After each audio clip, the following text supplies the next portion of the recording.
this part, we give the floor to LGOC Kennedy Gallardo.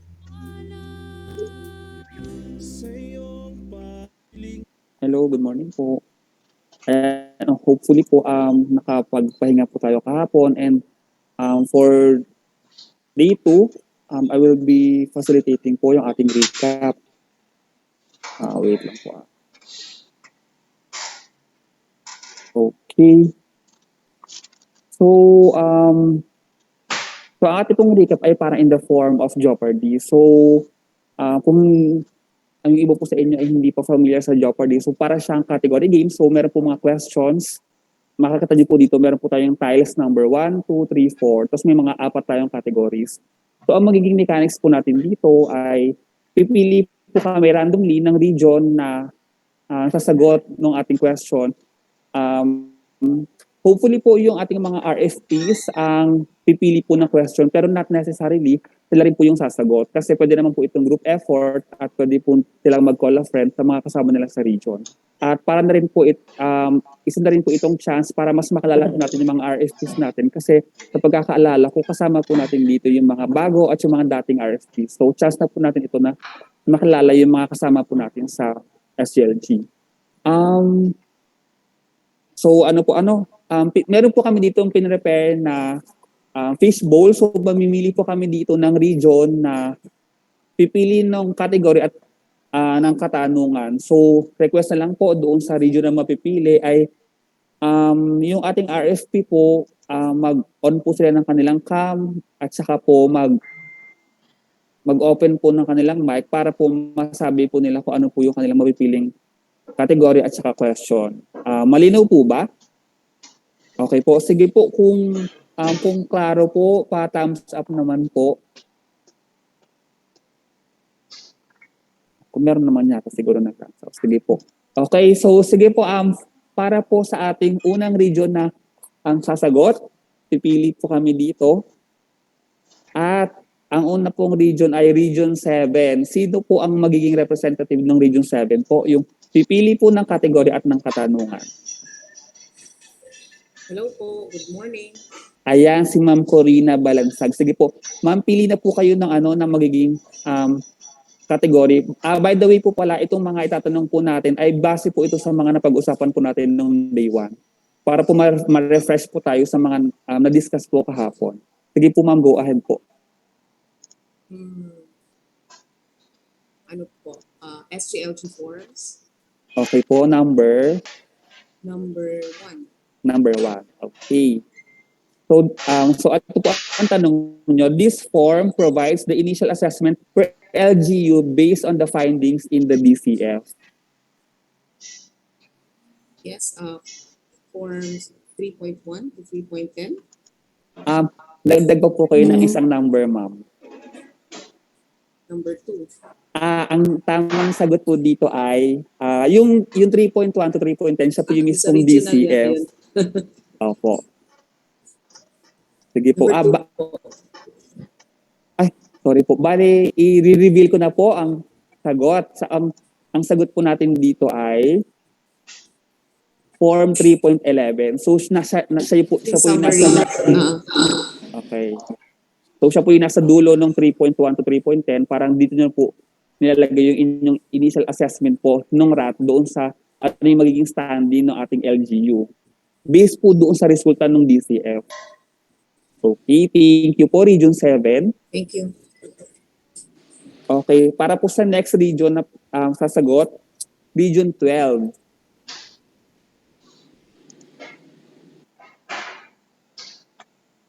Pa-open na lang po ng mic, sir, ma'am, ng Region 12. Hi, good morning. Good morning po.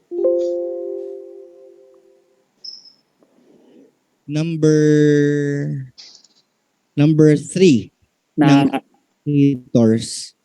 Sorry po, hindi ko po na-pick up. Retained o yung new?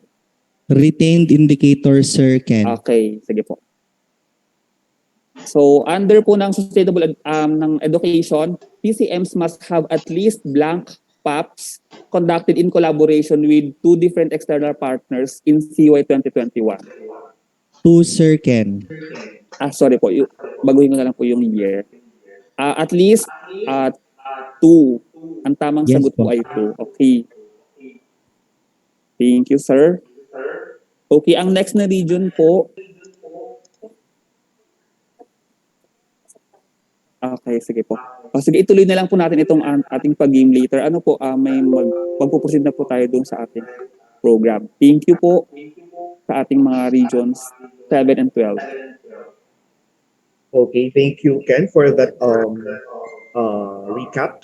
And we will continue later po after ng ating pong opening remarks. At this point po, once again, good morning everyone, and we welcome you to the second day of the SGLG National Orientation. At this juncture, to give us a welcome message, it is my honor to present to you our DILG Undersecretary for Local Government and the designated representative of the Chair of the Recording Council in for Local progress. Governance, Yusek Marlo L. Irina. Good morning, sir. Kim, good morning. Can you hear me? Yes, sir. Loud and clear po. Yes, muli magandang umaga sa ating lahat at maraming salamat Kim for accommodating me this time. Although hindi na siguro welcome message ito because we started our sessions yesterday. Nonetheless, I would like to greet everyone. A pleasant morning, particularly our partners from the departments comprising the Council for Good Local Governance. I see that there are 270 participants already on board. I just hope that this number will still increase. Will still increase. Also, I would like to greet the Director of the Bureau of Local Government Supervision, Director David Torres, and the members of the BLGS team, which is spearheading the conduct of this orientation with our field operating units. Of course, we know that we have representatives from the National Barangay Operations Office, from the Office of Project Development Services, from the Bureau of Local Government Development, from the Planning Service, the Local Government Academy.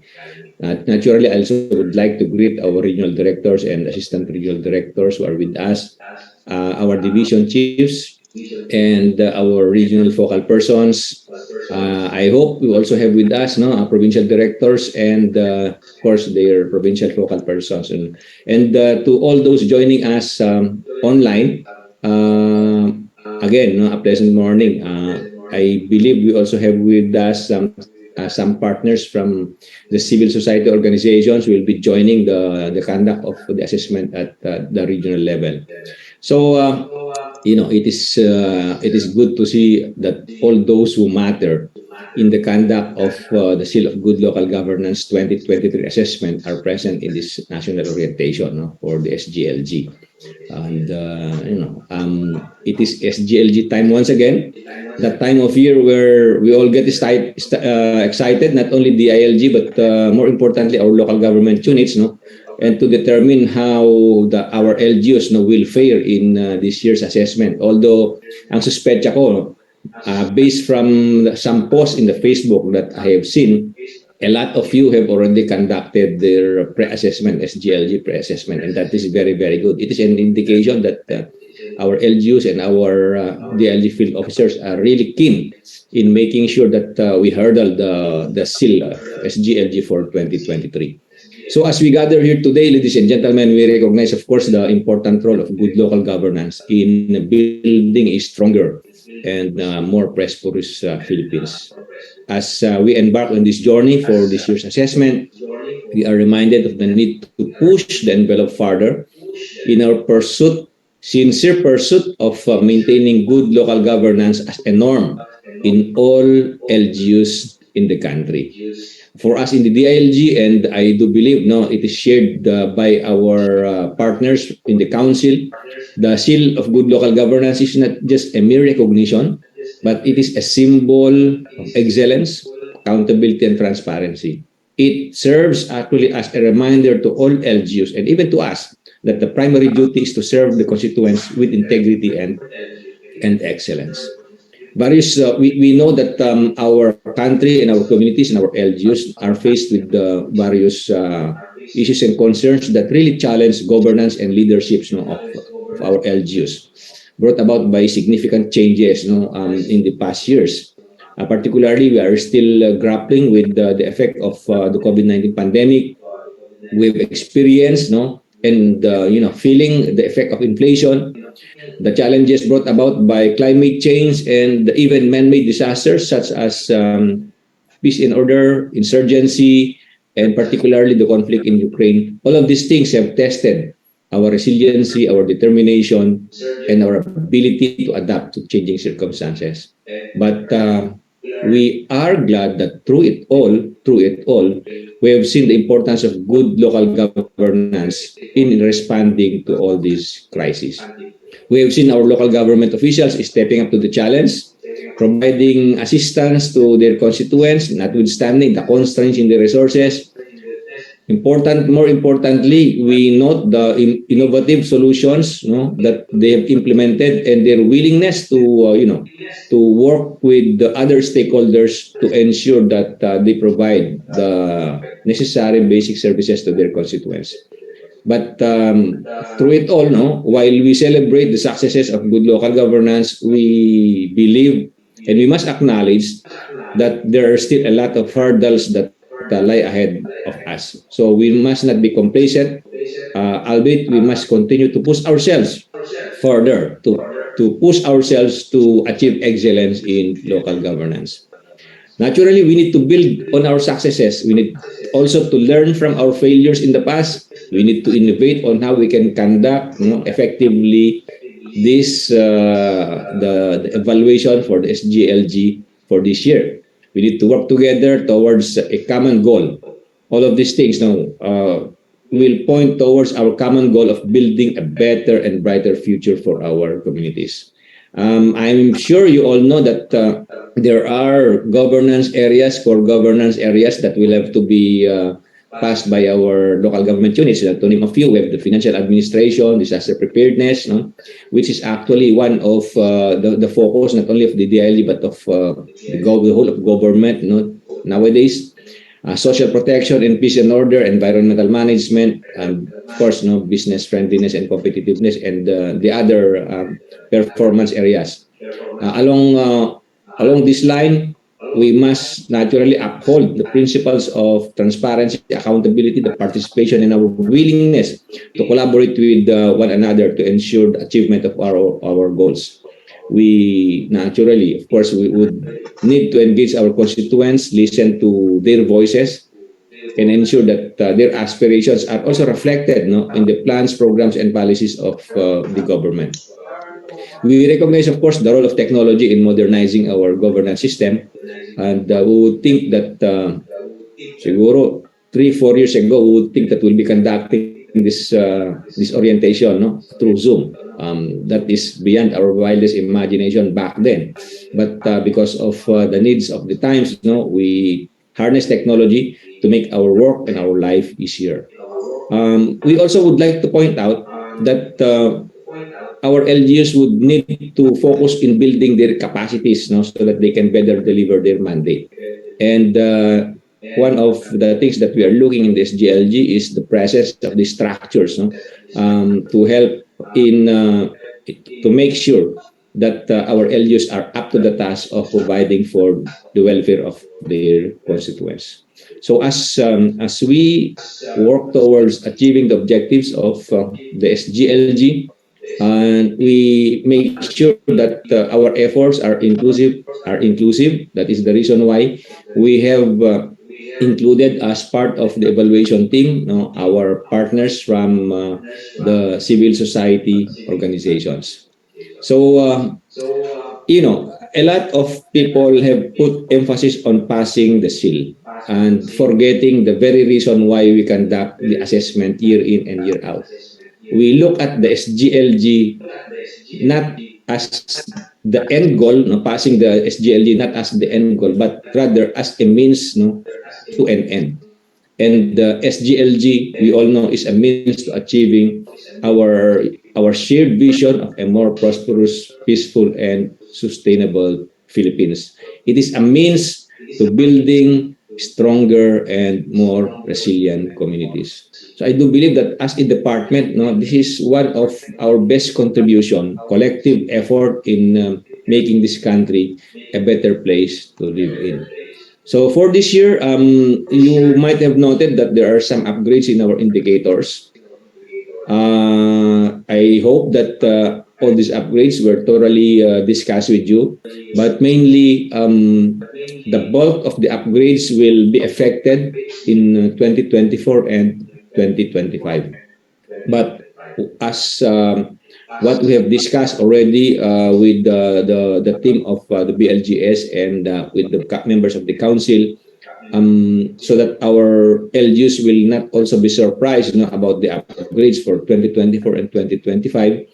We will properly inform everyone concerned, with regards to this particular initiative of the council.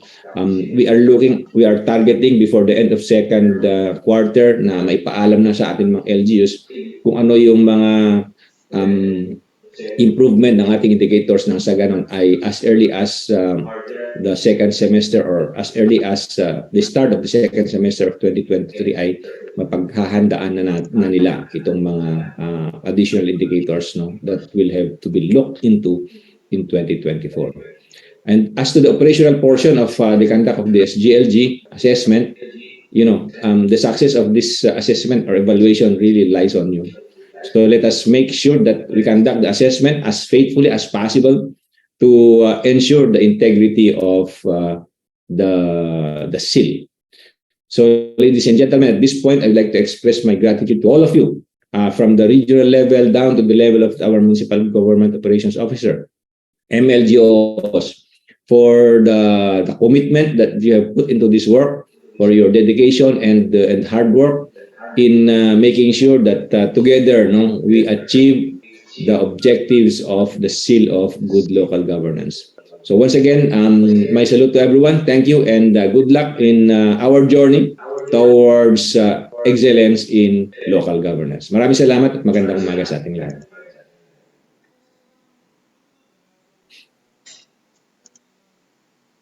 Okay, once again, our Undersecretary for Local Government, Yusek Marlo Iringan. Thank you very much, sir, for that message, encouraging and challenging everyone here in the Zoom virtual room to continue becoming bearers of tapat at mahusay na pamahalaang lokal through the seal of good local governance. Maraming salamat po muli, Yusek Iringan, for that message. Thank you, sir.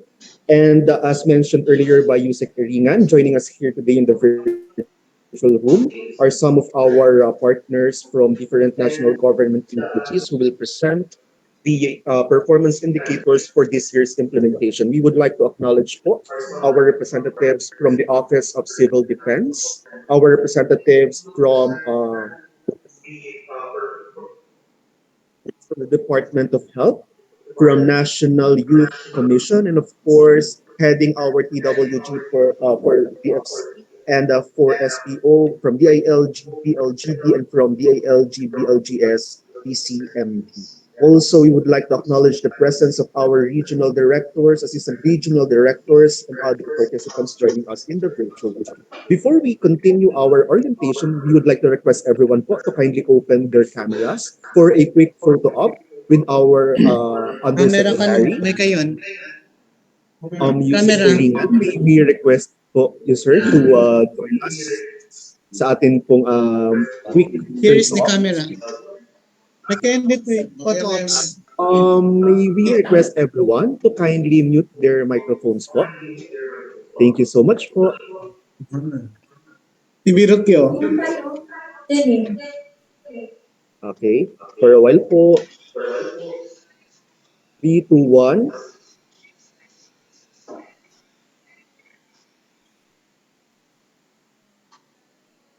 Next slide po.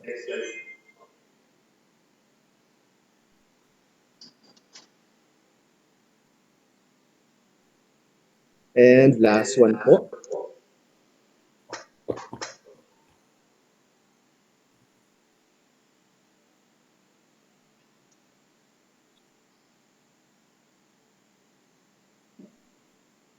Okay. Maraming salamat po. And once again, thank you po, Yusek Iringan, for attending the day 2 of our national orientation. And now, before we proceed to the presentation of the first governance area, may we call on again our icebreaker master to continue the recap of the day one of the SGLG National Orientation. While our participants are still accomplishing the registration form, we will resend again the link for our attendance form. Kindly accomplish po ang ating registration while doing our recap. Maraming salamat po. Okay, thank you, Kim. Wait lang po, i-set up po. I-share ko lang po.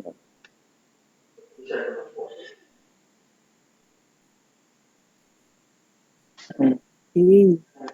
So, tapos na po tayo sa region 7 and 12. So, pili na po tayo ng next na region na sasagot. So, ang nabunot po namin ay from Mimaropa. Hi. Hi, hello po. Si Ma'am Erica po. Sige, pili na po kayo, Ma'am, ng category and yung question number. Yeah, retained indicators number 1. Number 1. Ang sasagot po nito yung mga kasama ko sa Mimaropa. Pwede pong by team, pwede pong, kung kaya nyo na pong sagutin, go.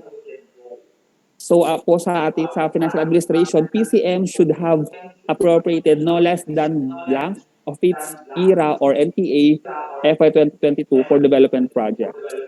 Okay, that's 20%. Okay, tama po. Thank you, Ma'am Erica. Thank you po, Ma'am Maropa.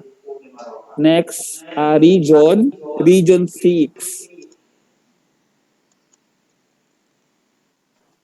Good morning po.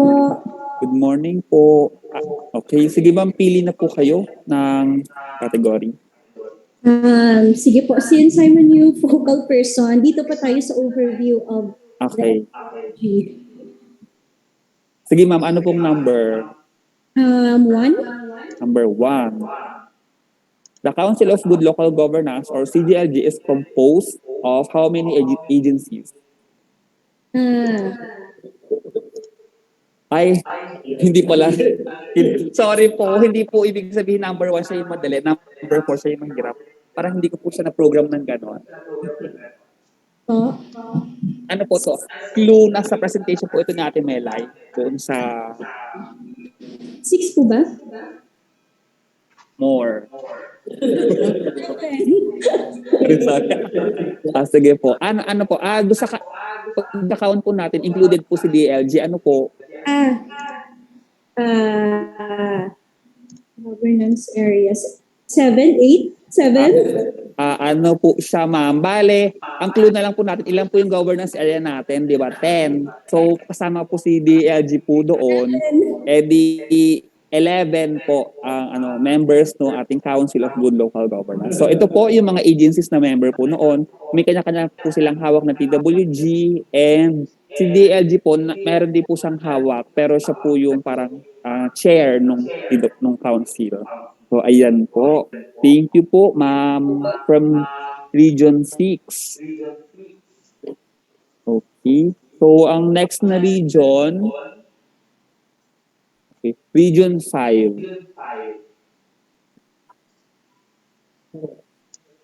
Okay.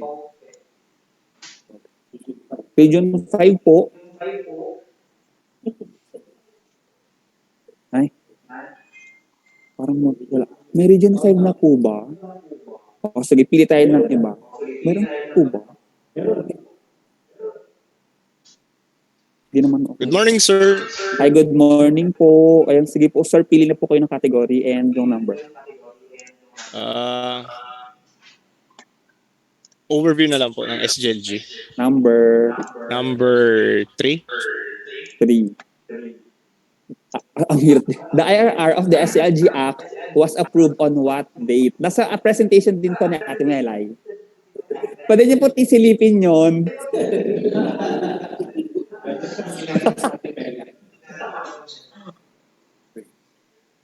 Ano ito? Ang clue siya yung last month of the year.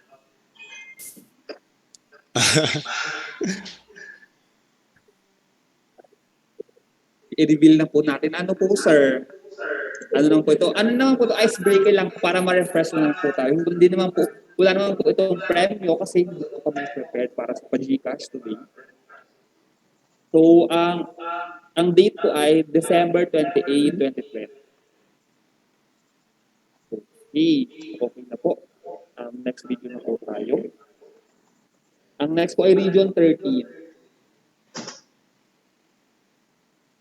Hello, good morning. Hi sa Ma'am Florian. Good morning po Ma'am Florian. Pili na po kayo. Pili lang. Overview number 2. Okay po. TW heads for business friendliness and competitiveness or BFC area are clue po, Dalawa po, DTI. Apo, tsaka yung isa pa po. Ang clue po ay opisina siya sa DLG, sa Central Office. BLGD. Ay, si Sir ano po ba? Si Sir RG ba yung narinig? Ayan, tama po. BLGD and DTI. Okay, thank you po Ma'am Florian, Region 30. And next region, Region 1. Yes, hello po. Good morning. Hi, good morning po Ma'am Karen. Pili na po kayo. Sa SGLG forms na lang po number 2. Forms number 2. This document provides a quick guide on the indicators and its applicability for LGU type. Ang bro, sagutin mo na lang. Ano po siya? Para po siyang, di ba ang sabi nila ni Ate Mali kahapon, yung ating pinaka-Bible ay yung tech notes. Para po siyang simpler version ng tech notes. Tapos may mga ano siya, naka-matrix siya, saan applicable yung ganitong indicator, may mga check-check siya. Criteria matrix ba yun? Tama po, criteria matrix po ang tamang sa po. Thank you po, Region 1.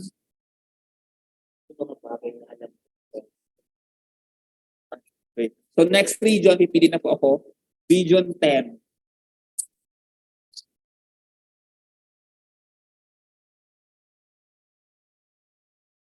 Hello po, Region 10.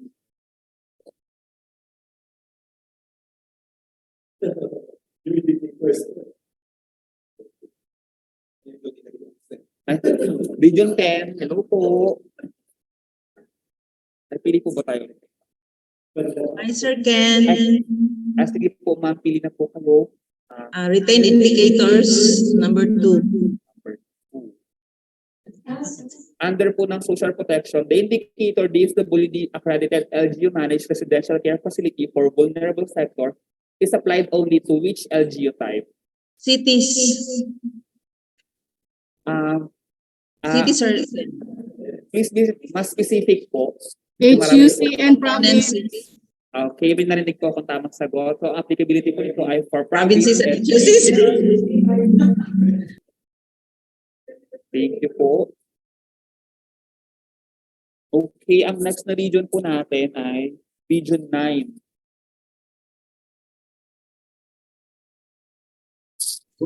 Morning, sir. Morning po, Ma'am May Ann. Pili na po kayo. Hulaan nila nung yung indicator. Dito lang kami sa SGLG form, sir, number 3. Okay po. Okay, ito po. True or false? Forms 2A to 2N is composed of certification from LGU department heads, LGU-based offices, or the LG field offices as a source of data or MOB for select indicators. True. True. True po yan. Okay, thank you po, ma'am. Region 9. Okay, next na po tayo. Okay, from car. Ayaw na nila nun yung indicator. Papasagot ko na lang sa inyo. Good morning, sir. Hi po. SGLG forms number 4. Okay. Okay. True or false din po ito. In CUI 2022 SGLG, provinces and HUCs must pass one mandatory plus 3 other indicators in the health governance area. True or false? Sir, overview naman ang pilit nyo. Forms po kami. Ay, overview po ba ang napindot ko? Sige, sagutin na lang po. HCR. False. Okay. Ang tamang sagot po ay false kasi kasama po si ICC. Okay, sorry po. Pero nasagutin naman po ng tama, so winner na rin. last year. Okay, ang next na region ay Region 4A. Hello po, good morning. Morning po, Ma'am Faye. Sa retained indicators po number 4. Okay. Hinulin na nila yung ano. Okay. Give one of the 4 sub-indicators for cultural heritage promotion and conservation. At kahit isa lang po ang ma-identify. Publication of cultural heritage po in any kung mga website or print. Okay. So, ito po, published narrative history po yung pinapatukoy. Ayun. So, ito po, yung 4 na yon, local council for the promotion of culture and arts, at least 75% utilization rate para po sa ating budget appropriated for the conservation and preservation of cultural property inventory, and last, yung published narrative history na binanggit ni Ma'am. Thank you po, Ma'am.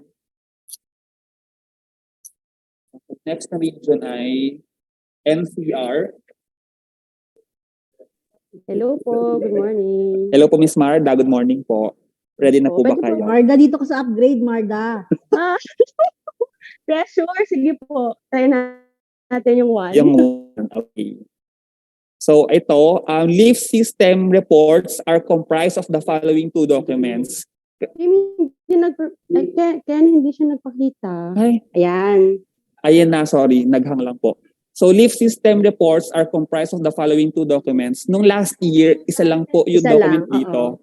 Yung fourth quarter, yung fourth quarter SRE, saka yung properties. Okay po. So ang tama, wait, naghahang lang. So ayan. So ang yung una ay yung ESRE at yung pangalawa yung quarterly report on real property assessment or yung QRRP. Thank you po, NCR. Okay, Region 8 po yung next. Tagal pala na. Region 8 po.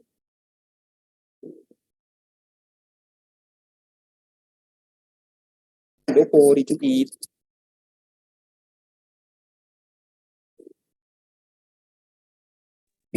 Hello po, yes.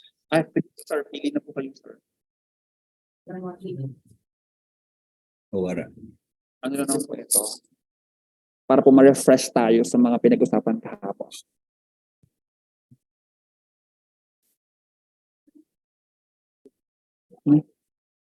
Wala po napili, sir. Hello?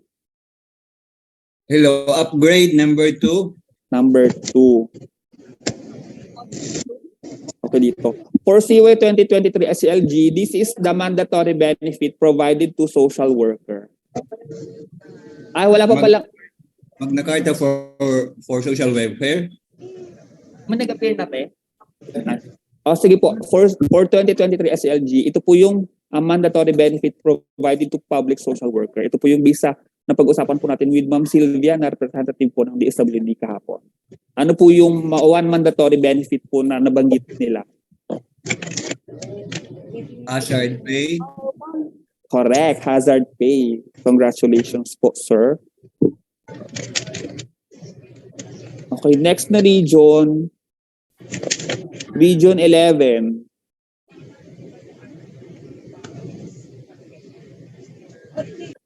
Yes, sir. Ayan po, pili na po kayo, ma'am. Under upgrade indicators, number 3. Number 3. True or false? For CY 2023 SGLG, the overall area processing for sustainable education must pass 2 mandatory plus any 2 of the other 3 indicators. So ito po yung discuss ni ASEC Bringat yesterday. False. True lalo po siya, ma'am.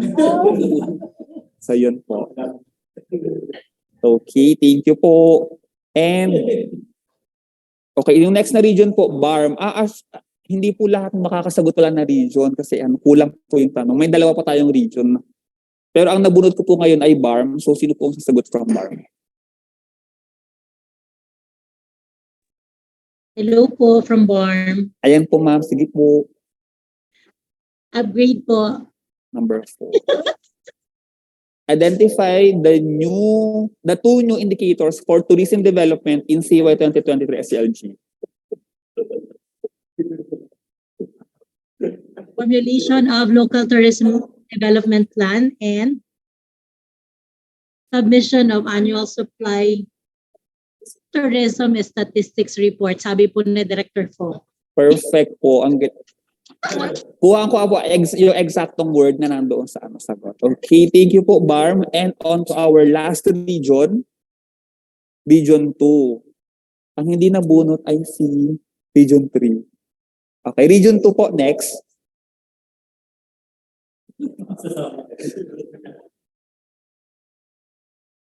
Hello po. Good morning po. Good morning po. Wala na pong choice, so yung 4 po. Ayaw nga pala, bakit ba nagpapilo? Okay, Form 5. Ay, ba't ko na nireveal? Ano ba yan? Or the summary of initial resource for all LGUs in the region shall be submitted in what formats? In PDF and Excel formats. Nakatanaman na ni ma'am. So, ayan po, naka-underline pa siya doon sa ating form. So, wala pa tayong tapos dyan. So, ayun po. Ayun po. Thank you so much po. Na-refresh po tayo sa mga napag-usapan po natin kahapon. So, mamaya si Region 3 ang magsasama. Joke lang po. So yan, thank you everyone po for participating sa ating recap. Tulad po nung nabanggit kanina, dahil hindi po natawag si Region 3 po mag-summarize ng 6 governance area na i-discuss for today. Teka lang, hindi nga lang ako umitigo. Nabigla ako magre-reklamo ngayon, nananahimik kami. Joke lang po, Larry. May activity kami, tatlong sabay-sabay. Akala nyo, di ako nakikinig, ha? Kasi Ate Lery, ang tahimik mo eh. Kaya, kasi busy nga ako, tatlong activity ko sabay-sabay. Okay, te. Ayaw mo, tahimik ako, Melay. Sige, tayo, manahimik ka na lang ulit. Okay, so once again, maraming salamat po. And sana po nagising na lahat at ready na para sa continuation ng presentation ng ating pong mga performance indicators for the next 6 governance areas.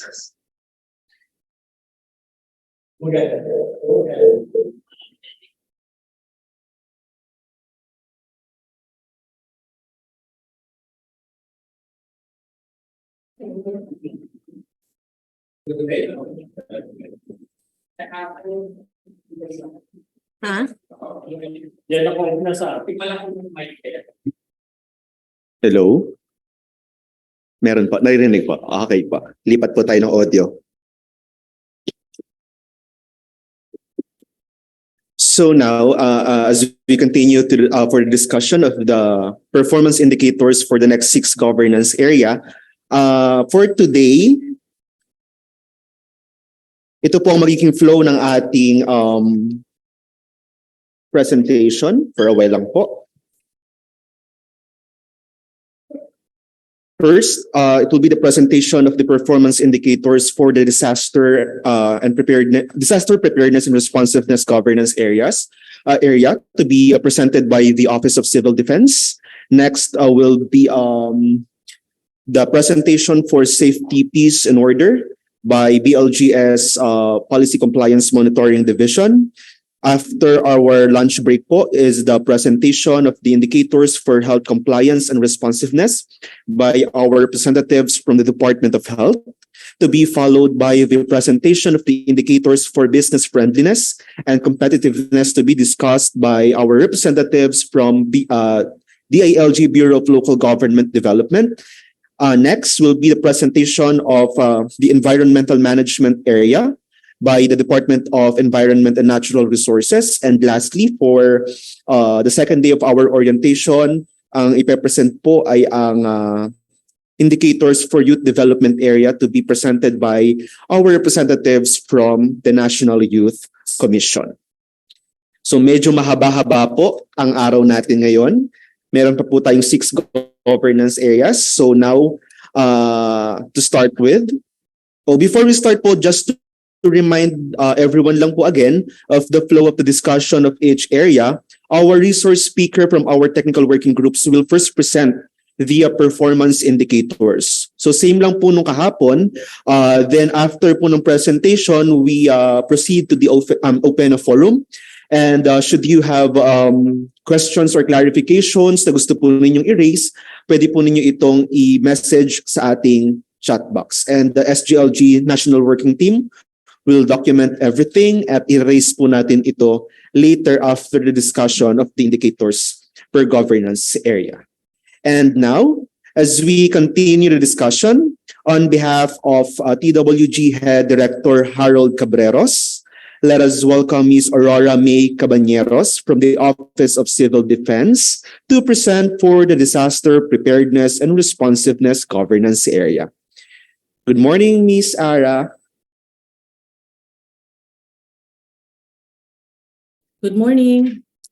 Am I coming loud and clear? Medyo mahina po, ma'am. Hello? Mahina po. Hold on. Let me see. Pwede pong patry po ulit, ma'am Ara. Hello? Good morning. Am I coming in Yan, loud ma'am. and clear now? Okay pa. Okay pa. Hindi pa rin.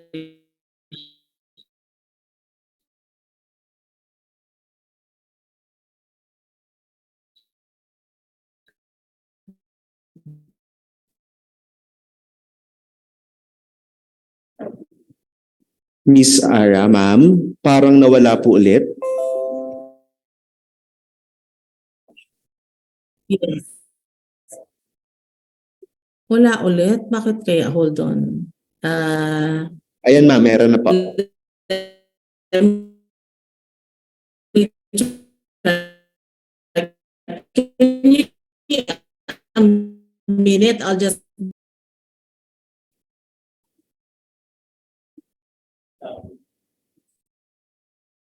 Ma'am, medyo ano po, medyo nagpuputol-putol lang po yung audio.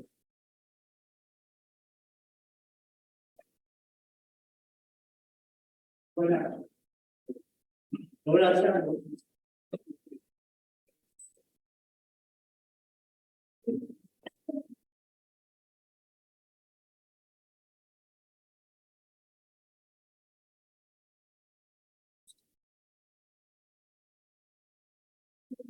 Okay po. Na-disconnect po si ma'am. So we will wait for Miss Ara po again to para po makapasok ulit sa ating Zoom platform for discussion of the governance area, disaster preparedness and responsiveness. And meantime po, again, we are requesting everyone to kindly accomplish the attendance form through the link provided in the chat box. Makikisuyo na lang po sa lahat because this will be the basis of our certificate of attendance for our participants. So kindly accomplish the attendance form. Also,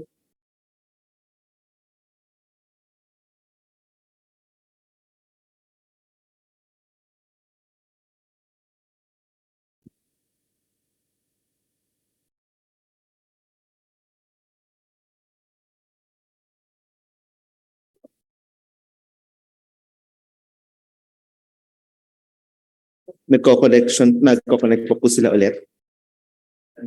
Okay po, Miss Leia, we will resend the link of the attendance form sa ating pong chat box para po ma-access ng lahat.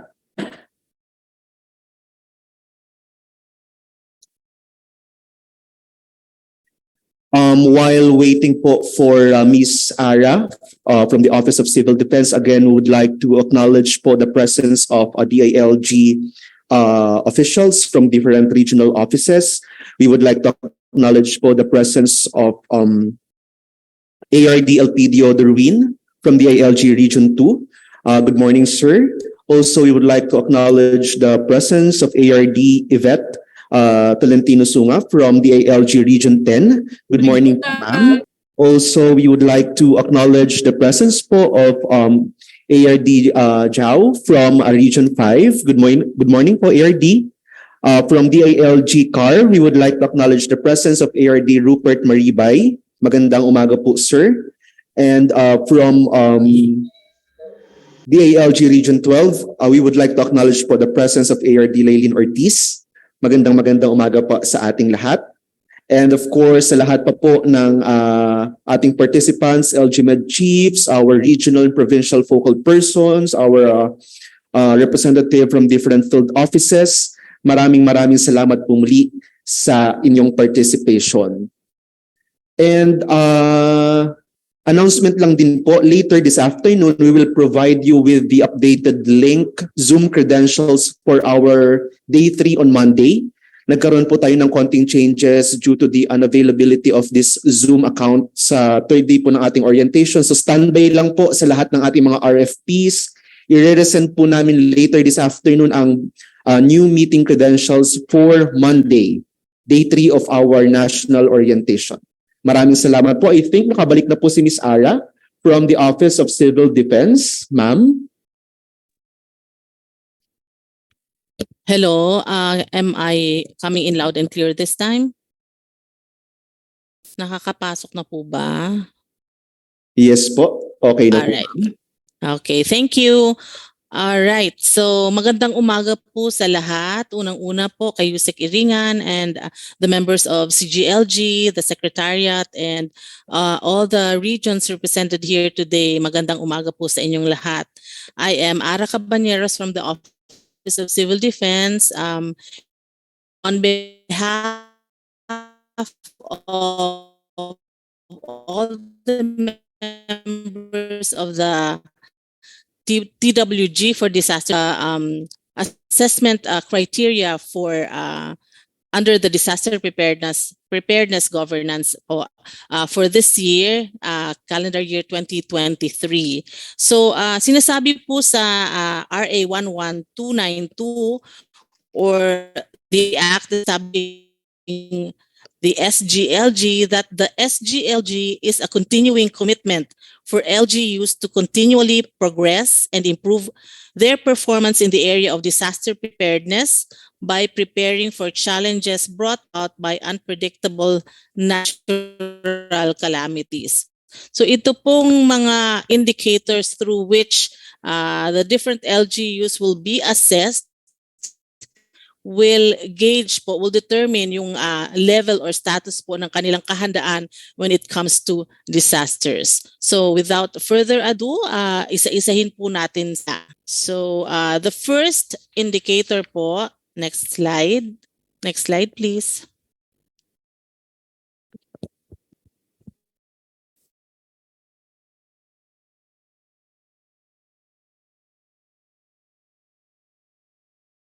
Next slide, please.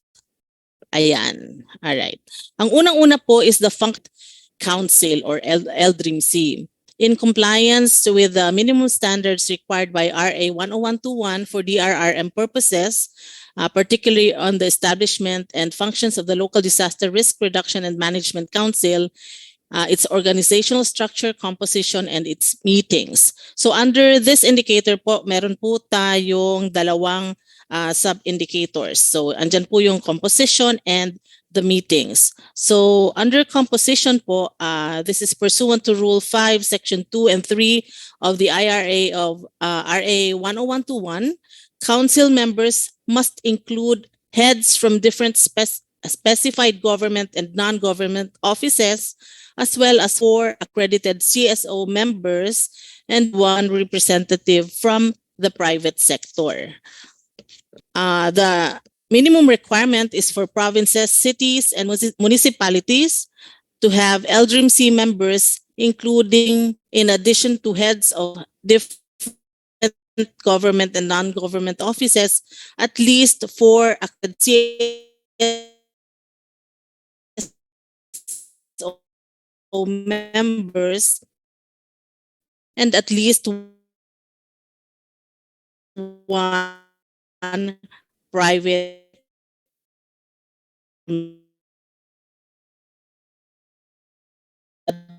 data this is an executive order. Meeting shall be held every 3 months to ensure that the councils would be more able to perform program initiatives. Ang minimum requirement po is for provinces and cities and municipalities to have LD meetings at least once every quarter in the calendar year 2022. So the data source, choppy pa rin po ba? Choppy daw po ako. Am I still choppy or putol po? Baka sa connection po dito sa office. Medyo napuputol po, ma'am. Try Pero ngayon po, medyo okay naman speak po. loud. Baka sakali. Right. So for the meetings, data source would be LGMC notice of meetings, agenda meetings for calendar year 2022. All right. So the next indicator po, susunod po. Next slide. Next slide, please. The established local disaster risk reduction and management office, or LDRIM, in compliance with minimum requirements of establishing an LDRIM office responsible for the development and implementation of programs or strategies relative to disaster risk reduction pursuant to RA 10121 and NRIMC DBM CCC Joint Memorandum Circular 2014-1. Which is the implementing guidelines for the establishment of LDRIM offices or barangay DR in LGUs. So the minimum requirement is that provinces, cities, and municipalities must meet relevant standards under the 3 sub-indicators 2A, 2B, and 2C. So unahin po natin yung unang-unang sub-indicator, which is the local disaster risk reduction and management officer or head of office. And the previous joint memorandum circular I mentioned earlier provides for the creation of a permanent as head of the LDRIM office. It also specifies the corresponding salary grade per LGU type and the minimum qualification standards for the position.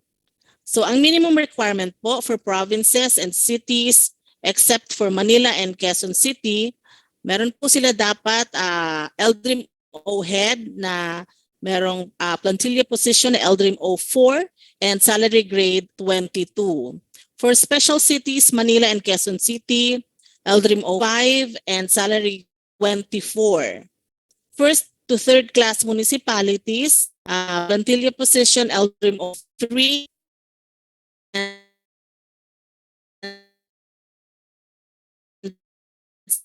salary grade Ma'am Ara, excuse me po. For fourth to sixth class municipalities, plantilla position, yes. Ma'am Ara? Hello po. Ma'am, okay lang po kahit mag-off muna po ng camera para lang po ma-save po yung ano. Malabo pa rin, sir.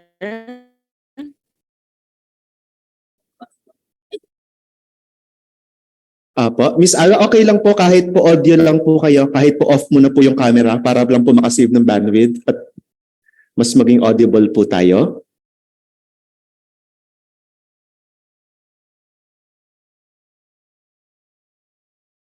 Na-disconnect po ba si ma'am? Wait lang po, check lang po natin.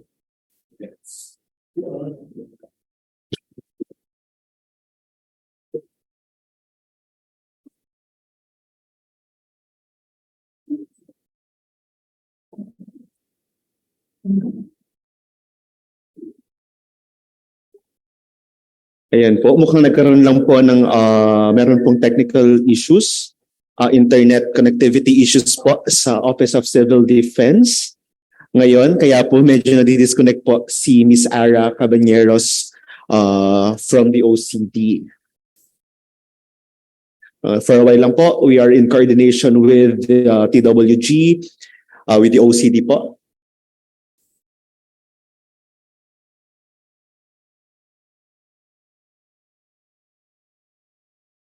Meantime, while we are waiting for Miss Ara again to continue her presentation of the performance indicators for disaster preparedness, ayan po, saktong-sakto, we will resend the attendance link sa ating pong chat box, and we are requesting everyone to kindly accomplish the registration form. So maraming salamat po. And also, I forgot to mention earlier po, we would like to acknowledge also po ang presence and attendance ng ating mga CSO representatives. Maraming salamat po sa inyong participation sa ating national orientation.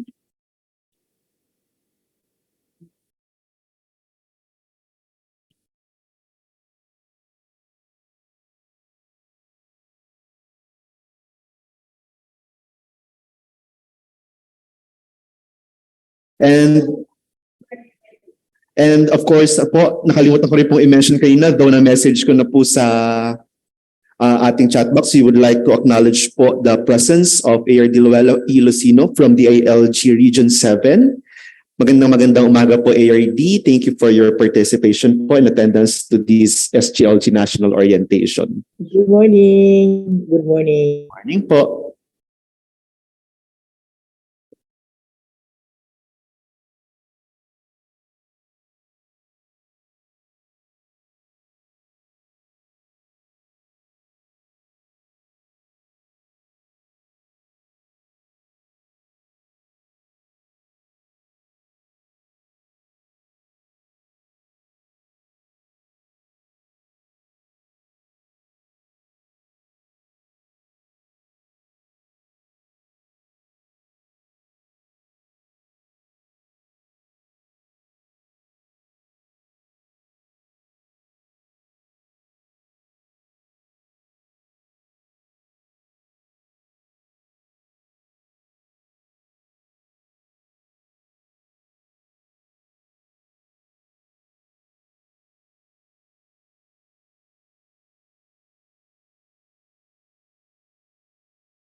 Nandito na po ulit si Miss Ara. Miss Ara, okay lang po kahit off muna po yung camera po ninyo para lang po makasave bandwidth. All right, sige. I connected with a different computer this time. Is it better? Ayan ma'am, mas okay po. All right, sige. Patuloy po natin. Nasaan po tayo? Saan po tayo na? Miss Ara, okay lang po sa audio na lang po, palakas lang po ng konti. Though, hindi naman na po putol-putol yung ano. Okay, hold on. Sa audio na lang po. Thank you so much po.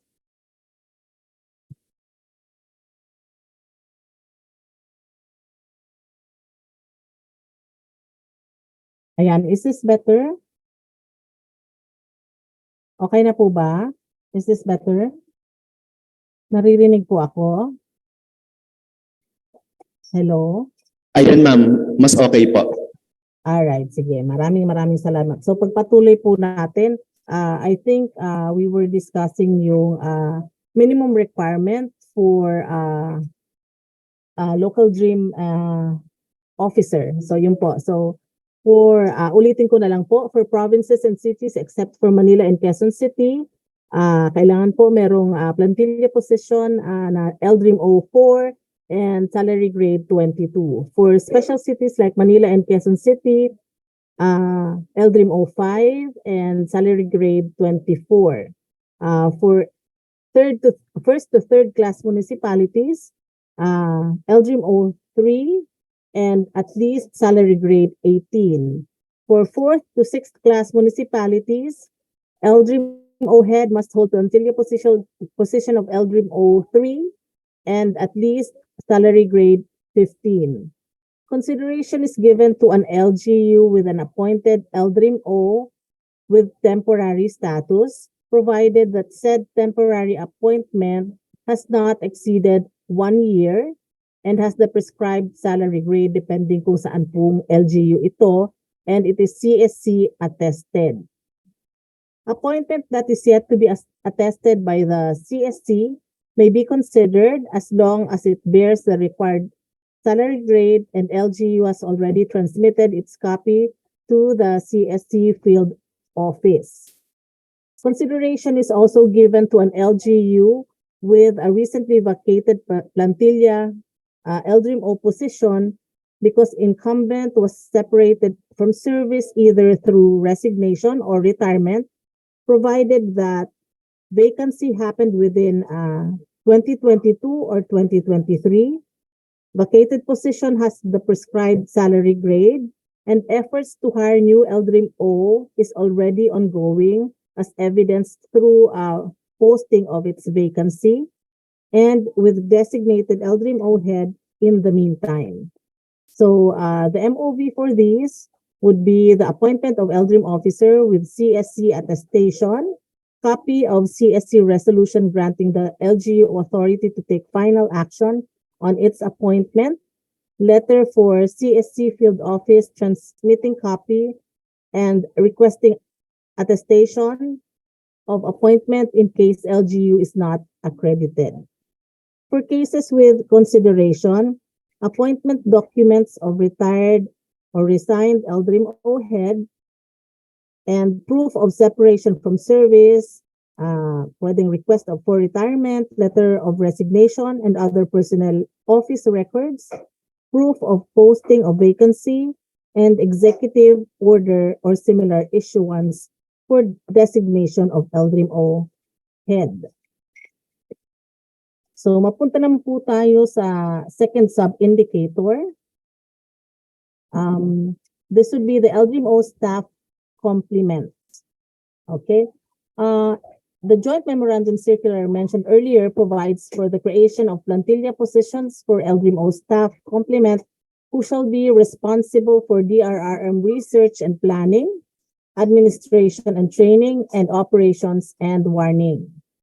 Section 5.5 of the same joint memorandum circular provides the following means by which the LGUs can augment the staff complement of the LDRIM O. Number one, designation of or assignment of personnel of LGU to the LDRIM O in concurrent capacities with their existing positions. Number two, reassignment of personnel of the LGU to the LDRIM O. Number three, full-time or part-time detail of existing personnel of other government agencies to the LDRIM O, and transfer of existing vacant positions from other units to the LDRIM O. So minimum requirements, provinces, cities, and first to third class municipalities must have at least 3 LDRIM O staff plantilla positions that are filled. Fourth to sixth class municipalities must have at least 1 plantilla LDRIM O staff. Consideration is given to an LGU with the following conditions to meet the required staff complement. An appointed LDRIM O staff with temporary status, provided that said appointment has not exceeded 1 year and is CSC attested. Permanent appointment that is yet to be attested by CSC as long as the LGU has already transmitted its copy to the CSC field office. Recently vacated plantilla LDRIM O positions because incumbent was separated from service either by resignation or retirement, provided that the vacancy happened within 2022 or 2023, and efforts to hire new LDRIM O staff are already ongoing, evidenced by posting of vacancy. Designated staff in concurrent capacities with their existing positions, reassigned personnel of the LGU to the LDRIM O, detailed personnel from other government agencies to the LDRIM O, vacant positions from other LGU units transferred to LDRIM O. Data source, appointment of LDRIM O staff with CSC attestation, copy of CSC resolution granting the LGU authority to take final action on its appointment in case LGU is accredited.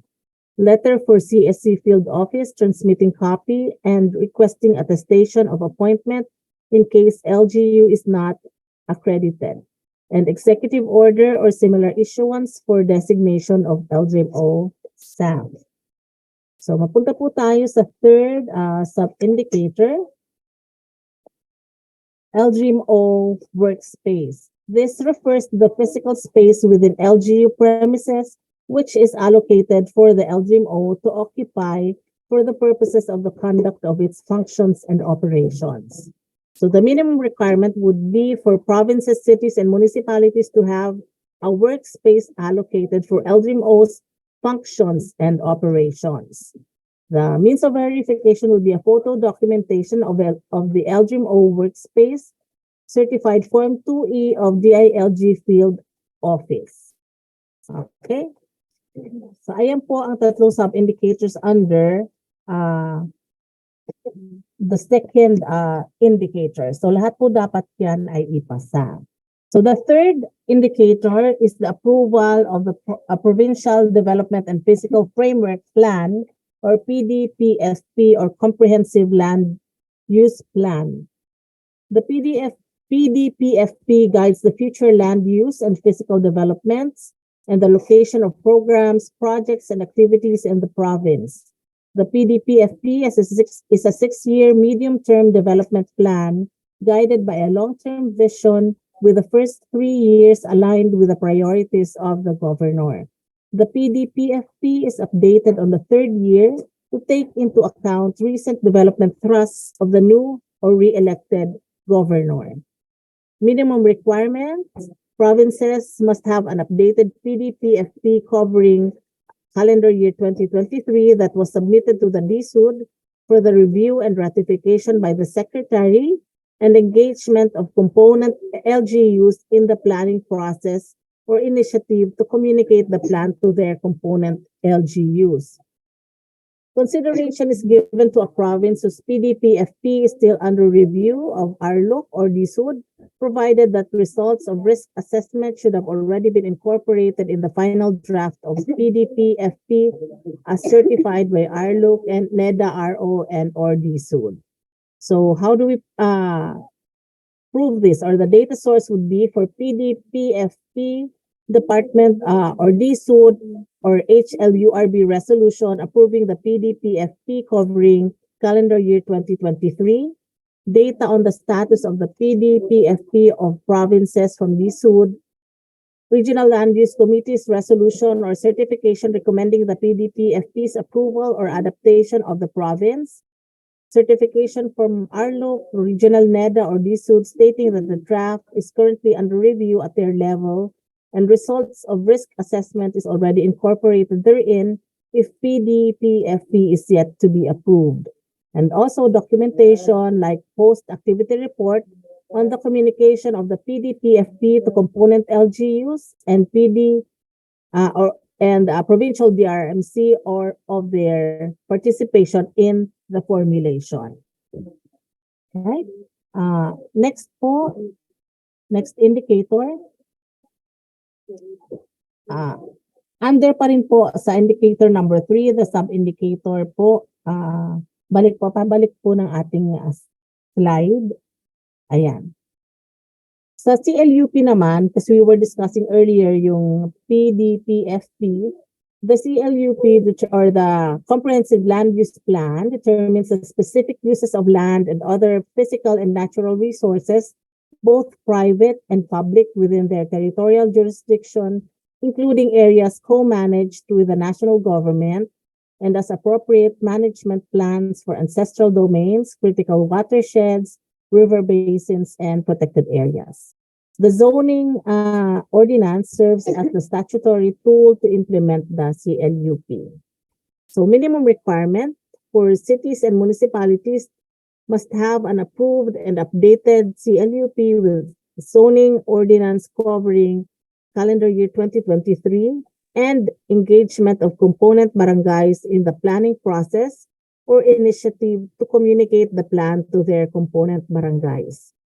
Consideration is given to a city or municipality whose CLUP is still under review, provided that the final draft was already CCA DRR mainstreamed as certified by PLUC or Regional DSUD for CCMs or Regional Central DSUD for HUCs and ICCs.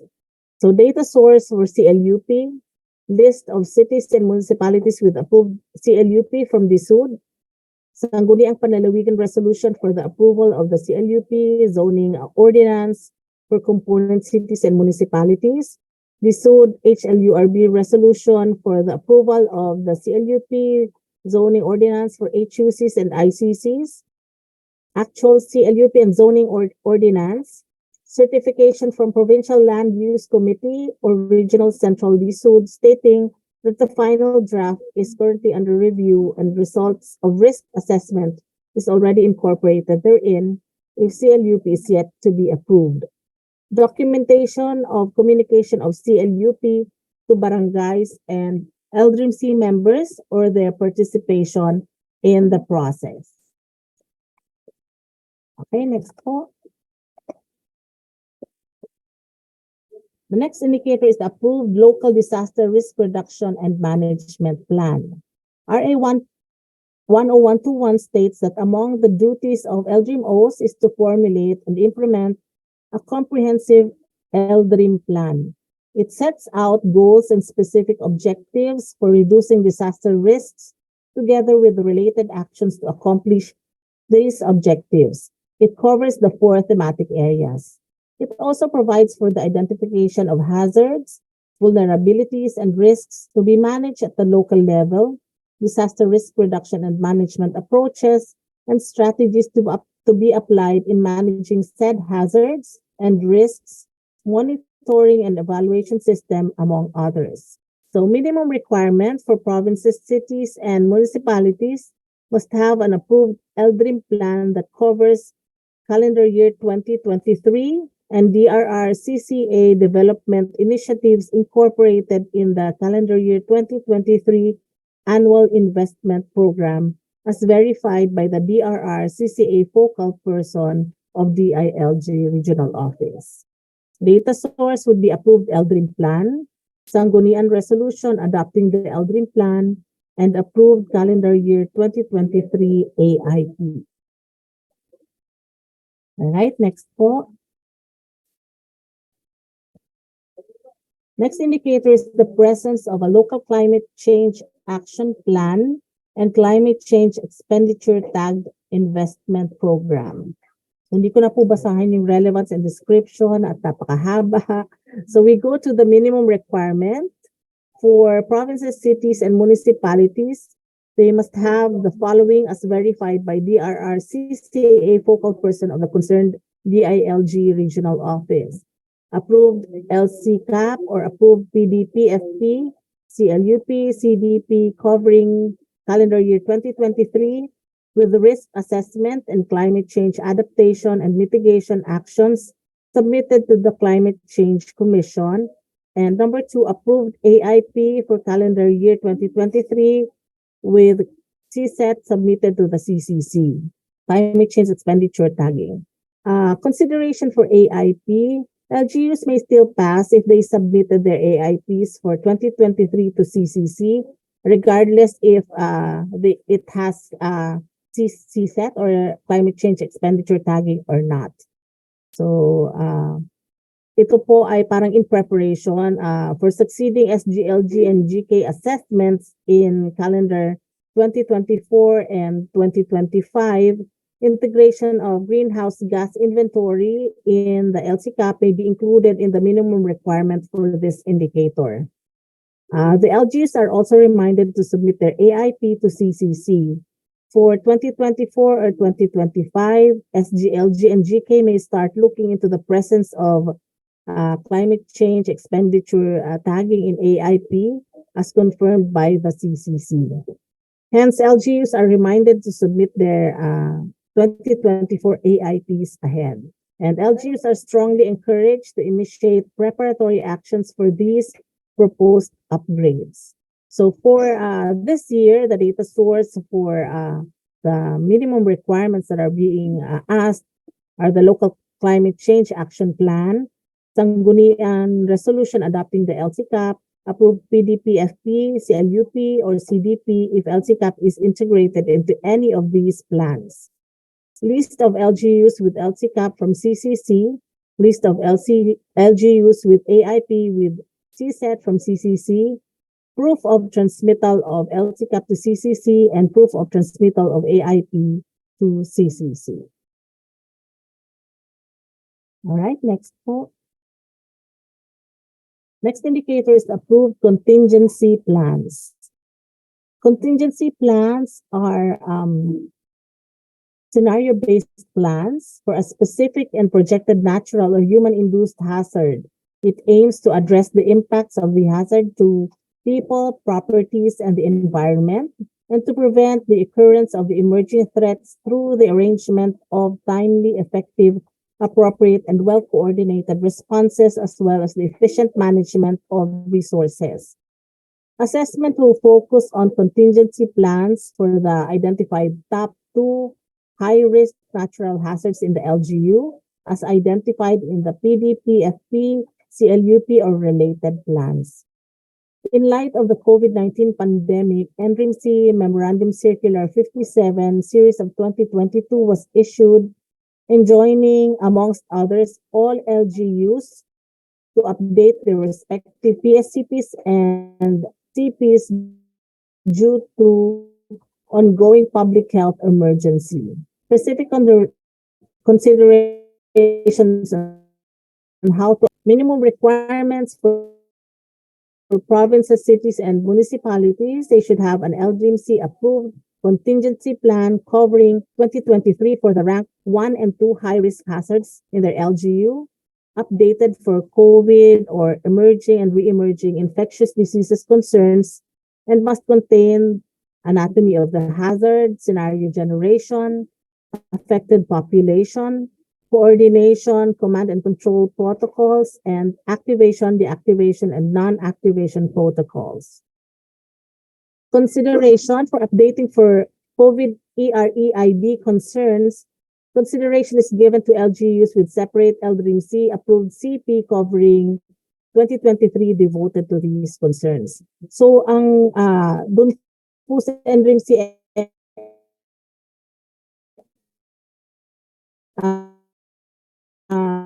Memorandum Circular 57, kung ang LGU naman po ay hindi na nag-update at merong separate po na ginawang CP devoted to EREID concerns, ito po ay kino-consider na po. But if they have their contingency plans existing and they have updated them to include COVID and EREID concerns, much better po. But both would be considered. Now, the data sources for these would be the contingency plan for rank number 1, high-risk natural hazard, updated for COVID EREID and approved by the LDRIMC. Contingency plan for rank number 2, high-risk natural hazards, updated for COVID EREID, approved by the LDRIMC. And LDRIMC approved contingency plan for COVID EREID concerns.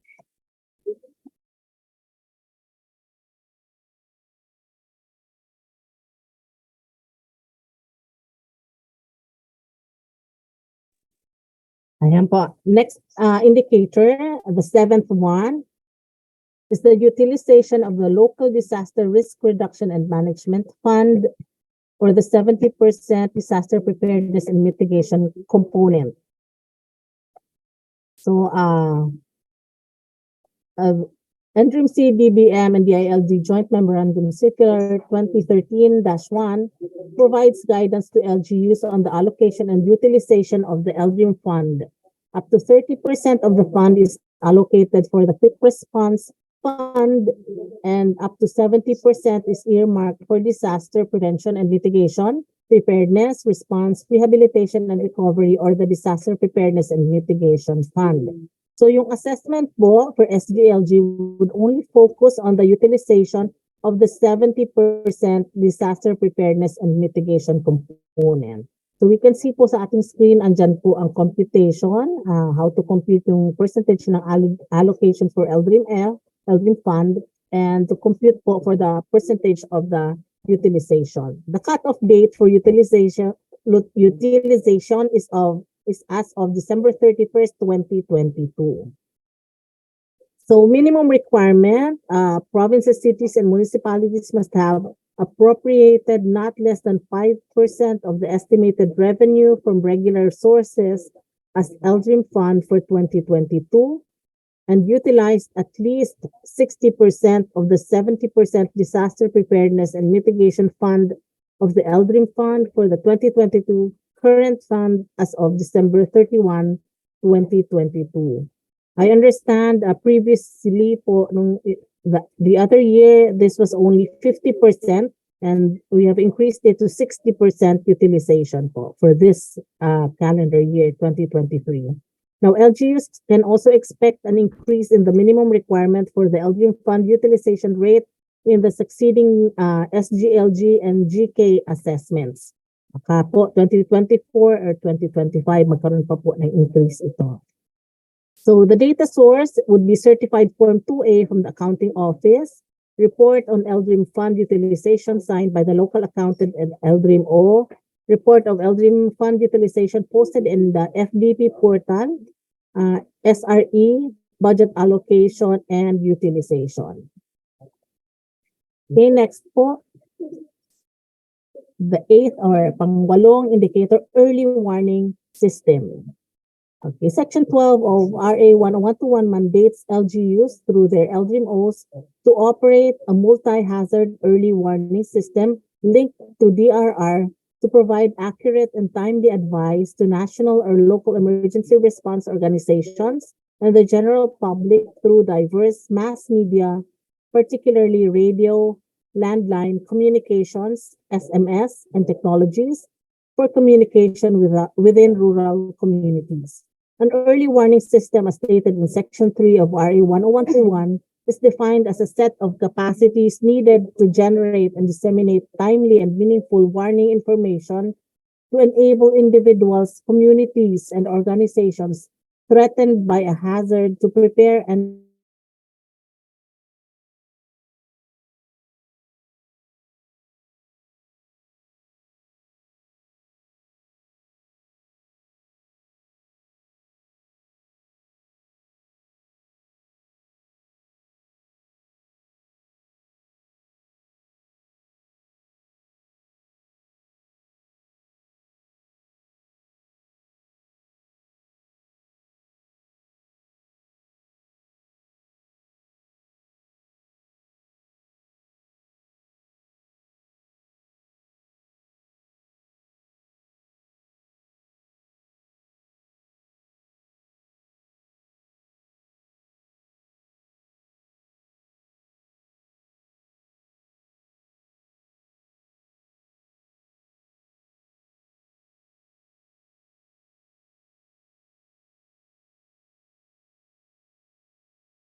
actual Recording in facility or in the progress. provisions in the evacuation center management plan. They must also have evacuation center management plan or other camp management related protocol or system integrating observation of health protocols. They also have to have a system for registration of evacuees, both center-based and home-based, and localized information guide with facilities and map, and organized evacuation center management team or committee. Consideration for item 1, dun po sa facilities and standards provided for by the Joint Memorandum Circular, consideration kapag at least meron siyang kitchen area, water supply, communication means, toilet and bath, hand washing facilities, and waste disposal systems, that would already be considered po. So the data source would be list of evacuation centers, permanent and or temporary, a MOA or MOU covering 2022 or 2023 with partner schools or child development centers, indicating arrangements on using them as temporary evacuation centers, including but not limited to gymnasiums, learning and activity centers, and auditoriums be utilized first. Classrooms can only be used when no other facility or space inside the school is available for use as temporary evacuation center, and designation of non-school and childhood development personnel as camp managers in compliance with Section 2B of the IRR of RA number 10821. An actual evacuation center and its facilities, photo documentation of the evacuation center, certified Form 2E of the ILG Field Office, accomplished registration document for evacuees or system of registration stated in the standard operating procedures or similar document. Copy of evacuation center information guide, MOA for homes, businesses, other private properties that provide temporary shelter for some families. Evacuation center management plan or other camp management related protocol or system. EO or other issuance document providing for the camp, evacuation center management committee and team. So ito po yung unang sub-indicator. The next one, sub-indicator B would be evacuation information guides. So the National Disaster Preparedness Plan, Disaster Preparedness Minimum Standards Volume 2 states that evacuation guides are required for all barangays. At the minimum, an evacuation guide maps out a primary evacuation route, including alternate routes in case the intended route to the evacuation center is blocked. So, requirement po, minimum requirement is for cities and municipalities to have 100% of their barangays with evacuation information guides. The data source for this would be barangays with evacuation information guide, certified Form 2F, Disaster Risk Reduction and Management Office, actual evacuation guides, maps, pwedeng naka-print ito sa mga tarpaulins or flyers, reports on the simulation exercises or drills, tabletop exercises using the evacuation guide, and knowledge of communities on using evacuation guides or maps. Conducted simulation exercises or drills within the last 3 years. Reports on the conduct of updating evacuation guide plan, integrating minimum health standard protocol if applicable. And updated evacuation guides or plan, integrating minimum health standard protocol if applicable. So the last sub-indicator is the prepositioning of goods, resources, and services. This indicates the level of LG readiness with the ability to provide for immediate essential needs such as relief goods, medical support, and medicines. MOAs can be forged with suppliers or in some cases purchase order, such as supermarkets for the prepositioning of relief goods and other supplies, and pharmacies for medical supplies based on Rule 4, Section 4 of the IRR of RA number 10121. The NDRIMC Disaster Preparedness Minimum Standards Volume 2 prescribes that the minimum for stockpiling is 500 food packs and 500 hygiene kits. So the minimum requirements for provinces, cities, and municipalities, they must have all of the following mechanisms. Number one, mobilization and management of volunteer groups. Number two, goods for relief operations, either stockpiling that must include at least 500 food packs and 500 hygiene kits, or be in partnership with suppliers. They also must have medical services, at least one health emergency response team to respond during emergencies and disasters provided by either in-house professionals or in partnership with other entities. Psychosocial support provided by either in-house professionals or in partnership with other entities. Security services and transport services to transport the possibly affected residents to the identified evacuation center.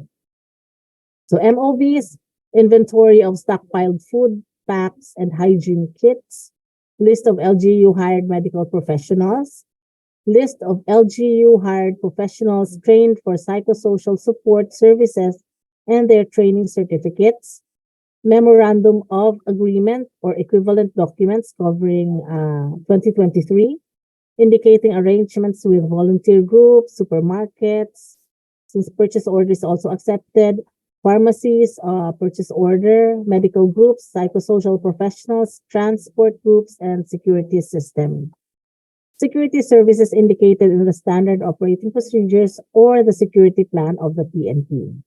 Inventory of trucks, vehicles, and other transport services with photos. And photo documentation certified Form 2E of the DILG field office. So these are the three sub-indicators for this 10th indicator po. So the next one would be the equipped and trained search and rescue or emergency response teams. Section 12 of RA 10121 mandates that the LGMO is to organize, train, equip, and supervise local emergency response teams and to provide continuing training to improve the competence of staff in civil defense and DRRM. Based on the National Disaster Preparedness Plan, Disaster Preparedness Minimum Standards Volume 2, it is enumerated here po yung mga kailangan na meron po. So you can just go through them. Ayan po, ang minimum requirements would be for provinces, cities, and municipalities to have search and rescue and or emergency response teams organized with equipage, motorized vehicle, generator set, water rescue kit, extrication kit, personal protective gear, first aid kit, and emergency medical kit, and trained in top 1 and top 2 high-risk hazards of the LGU. Ang ibig po nitong sabihin, for example, ang na-identify na top 1 and 2 high-risk hazards sa inyong lugar ay, let's say, flooding and earthquakes. Yung inyong mga search and rescue and emergency response teams have to be trained dahil flooding, siguro water search and rescue, dahil naman for earthquake, siguro USAR, yung mga specific po na trainings that would cater doon po sa kung ano yung na-identify na top 1 and 2 high-risk hazards sa inyong LGU. Or if they hindi po sila trained in top 1 and 2 search and rescue basic life support or has provided SARER training from 2018 onwards. So ang data source po would be list of organized teams and personnel complement, inventory of equipment, accomplishment report with photos of training provided to the search and rescue or emergency response teams from 2018 onwards, accomplishment report with photos of training conducted by SAR or ER teams from 2018 onwards, and certificate of participation to trainings from 2018 onwards. Okay, next indicator po.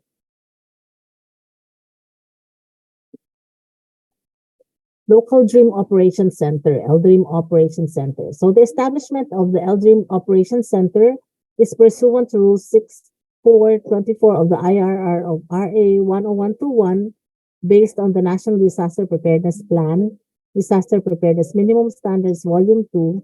The OPSEN must be able to function 24/7 with 3 shifts, have a dedicated officer, and develop and implement standard operating procedures and contingency plan.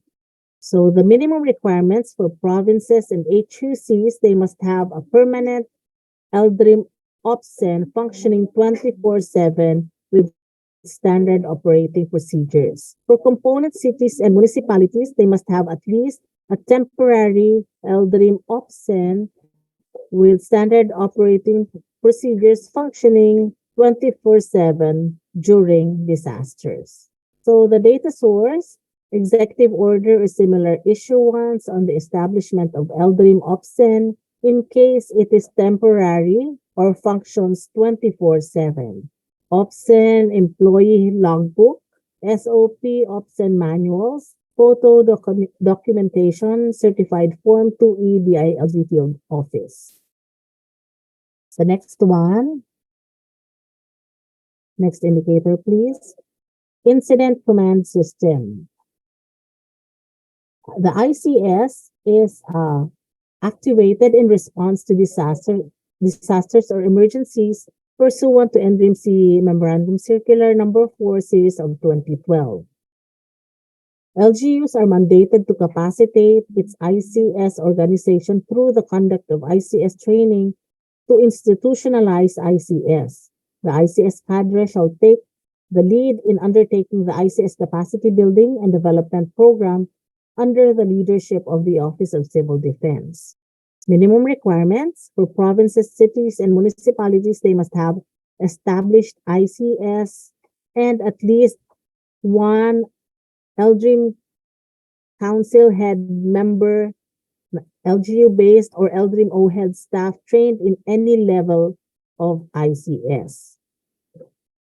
For the succeeding years for calendar year 2024 or 2025, mag-upgrade po tayo. In addition to the above items, number 1 and 2, the following conditions must be met. The LDRIMC chairperson must be trained in at least ICS executive course. The LDRIM-O head trained in at least ICS level 2, and at least 2 LDRIM-O staff trained in at least basic ICS. So for this year's assessment, the data source would be the executive order or similar issuance establishing an ICS, ICS training certificate issued by OCD, LGU ID of staff with ICS training, LDRIM-O appointment of staff with ICS training, or copy of the designation of said staff to the LDRIM office. Next indicator.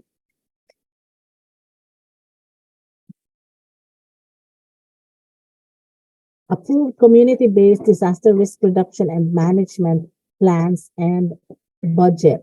The CB Dream Plan sets out goals and specific objectives for reducing disaster risks together with the related actions to accomplish these objectives. The CB Dream Plan shall cover the 4 thematic areas. The CB Dream Plan provides a risk profile of a community such as identification of hazards, vulnerabilities, and risks to be managed at the local level, disaster risk reduction and management approaches and strategies to be applied in managing said hazards and risks, monitoring and evaluation system, among others. The CB Dream plans must be incorporated in the Barangay 2023 Annual Investment Program. So the minimum requirements for cities and municipalities, they must have at least 75% of their barangays with approved CB Dream plans that are incorporated into the AIP as verified by the DRR CCA focal person of the concerned DILG regional office or provincial office. Consideration is given to matrix type barangay plans detailing DRR related TPAs with clear targets, timeframes, budget, and approved by the Barangay Development Council. So the data sources, barangays with CB Dream Plan, Certified Form 2F of Disaster Risk Reduction and Management Office, CB Dream Plan with Barangay Development Council resolution approving the CB Dream Plan and approved 2023 AIP. All right, so we are at the last na yata. This is the last indicator, the 15th indicator. Participation and compliance with the submission of required documents in the 2023 Gawad Kalasag Seal for LDREAM COs. As provided in NDREAM-C Memorandum Circular Number 1, Series of 2023, the Gawad Kalasag Seal for LDREAM CO is envisioned to serve as an assessment mechanism for all local government units as they implement the mandatory provisions of Sections 11 and 12 of Republic Act Number 10121, specifically on the institutionalization of their local DRM councils, local DREAM offices, including other policy issuances such as the reporting on the allocation and utilization of the local DREAM fund. This indicator also highlights the need for LGUs to submit the required documents as part of their participation to GK seal assessment. This is in preparation to the efforts to further harmonize the GK seal and SGLG assessment starting calendar year 2024. So for this year, minimum requirements for provinces, cities, and municipalities, they must have participated and complied with the submission of required documents to the concerned OCD regional office on or before the specified deadline, which is May 26, 2023. Data source list of provinces, cities, and municipalities which participated in the conduct of the 2023 GK seal from OCD. Certificate of compliance issued by OCD regional offices.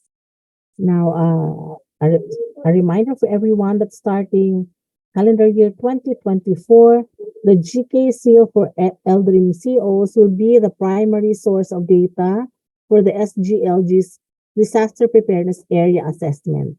Only GK seal beyond compliant and fully compliant LGUs in 2023 will be qualified for SGLG 2024.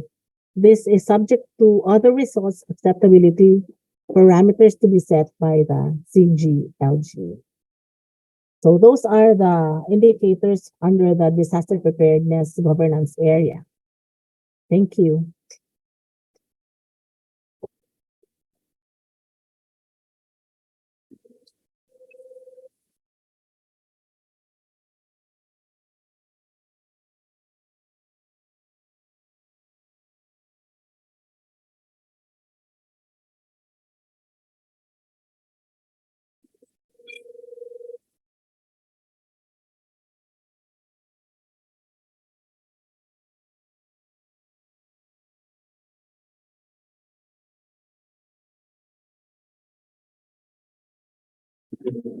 Ayan.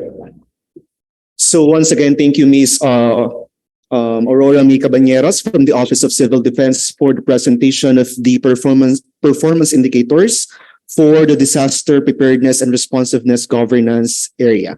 And Ms. Ara, may we request you po to please stay with us for the open forum to discuss the questions, clarifications, and concerns of our participants from different regional offices. Okay lang po. Salamat po. Okay, to start with,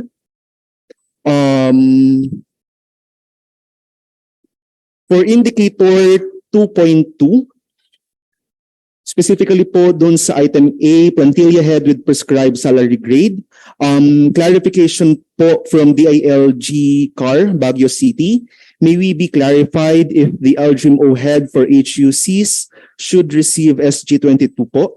Per previous guidelines po kasi SG24 po. Ma'am, the SG24 po is for special cities only, Quezon City and Manila, and SG22 po is our requirement for provinces, component cities, and ICCs. Relative pa rin po sa indicator na ito, from DILG NCR Quezon City, for the appointment of LDREAM O head, will will consideration be given if ang buong DREAM-O ay currently undergoing reorganization? Currently, an OIC heads the DREAM-O while reorganization is being facilitated. First, may we ask our Division Chief, Ms. Melay, for this concern?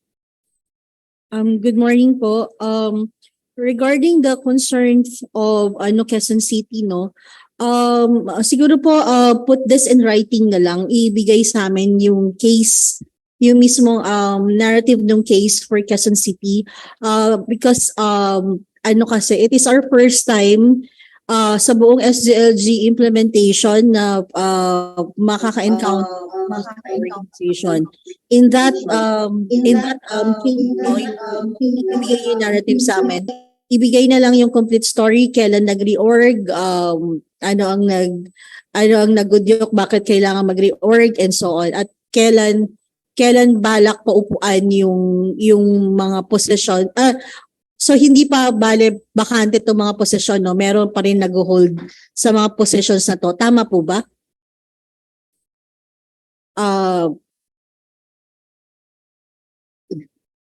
I see. Pero asan na po yung mga dating nag-hold ng position ng kung buong LDREAM-O, di ilang plantilla positions po yung o yung mismong LDREAM-O head lang po yung napalitan?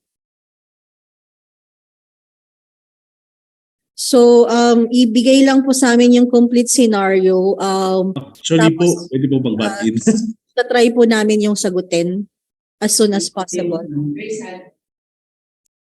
Yun po, thank you. Any additional clarification po from Quezon City? Parang nag-unmute po sila. Sir, ma'am? Actually po ma'am, yung pong aming DRMO head, po siya, nag-resign po siya last year. Wala pa siyang isang taon na resign. Ditong June lang po. So resignation siya. If you look at one of the considerations under LDREAM-O, nandun po sa, hindi ko alam kung aling page to, but you look into the technical notes, meron po tayong consideration for vacated possessions within CY 2022 and 2023. As long as, tapos merong conditions dito na dapat ongoing na yung hiring, etc. etc. Yung mga ganun po. may efforts. Okay, copy po. Ngayon. Thank you, ma'am. Okay, thank you, Ms. Melay and Sir from the ILG Quezon City. Next, item C of indicator 2 from the ILG Region 6 Antique Provincial Office. How about po if undergoing renovation or under construction in a separate location ng LDREAM-O offices, will their building plan or renovation plan be okay? Thank you. Ma'am or sir, yes po, but there should also be a temporary workspace that the LDREAM-O po is using. Next, for indicator 2.4, approve 2022 local disaster risk reduction and management plan and budget. Concern from DILG CAR is there no consideration if the LDREAM plan and LCCAP ended in 2022 and they are still on the updating for 2023 to 2025 plans kasi ongoing ang SIDRA updating po. May we ask po the guidance from the Office of Civil Defense regarding this concern of DILG Apayao? Sorry, I was not able to catch that. Ano yung indicator po ulit?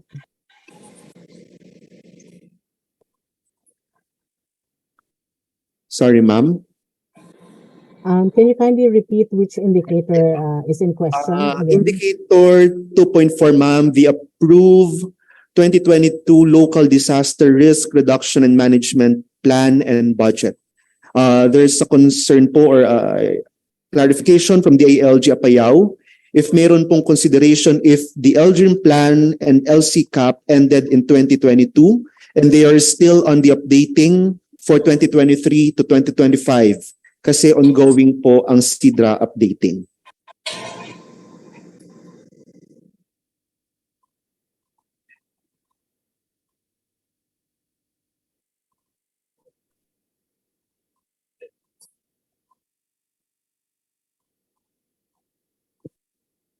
Ma'am Ara? Sir, I am not at liberty to make a decision right now. I'll have to confer with my principals regarding this matter.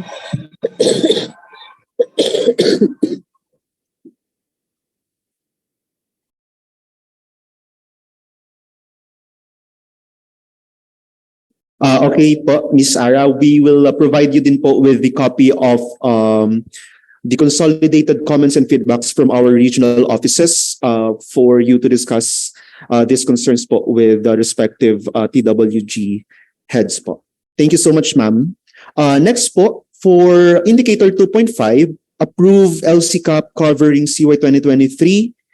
Question po from, a request from ARD Yvette from Region 10, requesting po again, please, for the Climate Change Commission to give the ILG a list of submitted documents. Yes, ma'am. CCCC has provided the Secretariat po and the TWG their data sets on this. And we will also share this data po sa regional offices po natin. Thank you so much po. Next, same indicator po, a question from DILG CAR Mountain Province regarding inclusion of GHG inventory in the 2024 indicators. Please reconsider po dahil mukhang hindi pa kaya ng LGUs. Baka need po muna natin ng more trainings, IEC, and capacity assessment for LGUs. Ma'am, we will communicate this to our respective technical working group. Especially sa colleagues po natin in the CCC and the NR Climate Change Service that recommended for the inclusion of this indicator for 2024 implementation cycle. Thank you po, ma'am. Next, for indicator 2.6, approve contingency plan for top 2 high-risk hazards. From DILG Region 2 po, what if ang contingency plan po ng LGU ay wala pang COVID ERE period but ongoing po ang updating? Will it be given consideration? If so, what are the data sources needed? May we ask po the Office of Civil Defense if we will still give consideration for LGUs that have ongoing updating of their contingency plan, including a COVID period? Tama po ba yung intindi ko na this is a separate contingency plan on COVID and EREID, not an updating of an existing contingency plan? Okay na po tayo? Can we proceed? Bilang ano lang naman po ito.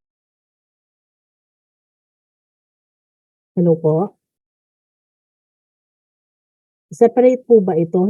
I was not able to catch the Sorry po, answer. unmute ko po si Miss Emmeline. Ma'am, meron po kayong kinaklarify This is a walkthrough of the community inventory, data requirements.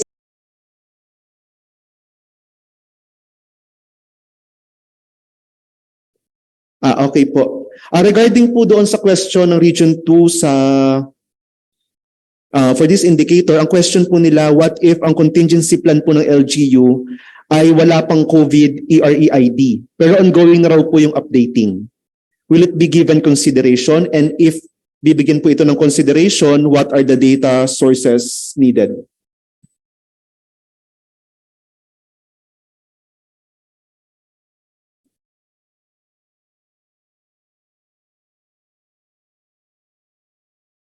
Miss Ara? Ay, sorry, nakamute po pala. Sorry. Now, with regards sa question niya po, nakalagay po sa ating consideration is for updating for COVID ERID concerns, consideration is given to LGUs with separate LDRIMC approved CP covering 2023 devoted to these concerns. So, Ang pagkakaintindi ko po, approved na po dapat. So, I'm not sure lang po if this can be discussed further with the PWG if they would give further consideration if it's still ongoing. Kasi ang pagkakaintindi ko po, pareho dapat approved na either separate or an updating of an existing contingency plan, just incorporating COVID and EID concerns. So yun po. Maybe is it possible siguro to seek yung baka TWG if we can discuss this siguro kasi if we will just base it on what was already discussed and what is written on the minimum requirement, dapat po approved na. Okay po, thank you for this guidance po, Miss Ara. Meron din po ako nabasa na direct message po from Miss Manel from the Office of Civil Defense. It should be updated na po kasi 2020 pa yung memo. This is also included in Gawad Kalasag as well po. This was also introduced last year po. Thank you, Miss Manel, for this clarification. Noted po ito. Also, regarding po sa concern na ito or sa indicator na ito, meron din pong direct message from Region 4A. Wala pong prescribed years of coverage ang contingency plan. What if hindi indicated ang 2023 sa CP but recently updated last 2022? Hindi po ba bibigyan ng consideration ito?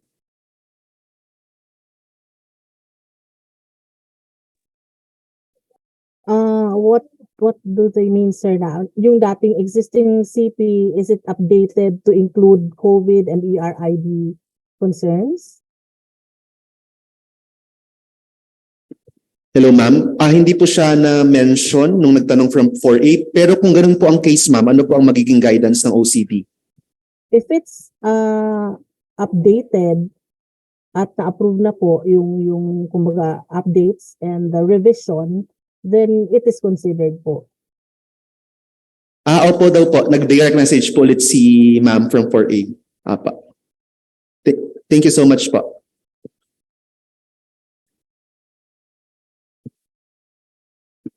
Okay, next question po regarding pa rin po sa contingency plan. From DILG CAR, Mountain Province, do we have a specific guidelines po sa integration ng EREID sa contingency plan? And what are the parameters po to determine that EREID concerns are integrated? Example, pag nilagay po yung compliance to minimum health protocols somewhere sa CP, accepted na po ba ito? May we ask for the guidance of the OCD regarding this concern of Mountain Province?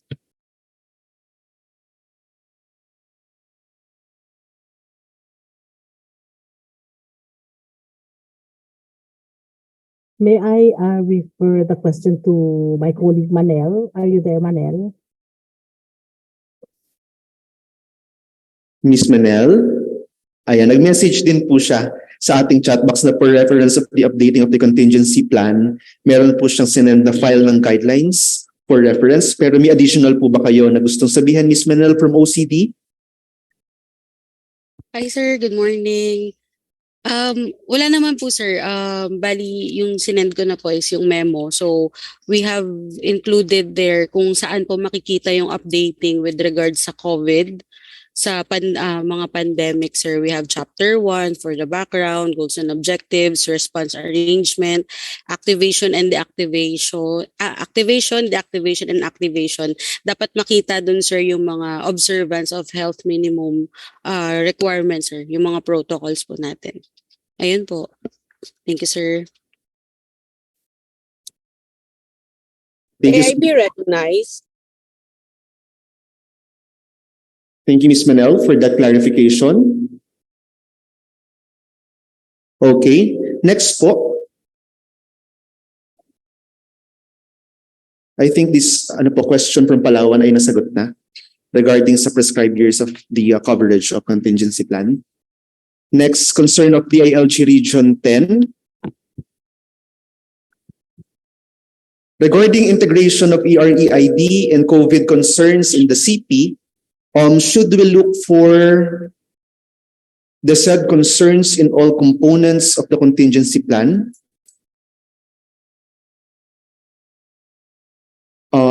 Can we ask our focal from Region 10 to please elaborate this concern?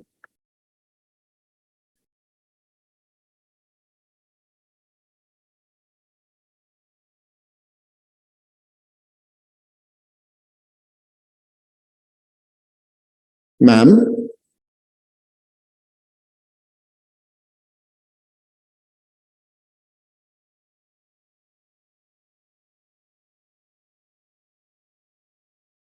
Anyone from the ILG R10 po regarding this concern? Pardon, sir. Meron pong ni-raise na question from your region earlier regarding the integration of EREID and COVID concerns in the contingency plan. Ang question po is, should we look for the said concerns in all components of the contingency plan? May I request, Sir Kim, if our division chief, Hazel Oxenia, can be recognized? She was trying to point out something earlier. Haze? Sure po, ma'am. Hazel?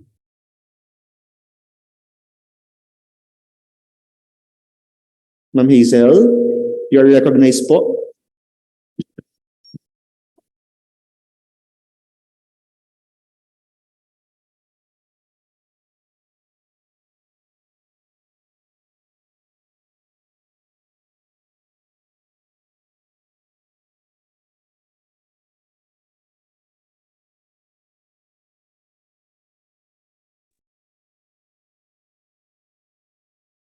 While waiting po for Ms. Hazel to discuss this further, for the information of all concerned din po, as mentioned earlier po by Ms. Manel, per OCD, all the components po mentioned by Ms. Manel as provided po doon sa NDRIMC Memo Circular 57 Series of 2020. And for the information din po ng lahat, DILG Region 3 initiated a more detailed guidebook on EREID integration on contingency plan in coordination with the Office of Civil Defense and the Department of Health. Nakashare din po ito sa DILG Central Luzon official page for reference po ng lahat. Hello, Sir Kim. I just talked to Hazel. As a clarification of her inquiry, what she was asking is about the CP, if the needs inventory and the projected resources should be seen sa CP po about on ERID po. Thank you. Thank you, ma'am. Ma'am Ara from OCD. At the top of our head, I cannot, I'm not sure if those were the ones that were mentioned na chapters na sinabi ni Manel earlier. So siguro po, to refer na lang to the memo, dun po nakasaad po which chapters have to be, to include that po. Thank you, Ms. Ara. Any additional po ARD event? Naka-mute po kayo.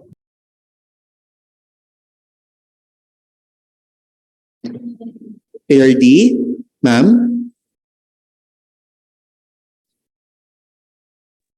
Okay na po, sir. Sorry. Okay na po. Okay po. Thank you so much po. Thank you, Ms. Ara, for that clarification. Sir, sorry, I didn't catch the clarification. May glitch po doon sa aking connection. Thank you. Okay po. Ms. Ara, pwede pong pa-reiterate lang po ang naging guidance ng OCD regarding sa question po ng DILG Region 10? Parang ni-mention po ni Ma'am yata was for inventory or something. Kung ito po ba ay kasama dapat daw yung updates on ERID and COVID concerns. At the top of our head, hindi po namin maano siya right now. So, ang ano po namin is to just refer to the memo with the guidelines po kasi nakasaad naman po doon which parts or chapters are to include those po. Thank you po. kindly include na lang sa technical notes, sir, please, and also a clearer reference for the assessment team on this concern. Thank you. Thank you so much po, ARD Yvette. Noted po ito.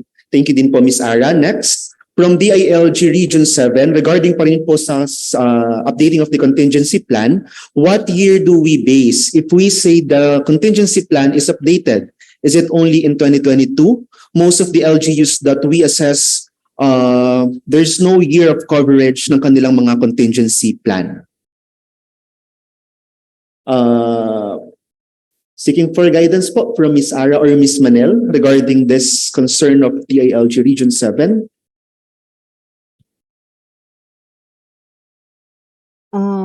Correct me if I'm wrong, I understand ang tinatanong po is if yung updating to include EREID and COVID concerns was done in 2022, tama po ba?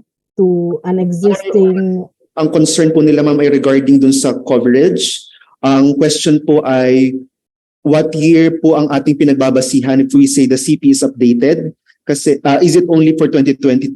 Kasi most of the LGUs daw po na na-assess nila sa kanilang region ay walang year of coverage ang kanilang mga contingency plans.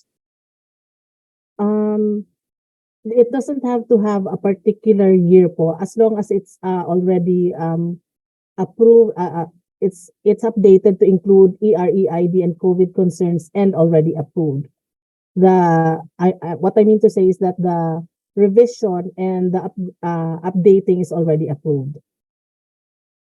Thank you, Ms. Ara. And additional guidance po from Ms. Manel. Technically, it should be yearly po, pero we can give consideration as long as they integrate the requirements on the recent guidelines issued by the OCT. Thank you so much po. Next. For the next indicator regarding fund utilization, there are raised concerns po from our regional and field offices. For this indicator po, or for the clarifications regarding this indicator, for the LDRIM fund utilization definition po, the Secretariat, the CGLG Secretariat, and the concerned TWGs will come up with a similar definition po of fund utilization across governance areas. To clarify lang po, as mentioned na rin po yesterday, and we will communicate immediately to our regional and field offices. Maraming salamat po.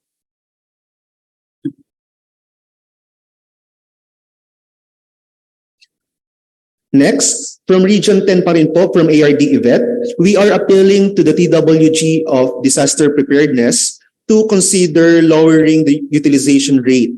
10% increase is quite high, and kindly consider the pandemic, the election last year, and change of leadership for some LGUs. And we also have to consider that the reduction of NTA this year have prompted some LGUs to be prudent in their DREAM fund utilization in the previous year. I believe it's okay to increase it by 2024. Actually po, for the information of all concerned, the initial recommendation is actually 75% and was already lowered to 60%. But may we ask for guidance or insights from Ms. Melay or Ms. Ara from OCD?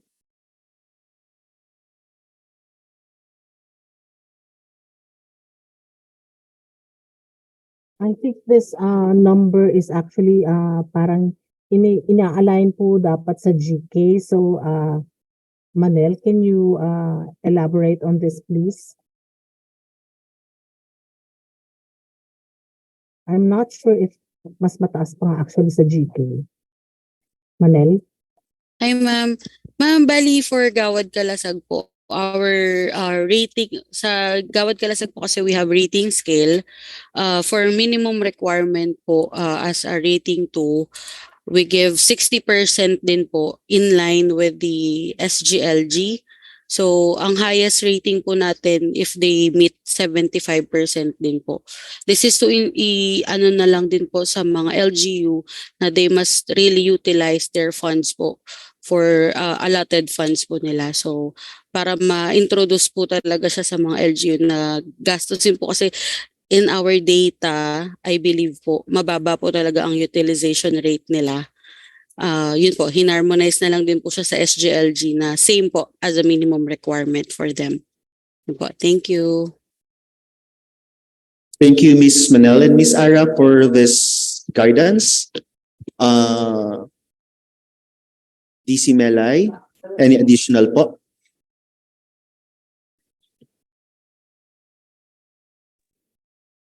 Hello po ulit. This is Mel. Ay.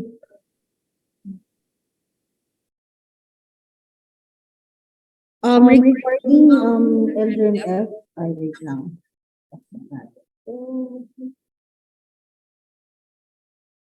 Regarding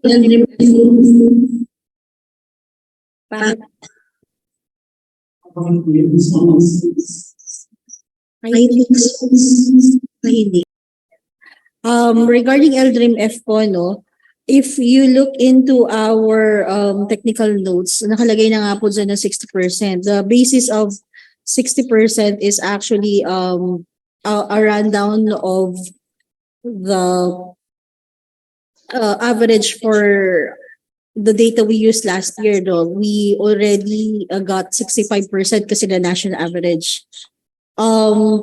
Tapos, kung makikita nyo, we have added a consideration. Pansinin nyo po yung consideration sa technical notes na at least 60% completion rate. This is new, actually. Hindi natin to in-introduce nung mga nakaraang taon.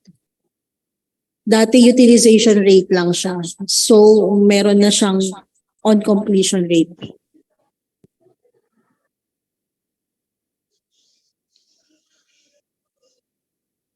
Magkaka-issue pa rin ba sa utilization kung meron na siyang alternative na completion rate?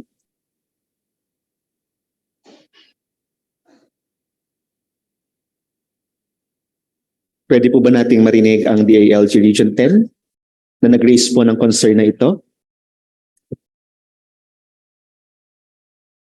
Ma'am Melay, bale, or siya, it can be fund utilization or the completion rate of the...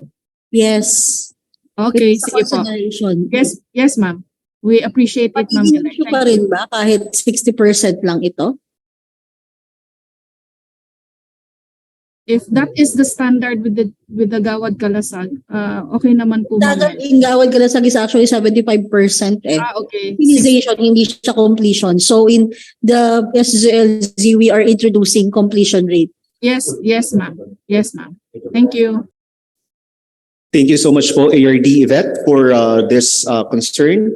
And thank you, Ms. Melay, Ms. Manel, and Ms. Ara for the clarification. Pasensya na po, pero balik po ulit tayo dun sa mga naunang indicators. Meron po tayong hindi nabasa. Regarding po ito sa approved LCCAP, indicator 2.5, is there any consideration for this indicator? LCCAP and AIP submission, if only the LCCAP was submitted to CCC and AIP was not included, pwede po bang ihabol pa this year ang submission ng AIP?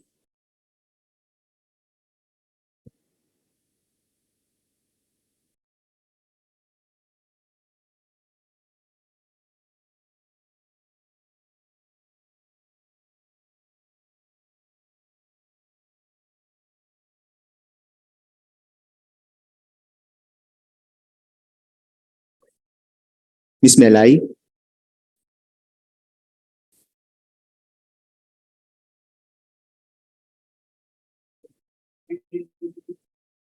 Kasabay ng 2024? Ikaw, magsalita ka nga ba?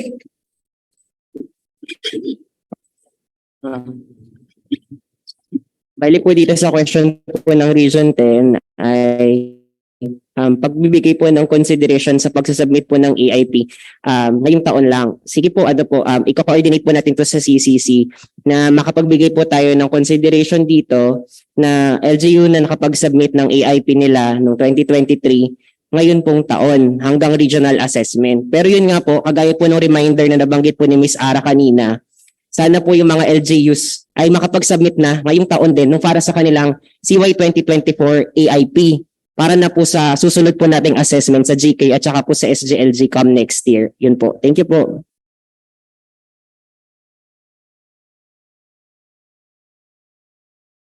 Okay, thank you so much for that clarification po. And I think dito po sa aming documentation, wala na po akong nakita na further questions regarding the indicators presented for disaster preparedness. Pero mayroon po bang mga humabol sa chat box for a while po? From DILG Region 2, pwede po bang humingi ng basis for the dissemination to LGUs regarding the yearly updated of the contingency plan?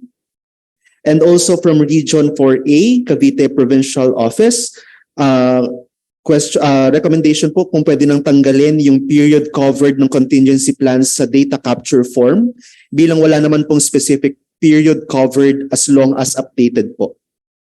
Ma'am will look into this po and will provide feedback po regarding this recommendation. Ms. Manel or Ms. Ara, regarding po rin sa a question or request po ng Region 2 regarding the legal basis for the yearly updating of contingency plans, yung raise po ni Ms. Manel kanina, for dissemination to LGUs daw po, if meron tayo nito. Ma'am? Sir? Yes po. This was cascaded din po on 2022 sa ating LGUs. And even last 2021 pa po siya na-introduce.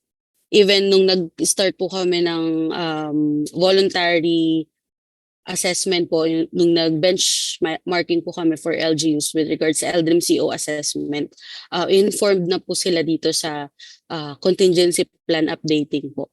So, I believe, sir, alam naman na po ito ng ating mga LGUs. Noted po ito, Ms. Manel. Thank you po. Also from DILG Region 2, from the LGUs po, they are appealing for the provision of technical assistance for the updating, inclusion, and integration on this new requirement or guidelines since we consider this are technical naman po to include also a manual or a guidebook or templates for the LGUs guide po or references. Thank you so much po. Noted po ito.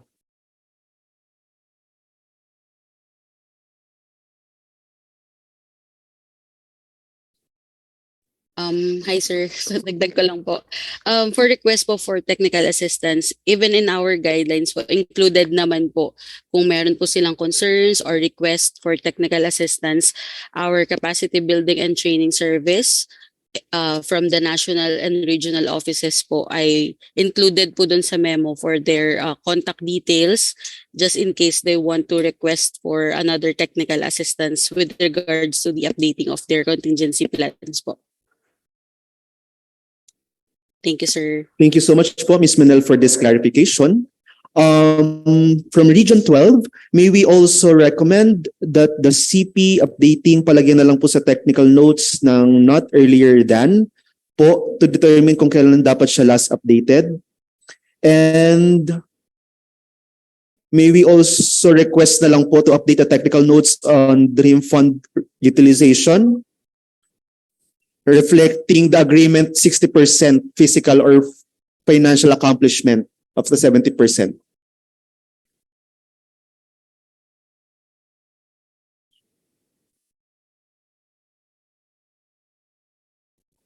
We will double check, ma'am, pero upon checking po ngayon lang, naka-reflect na po sa technical notes na nakashare sa regional offices yun pong agreements na ito regarding the utilization of LDRIM Fund.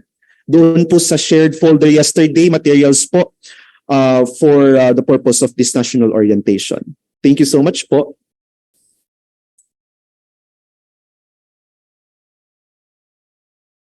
Also request po from the ALG CAR, can we still have the copy of that reference, yung pong minention kanina, being requested because apparently may mga LGUs po kasi na hindi pa nakakaalam para lang po may-guide ang ating mga regional assessment teams and sub-RACs. Noted po ito and we will forward to OCD.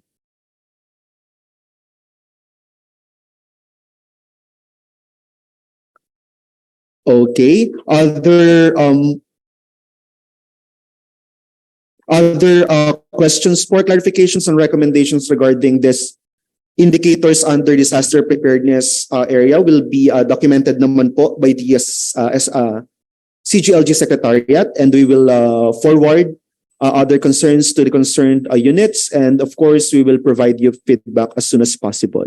Meron pa po bang humabol before we end the discussion for this area? For a while lang po.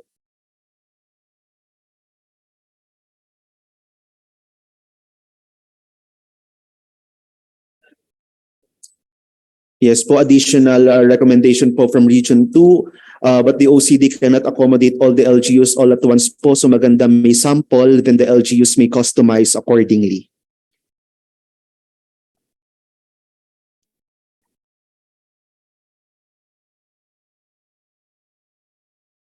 Okay po.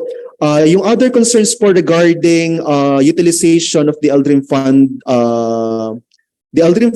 again po, as mentioned earlier, we will be coordinating with other TWGs regarding the definition, clear definition on utilization, and we will provide you po immediately feedback regarding this matter.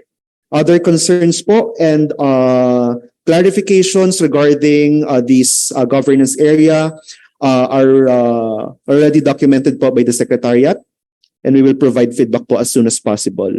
Meron pa po bang mga other concerns na hindi na-tackle earlier before we end the discussion of the indicators for disaster preparedness area and proceed to the next area?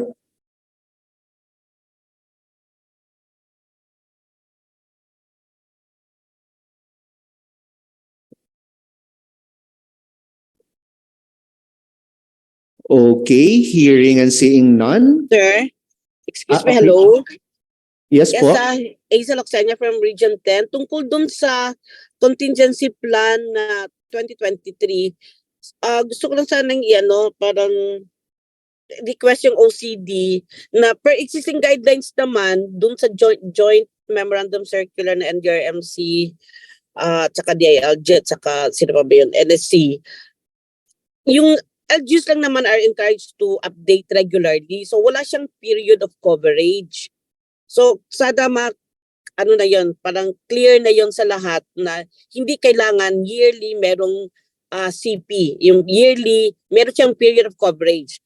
For as long as it's updated, for as long as naka-integrate or naka-mainstream yung mga dapat i-mainstream or integrate such as the COVID and the IRID concerns, then that should be enough. If the LGUs were able to update that 2022 pa lang, enough na yun. Hindi na yun for consideration. Parang it should be understood na hindi kailangan yearly na or may period of coverage ang CP.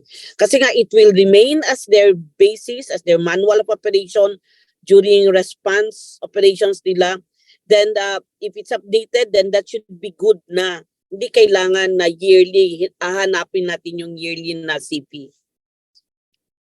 Kasi nga wala naman siyang period of coverage.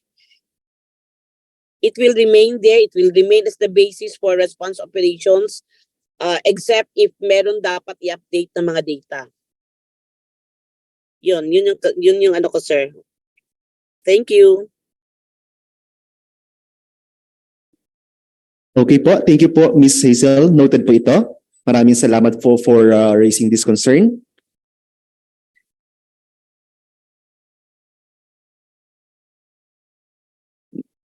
Okay po, I think ato pong last two questions na lang po na humabol yung entertain po natin meantime, and we will document na lang po other concerns dahil need na po natin mag-proceed sa ating next governance area. So basahin ko na lang po itong last two questions from DILG Region 8 and from CAR. First, from DILG Region 8, good day po. Although this was not presented, may we ask if the test of acceptability regarding the death during disasters in the draft guidelines could be waived, given that in the new normal, disaster have become more intense, stronger, and LGUs while prioritizing dream PPAs still need to cope up? Ms. Melay? Regarding this matter of test of results acceptability po, this is actually applied after the validation. So it is a matter that will be that have to be deliberated on by the council. So hindi po namin masasabing pwede nating i-waive. Kundi ito kasi ay hindi tayo yung magde-decide on it, kundi yung mismong council. So yun po, lahat nung nandun sa mga test of results acceptability, lahat yun i-deliberate. Ma-apply lang siya after the validation or unless merong special instruction sa amin na i-apply na siya prior to the validation. Pero lahat nun kasi is after the validation. That's why no, yung mga nakaraan, kahit yung may mga issue on, may mga special cases tayo nun, pina-cover pa rin natin nun sa validation, saka pinag-usapan kung tiningnan kung na ano ba yung issue na settle during that period at o di kaya napag-usapan ng council. Yun lang po. Thank you so much, Ms. Melay, for this clarification. Dito naman po from the ALG CAR regarding 2.9 indicator, we would like to clarify lang po na ang chinecheck lang ba is the presence or absence of executive order and not the conduct of a drill. Baka kasi iba po yung nakalagay dito sa draft technical notes dun sa present ni Ma'am Cabañeros kanina. We will look into this, ma'am, and we will update accordingly if meron po kaming na-miss. And lastly, question po from 4A. Yes po, lahat po ng mga agreements natin during the national orientation will be reflected or updated accordingly sa ating po mga technical references na ipaprovide po sa lahat ng RATs and sub-RATs for your information and reference, sir. Thank you so much po. Okay, at this point, we would like to thank our friends from the Office of Civil Defense, especially Ms. Ara and Ms. Manel for the presentation of the indicators for the Disaster Preparedness and Responsiveness Governance area. Maraming salamat po Ms. Ara and Ms. Manel. And kindly send our regards po to our OCD team and TWG members under this area. Thank you so much, ma'am. Thank you. Okay po. And at this point, before we proceed to the presentation of the performance indicators under the area safety, peace, and order, 5 minutes break muna po tayo. Ngayon po ay 11:09, balik po tayo ng 11:14. Maraming salamat po. And again, we will resend the link for the attendance form sa ating pong chat box. We are requesting everyone to kindly accomplish.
Umagang kay ganda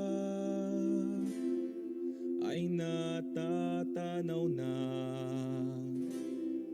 May dalang ligaya at puno ng pag-asa. Oh, oh, oh, eh, oh, oh, oh, oh, eh, oh, oh, oh, oh, eh, oh. Bayan mo'y lubos na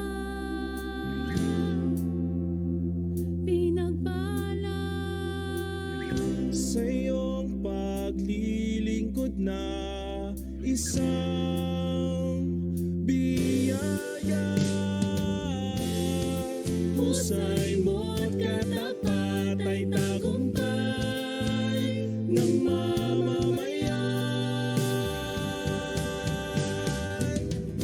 Tanglaw ng sulong gabay, linangin ating galing.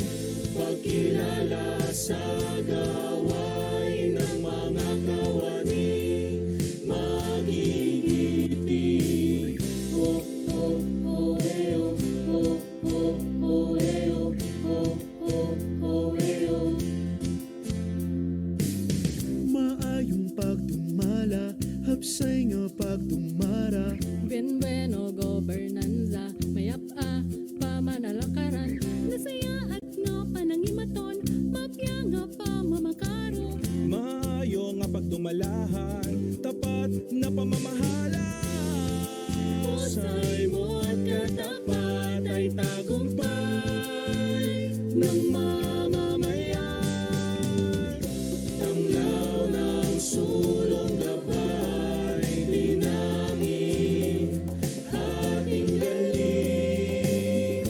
Pagkilala sa gawain ng mga kawani, magigiting. Taas noong pagpupugay saan man makarating. Husay at katapatan sa sinupang tungkulin. Oh, oh, eh, oh, oh, oh, oh, eh, oh, oh, oh, oh, eh, oh, oh, oh, oh, eh, oh, oh, oh, oh, eh, oh, oh, oh, oh, eh, oh, oh, oh, eh, oh.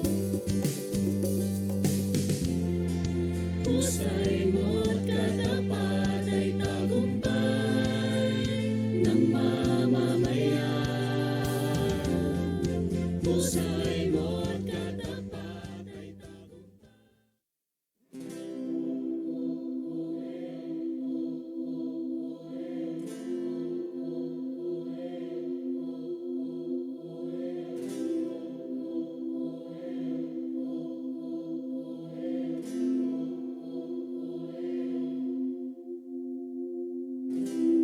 umagang kay ganda ay natatanaw na. May dalang ligaya at puno ng pag-asa. Oh, oh, oh, eh, oh, oh, oh, oh, eh, oh, oh, oh, oh, eh, oh.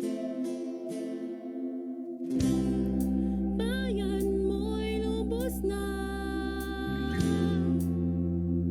pinagpala.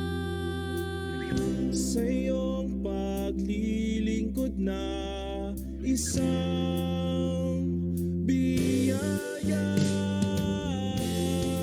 Husay mo't katapat ay tagumpay ng mamamayan. Tanglaw ng sulong gabay, linangin ating galing. Pagkilala sa gawain ng mga kawani, magigiting. Oh,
husay mo at katapat ay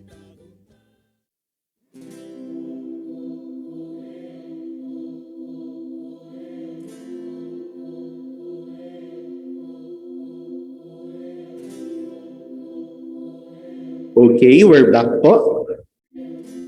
Ayan. So once again po, nakatapos na po tayo ng isang governance area for today's orientation on disaster preparedness and responsiveness governance area. Once again, we would like to thank our partners from our technical working group from the Office of Civil Defense for the presentation and answering the questions and concerns of our participants from different regional and field offices.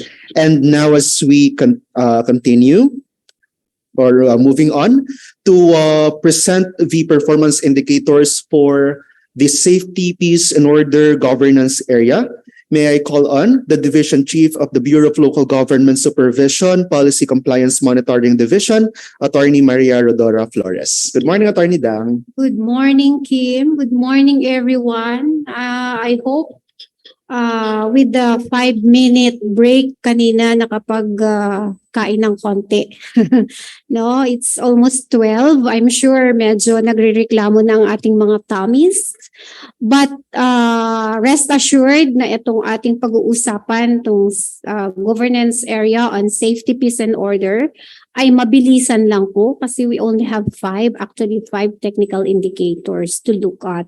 And actually, yung dalawa, no, ay hindi rin naman tayo yung mag-a-assess because it will be provided by the assessment teams of the POC and the ADAC. So, wag po tayong mag-aalala.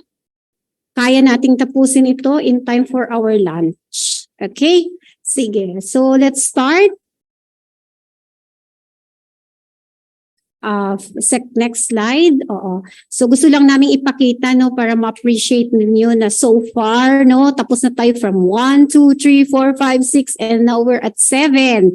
And para ma-inspire po tayo only 3 more governance areas to go and we're done. So congratulations po for staying with us. So next slide. Okay. Sige. So 7th governance area is safety, peace, and order, of course, with focus on the protection of our constituents from threats to life and damage to property. Sige. So technical notes po ang ating ipipresent. But of course, ang aming staff ay nilagyan lang ng kulay. Sige, next slide please. Para daw maging makulay ang ating mga araw. Sige. So, in summary, ito po yung ating mga indicators. Technical indicators, we have 5. For the first indicator, we have the peace and order performance audit rating for CY 2022. For the second indicator, Anti-Drug Abuse Council ADAC performance audit rating for CY 2022. And for the third indicator, the provision. So we will look at the provision of logistical support to our Philippine National Police Force. And for number 4, titingnan po natin yung organized and trained BPATs, barangay tanods, and or any similar unit. And for the last indicator will be the firecracker and pyrotechnic devices regulation. Sige. So let's start with the first indicator. Yan. So, of course, alam po natin that the POC performance audit, no? Ano yung purpose ng ating POC audit? Of course, to assess the performance of the regional, provincial, city, and municipal POCs on their functionality, identify the innovations conducted and initiated by the POCs and their POC secretariats, determine possible interventions and improvement strategies for POCs and POC secretariats, and create a platform for evaluation, assessment, and sharing of best practices between and among POCs and POC secretariats. So dito po, ang data source naman po natin at yung listahan po ng ating LGUs that passed the 2022 POC performance audit. that are eligible for the SGLG assessment will be provided by the interim NPOC Secretariat. Of course, nakakare of po ito sa ating bureau, ang Bureau of Local Government Supervision. At ang gagamitin po dito no is a system, the Peace and Order Council Performance Audit System. So this won't be kumbaga hindi to masyadong hassle no para sa ating mga SGLG assessors. And for the minimum requirement no for the SGLG, ito ay yung mga provinces, cities, and municipalities which garnered 70% for the POC audit. Siguro if I may share, ang mga audit indicators ng ating POC for this year, no, covering the period of course of 2022, medyo nag-level up din po. No? So if I may share some minor changes din dun sa audit ng POC, no? Kasi they also have this national audit team. Yung composition po ngayon nadagdagan po, unlike last year's audit, we only have representatives from DILG, PNP, DDBD, ND, and CSO rep. But for this year's audit, in-include na po natin ang mga partner agencies natin from BJMP and BFP. Okay, and this is also mandated by the omnibus guidelines of the POC. So also with the regional and provincial audit team composition of the POC for the POC audit, kasama din po ang BFP and BJMP, and the passing rate, no, itong 70% po actually is an increase of 5% from last year's 65%. Ito po ay recommended ng ating mga key officials and of course in consultation with our stakeholders and partners to increase also the standards, no, for the POC audit. And ano po ba? May tatlong minor changes din sa aming audit, no, sa POC. With respect to organization, meetings, and on the plans, programs, and budget. So dati po pagka sa organization, kailangan kasi ng CS or rep ang ating mga POCs, di po ba? Ngayong 2022, kung wala pong CSO representative ang ating mga POCs due to pending security clearance, kasi doon po tayo nagtatagal, the POC may attach any proof that it has initiated the clearance process. So yun na yung pong tinatanggap natin during the POC audit, na hindi lang certification na wala pang security clearance kaya walang CS or rep, but they have to submit na a proof na nag-initiate na sila for the clearance process. And then as to meetings naman po, dati po hinahanapan natin sila, no, for the proof of acceptance or receipt of the notice of meeting. But this time, we now accept online confirmation. Kasi alam naman po natin ngayon with the use of the technology, usually we send out our invitations also and confirmation through online platforms. So we now accept online proof. And then for the Pillar 3, no, yung approval ng POPs plan. So for the past year, kailangan approve yung POPs plan kasi that 2021 is already the second year na nung term, no, nung ating mga local chief executives. So but this time, since 2022 yung period na tinitingnan natin, they should be also preparing na yung kanilang 2020, yung 3-year plan nila for 2023 to 2025. So dapat kasama pa rin siya na dapat meron ng POPs plan na nasimulan nila and approved with the inclusion na of a LADPA or the Local Anti-Drug Plan of Action. So ito naman pong mga changes no dito sa POC audit no, yung mga indicators nila are well discussed. Doon yung mga consultations with our stakeholders. So malinaw naman pong naipaabot sa kanila. And we are just waiting for the approval of the guidelines no for the MC on the conduct of the POC audit. As soon as it is approved, then magkakaroon naman din po ng orientation for our POC team with our regional provincial audit team and the national audit team. So, as for the SGLG team, we will just get the result no from the NPOC through the Peace and Order Council performance audit system. Okay? So next indicator, ito, Anti-Drug Abuse Council performance audit rating for CY 2022. Okay.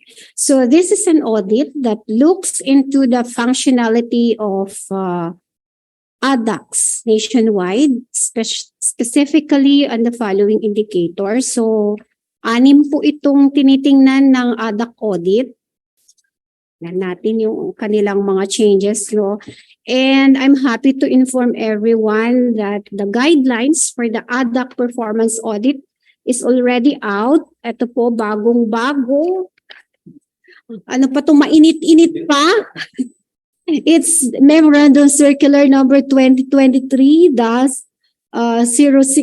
dated April 18. Yan, 2023. So, nasa ano na po yan? Nasa ating intranet na. So, ang purpose naman po ng ating ADAC audit, of course, to assess the functionality and effectiveness of our local ADACs based on existing issuances and policies, determine ADAC-initiated and or endorsed innovations and best practices at all levels, create an evaluation and assessment platform, and recognize effective and performing ADACs. So dito sa ating ADAC audit for this year, alam niyo na po, na-include na rin po natin dito yung ating BIDA program as compared po doon sa ating previous audit, no. So yung ating objectival rating pa rin, kanina nasabi ko 6 po yung indicators for the ADAC audits. Ano yung una? Organization of local ADACs. Then they look at the allocation of funds, implementation of plans and programs, support to ADACs by component LGUs, conduct of meetings, and innovation. So katulad din po ito ng ating POC rating, meron din po itong sariling assessment teams. And the SGLG team will just be furnished with the list, no, that will be generated in the ADAC functionality monitoring system to be provided to us by the PADS PMO.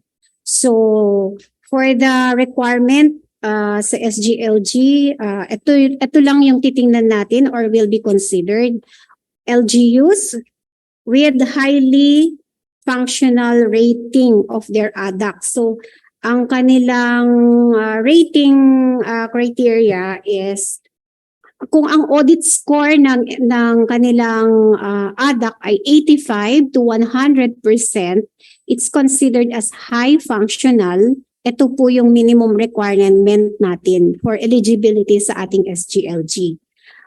Yung mga moderate functional and low functional po, hindi na po sila kasali. Okay? And if for information lang din po, I can also share lang din na even in the conduct of the ADAC audit, may mga mga minor changes din po silang ginawa, no? So, like for example, sa indicator ng sa plans, no? The implementation of the plans and programs. Dati ang tinitingnan po ng audit ng ADAC audit team ay dalawa, two components, yung clearing, drug clearing, no? And sustainability of the effort. Pero for this year's assessment, the ADAC audit team will just be focusing on the percentage of drug-affected barangays na declared na drug cleared. So, hindi na po titingnan yung sustainability.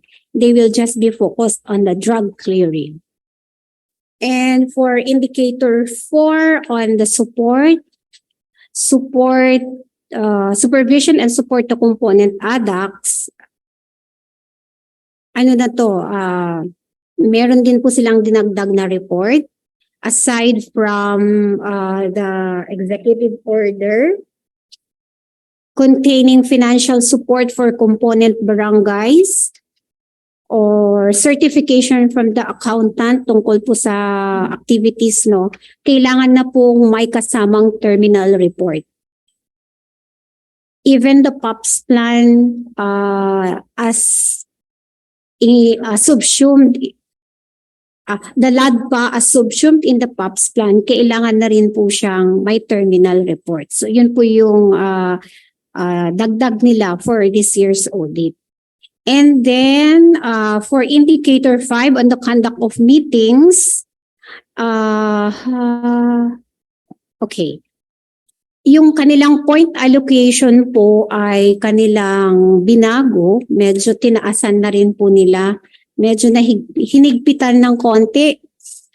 In the previous assessment, the ADAC is given 10 points if they have conducted 3 to 4 meetings for the year. Kasi supposed to be quarterly po yung meeting, pero there are instances na hindi nakakandak. So 3 to 4 meetings, they get a perfect score of 10.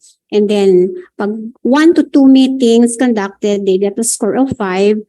And if there is no meeting conducted, of course, they get a point of 0. But this year, medyo hinigpitan po natin, no? Kailangan i-raise natin yung standards natin paunti-unti.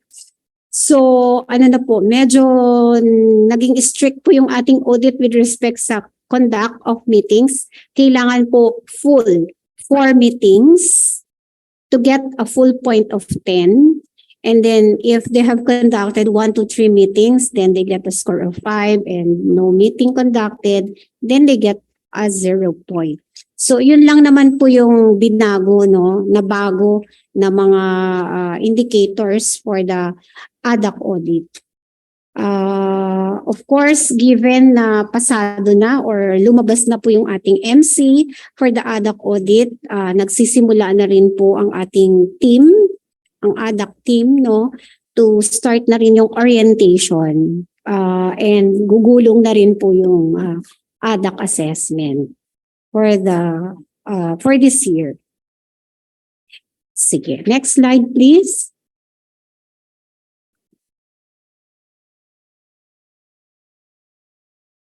For the third indicator, this is the provision of logistical support to the PNP. So this is being looked at to, ito yung description, to see the extent of assistance of the LGU to support the operations and maintenance of the local police station. So madali lang naman po ito, no, for our team. Ang data source natin ay Certified Form 21 of the local PNP. Titingnan po natin titingnan doon at isa-certify doon yung presence ng logistical support provided ng ating mga local government units, such as ammunition, communication, vehicles, support doon sa police station, supplies for CY 2022. And then for the fourth indicator, next slide please. Yan. So, organized and trained BPATs, barangay tanods and or any similar unit. So, makikita po natin dito yung participation ng ating mga community volunteers in helping maintain peace and order and public safety within the community. Ang data source natin, of course, certification. That's certification form 21 from the local PNP office.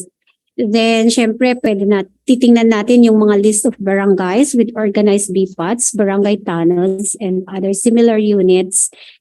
And the list of barangays with trained BPATs, barangay tunnels, and or other similar units. So, bale, dalawa po ito, no? We're not only looking at the organization, but we have to ensure that they are also trained.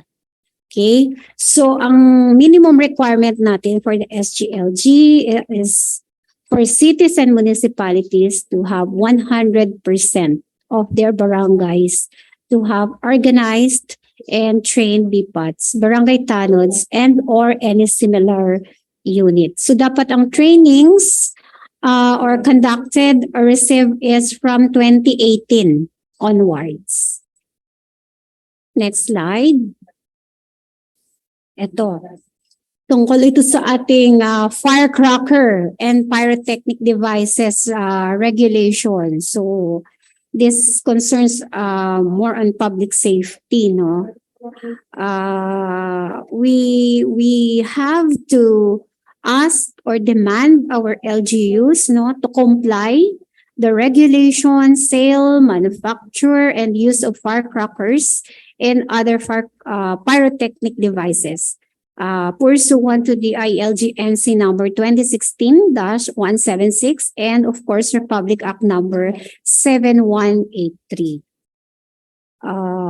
So ano po yung data source natin dito will be ordinance or similar issuance from the LGU stating the total ban of firecrackers and pyrotechnic devices, or an ordinance or similar issuance designating specific zones for manufacturing, display, and exhibition of firecrackers. So, titingnan din natin, no, yung list of LGUs that pass this criterion based on CY 2022 SGLG assessment and the national data. Care of po ito with our NPOC Secretariat. Okay. So ano po yung minimum requirement natin for this indicator? Siyempre, yung mga cities and municipalities natin na merong ordinance, no, or similar issuance in compliance with our NC and our law, particularly RA number 7183. Yan. So basically, ito po yung ating mga indicators. We also have indicators for profiling only. So hindi naman po dapat ito masyadong taxing sa ating part, no, kasi hindi ito kasama sa assessment, but nagre-ready lang po tayo, no, yung availability ng mga data on this.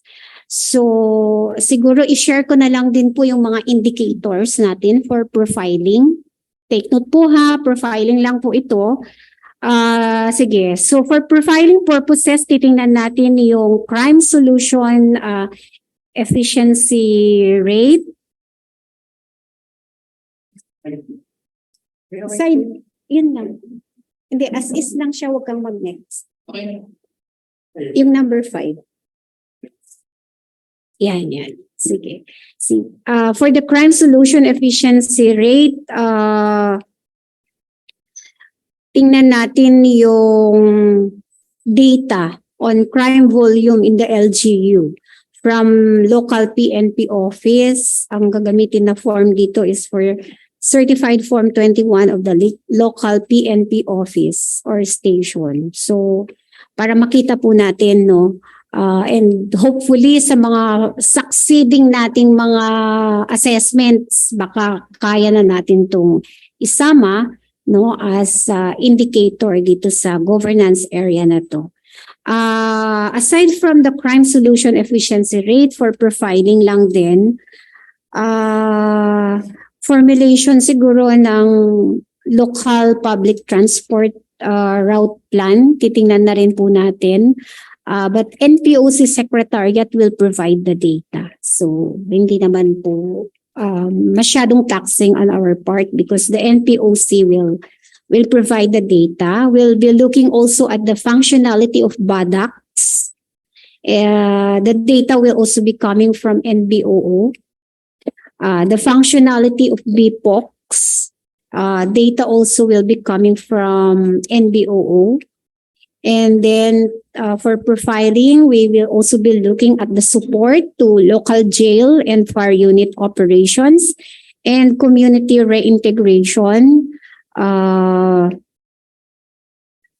Itong data na to will be coming from our partners from BJMP and BFP, no? Para makita lang po natin and pag-aralan po natin para sa mga succeeding na mga assessment natin, tingnan natin how we can also accommodate and look into this data, no? Kung pwede po nating gawin or ma-include as technical indicator for this area. Next slide. Yan. So basically, just the 5 indicators. And for the first 2 indicators, this will be provided by the POC and the FADS PMO. And next slide. Yan. So that's it. Sana po ay walang maraming question para tayo ay makapag-lunch break on time. Sige, maraming salamat po. Okay. Thank you so much po, Attorney Dang, for the presentation of the performance indicators for the safety, peace, and order governance area. Actually po kasama po namin si Attorney Dang ngayon dito sa conference room. Thank you so much po, together with other PCMD staffs. Meron po tayo mga ilang questions from our participants, from our regional and field offices. Simulan po natin sa ating indicator 1 regarding the 2022 Peace and Order Council Performance Audit. Question po from request from DILG Region 8. If there is a change in the POC audit indicators, sana po ibalabas na ang new guidelines po ahead of the SGLG guidelines. Yeah. Tama ma'am, kailangan po nating ipalabas ng mas maaga at malapit na po. Nasa table na po ni Yusek Iringan yesterday. So hopefully po sana next week. Next week po. Thank you. Apo. After a week naman po yung SGLG guidelines naman po yung lalabas. Thank you so much, Attorney Dang. So, marami po yung nag-raise ng question ng request na yon. So, nasagot na po ni Attorney na malapit na po, konti na lang lalabas na po ang guidelines or new guidelines regarding POC audit for this year. Next, for indicator 2, regarding ADAC performance audit, parang wala pa raw po as of now sa intranet yung ating MC regarding the ADAC. Ang huli na raw pong nandoon ay ibang memo circular. So, the PCMD po will just provide you with the copy of the guidelines po, and for sure mapapublish din naman po sa intranet yung guidelines na yon. Baka po nagkaroon lang ng konting delay. Meron na po ngayon? Meron na raw po ngayon. Kindly check po our intranet. Meron na raw pong publish MC for ADAC sa website, sorry. DILG official website. Meron na raw po. Next week daw po POC, tapos the next week po SGLG naman. Thank you so much po. Next po, From DILG Region 9, same indicator pa rin po, meron po bang extension sa deadline ng submission or uploading of ADAC audit MOVs? Approved MC says end of April 2023 lang po.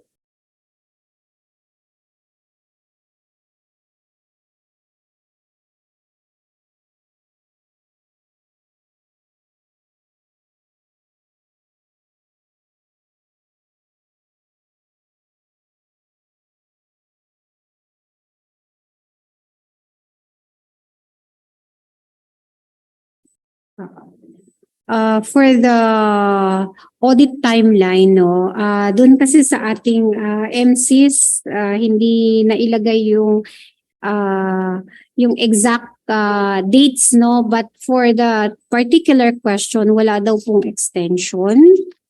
Sabi ng aming staff from the PADS PMO, because magre-release daw ng advisory on the schedule, pero pwede ko pong i-share sa inyo yung content ng advisory. Ito po yung audit timeline, no, na proposed na ilalagay po dun sa advisory for the phase 1 for city municipality, that will be April 24 to May 5. And for provinces, HUCs, ICCs, May 22 to June 2. And for the phase 2, it's going to be May 8 to 19 for CM. And for the provinces, HUCs and ICCs, from June 5 to 16. Yun. On the way na po yung advisory, ma'am. Okay, thank you so much po, Attorney, for that clarification. Next, from DILG Region 10, Cagayan de Oro, ang question po, ang LADPA po ba, kailangan po ba talaga na approve jointly ng CADAC at POC, or pwedeng magkahiwalay na approval of both councils?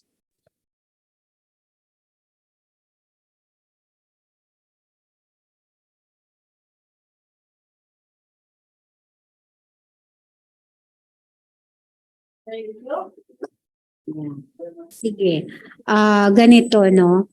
Ang POPs plan kasi ay meron pong parang dalawa kasi yung tinitingnan natin doon. Parang yung LADPA kasi is kumbaga part din siya or nilalagay po natin doon sa POPs plan.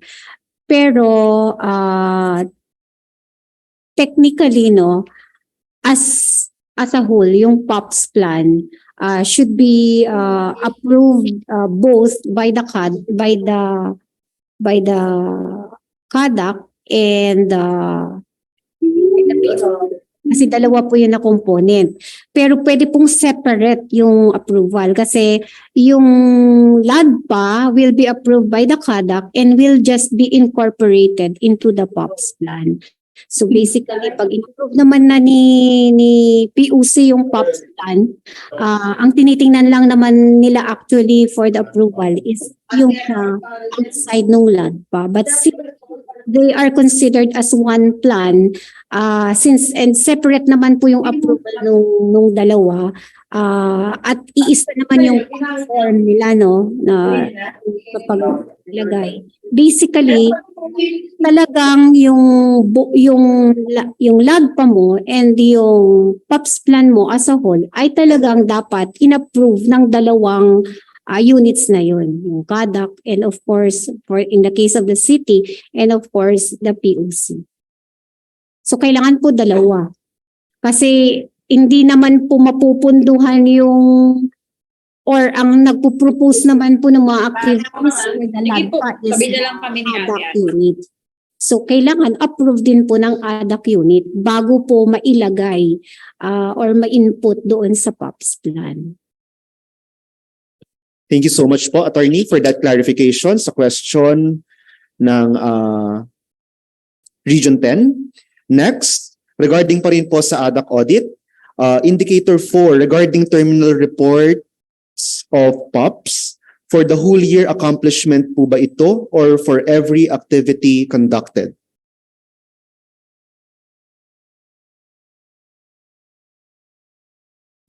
Regarding daw po doon sa terminal report ng POPs. For the whole year accomplishment daw po ba ito or for every activity conducted? That is a new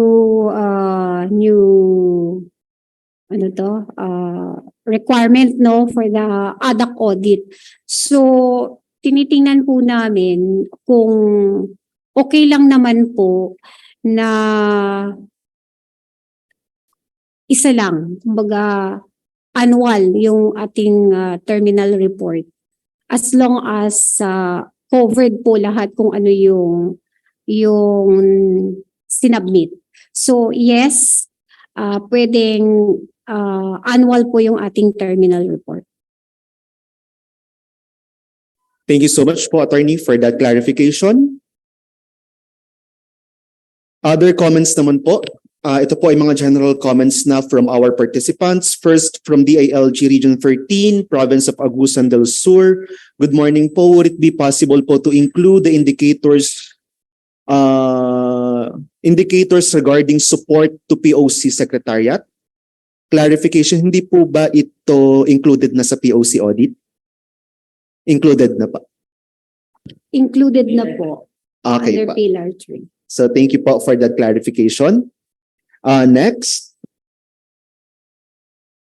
from DILG CAR, Ifugao, baka po pwedeng i-integrate ang functionality assessments of local special bodies like POC, LCPC, LCCAT, VAUC, MADAC, and others in the SGLG, gaya po nung sa SGLG-B. Sir, currently po, POC and ADAC audit results are already integrated in the SGLG. We'll consider the inclusion of other audits po in the succeeding years, but we have to be mindful of LGU's readiness to the indicators under this audits po.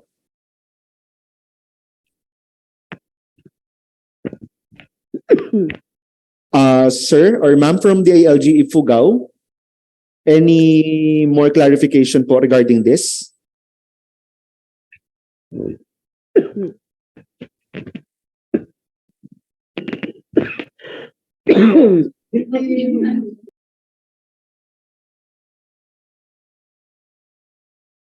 Wala naman po. So I think naging naman po, clear ang matter na ito. Kim, siguro Yes po. ko lang i-inform no, yung ating mga participants na yung ating mga checklist and technical notes for the 2023 ADAC audit team. Meron po tayong link dyan doon sa MC na naka-attach. Nandun po lahat ng annexes. So kumbaga yung mga concerns natin with respect doon sa ADAC audit team, yung pag-conduct, yung timeline, yung mga technical notes ay pwede po nila din ma-access. Makikita po doon sa ating MC. May link po doon. Thank you.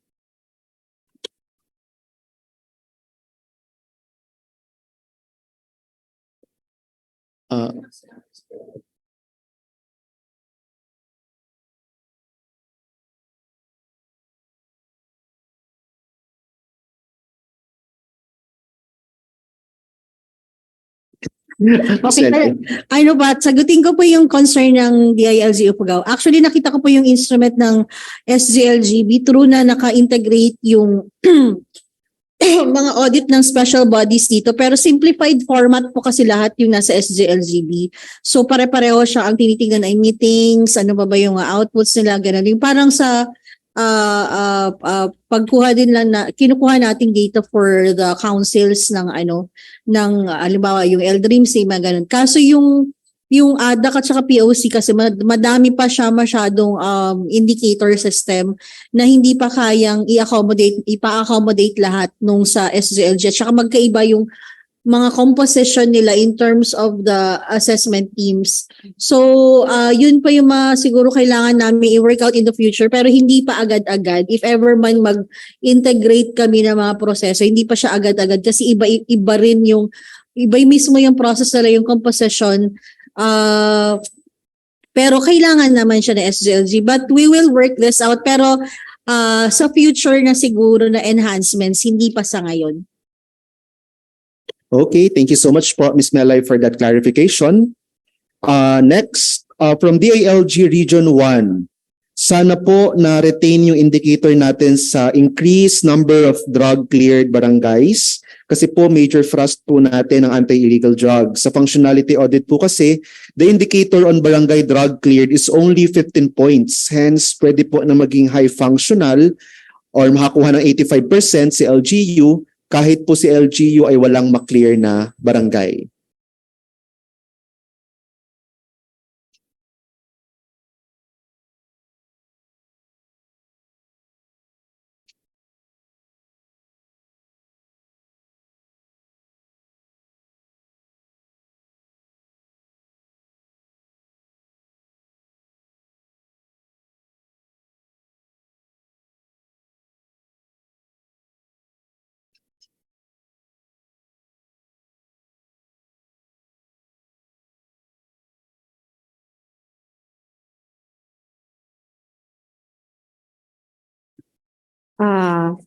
Ma'am, with respect dito sa drug clearing, no, I'm looking at the indicator reference, no.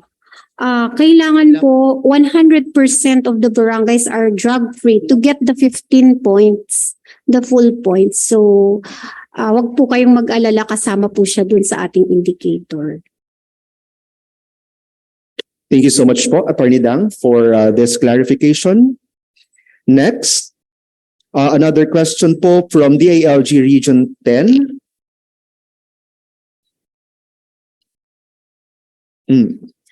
With the new guidelines and criteria for LTIA, I think it's difficult to achieve the 50% highly functional lupong tagapamayapa.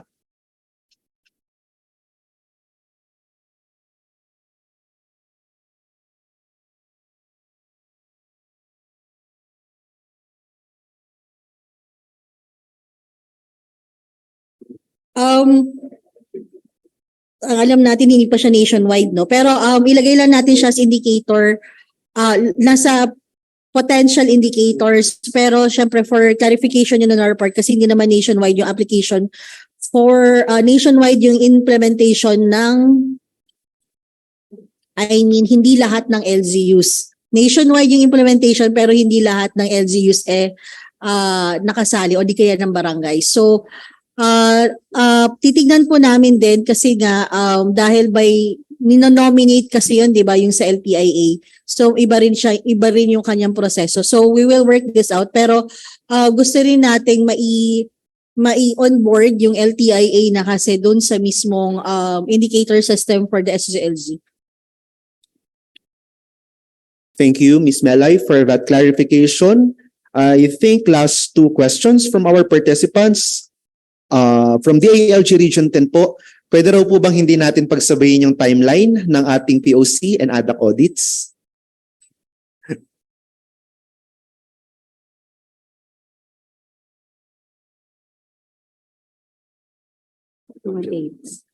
Yan. Actually, ma'am, kahapon may final guidance kami on that with our director, no? Kasi nagkaroon po ng meeting with LBOO, of course, from the PODs and the POC, PMO with respect dito sa ating audit timeline. And ang guidance po kasi ay pagsabayin yung pag-gather ng mga data doon sa during the phase 1 and phase 2.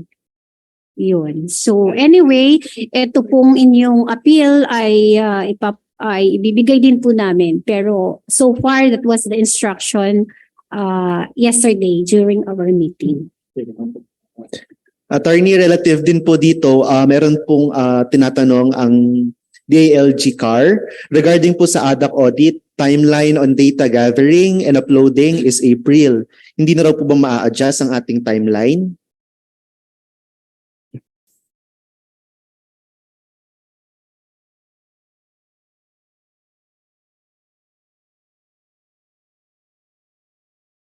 Sige. Sabi po ng aming from the desk of the PADS PMO. Yan, ang sabi po, sir, we regret to inform you that no adjustments na po as mentioned earlier. Kasi po, syempre may mga ano rin tayo no na naka-schedule na rin po ng mga activities. So yun po yung kanilang need din po kasi yun as input doon sa ating SGLG. So may timeline din po kasi si ADAC mag-submit ng result ng ADAC audit kay SGLG. So kailangan po namin din habulin yun. So kailangan din po kaming maghigpit doon sa ating audit timeline. Thank you, sir. Thank you po, Attorney, for that response. From DILG Region 11, regarding BIDA programs, mayroon po bang consideration if hindi pa siya nasali sa LADPA?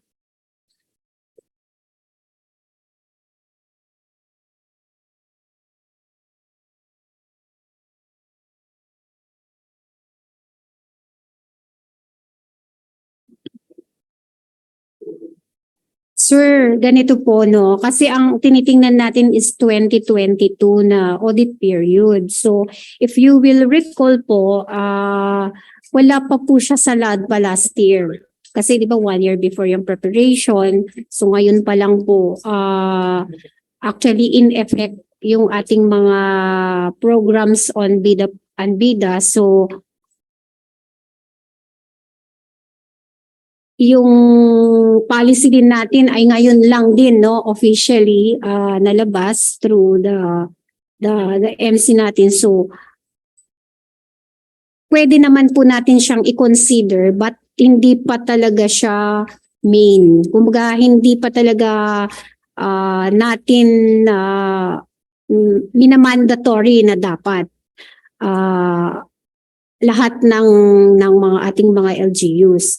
Pero nagbibigay po tayo ng consideration dun sa ating mga LGUs na even late po, kasi ang launching lang po natin is November, no? Yung soft launching towards the last quarter of 2022. So magbibigay po tayo ng consideration dun sa ating mga partners, mga LGU partners na they were able to come up with BIDA programs.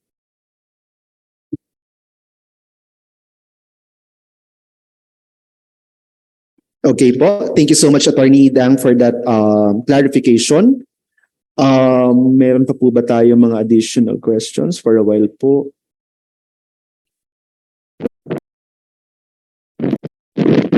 Meron pa po tayong last two.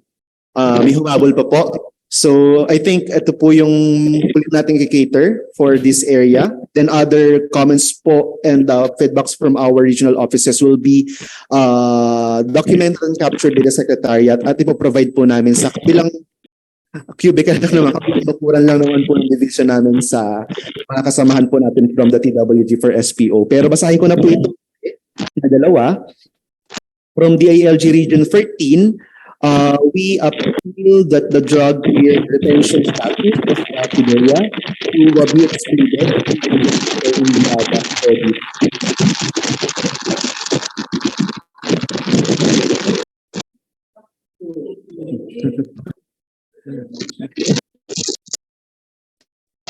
Sir, considering na-approve na yung ating MC, no? Mahirap na po yata. Kasi andun na po, ano na. But of course, we will still bring that to the table then. At least ma-inform din po yung members on the matter. But for now po, meron po tayong policy then. That is what we're going to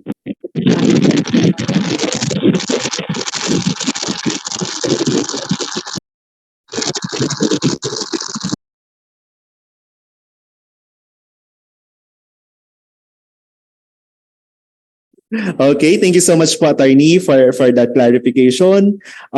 Next, from DILG CAR, clarification lang po regarding sa possible indicator for 2024 functionality of BADAX, at least 60% functional.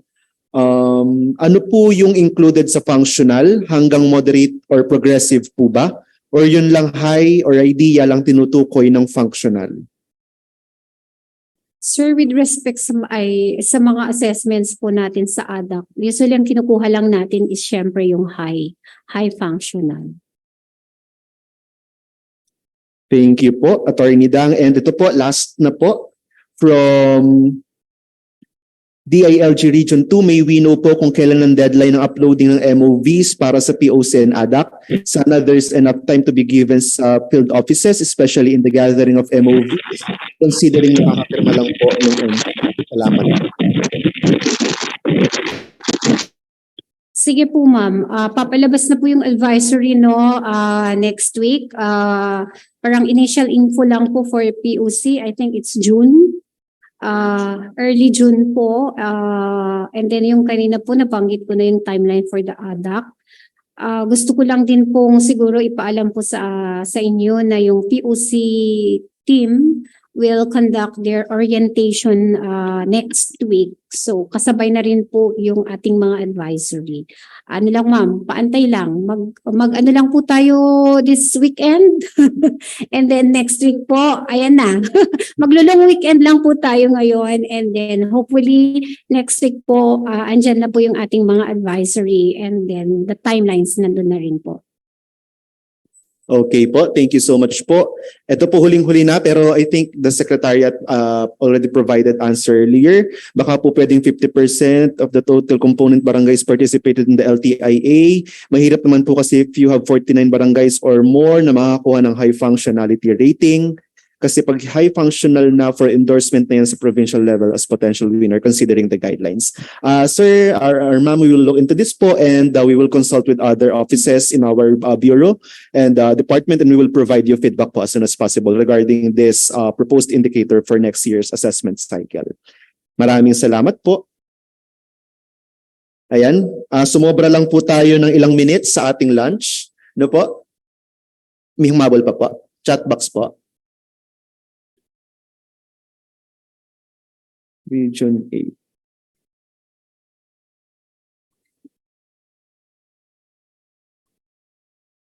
Hindi po siya nag-reflect sa akin.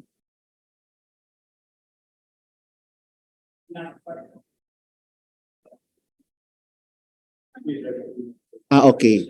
POC Audit Pillar 3, item number 3 on LADPA.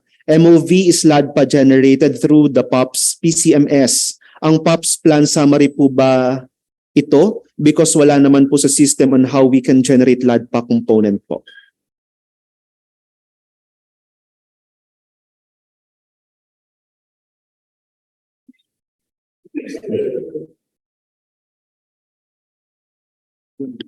Oo. Bale, sir, hindi natin actually siya makikita doon sa system, no? But this will be extracted by our programmer for the system. So, meron po silang way to get the list for the LADPA component. Thank you so much po, Attorney Dang. And again, all comments, feedbacks, and recommendations of our participants are well documented and will provide po feedback if meron pa pong mga need na i-clarify or i-discuss. And any additional po from the SPO team, Attorney Dang, before we end the discussion for this governance area? Meron pa po bang additional guidance or? Siguro po, hindi kasi natin siya masyadong dinetalye, no, yung ating POC audit and of course the ADAC audit, considering na ang ano natin is meron naman separate na mga audit teams, meron din itong sariling mga policies, and we are just be getting the results of these two audits to be included dito sa ating SGLG. Kasi syempre nag-focus tayo on the technical indicators lang for the SGLG. But we are requesting our SGLG team members kung if you can join po doon sa mga orientation po para doon sa mga POC audits and of course the ADAC audits. Yung mga comments din po ninyo, wag po kayong mag-aalala because we will be giving them also yung ating mga recommendations, especially on the timeline, and then yung mga inclusion ng mga indicators, at papaalam po natin ito doon sa dalawang PMOs handling these two audits for consideration. But sabi ko nga po kanina, with respect dun sa ADAC audit, considering that we have already an approved policy on this, so for now, we will be sticking with the provision of the MC. Siguro tingnan po natin as a way forward, makita natin po ito at maisama po natin doon sa mga susunod po na mga conduct ng mga audits nila. Thank you. Okay, thank you so much po, Attorney Rang, and to the BLGSPCMD for the discussion of the performance indicators for safety, peace, and order governance area. And of course, to our participants na nag-raise ng kanilang mga concerns and issues, we hope na na-clarify po natin ang mga ito. So, lunch break na po tayo. Again, later po, babalik po tayo ng 1 p.m. for the continuation of the discussion of the remaining 4 governance areas, namely health compliance and responsiveness, business friendliness and competitiveness, environmental management, and youth development. So, konti na lang po.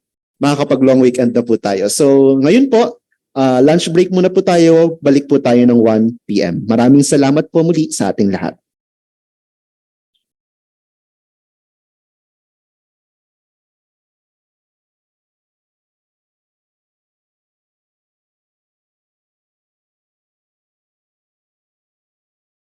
Recording stopped.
Ready na po sa continuation ng ating discussion. Pwede po bang heart react naman po dyan sa ating mga participants? If ready na po tayo, mag-continue. Ayan, may nakikita na po tayo ng mga reactions from our participants. And I think na rin po ang ating first, before the presentation, we would like to acknowledge po their presence, and we are Recording in progress. in this activity. And now, on to the next presentation to discuss for the health compliance and responsiveness area. May I call on Dr. Maria Lourdes Gajitos from the Department of Health. Doc Malu, good afternoon po. Hello. Good afternoon po. Ayan. Kami na po ba ang mag-share ng slides? Kami na po, Doc Malu. Okay. Okay. Thank you. So, good afternoon po. Hindi lang po, nag-e-echo.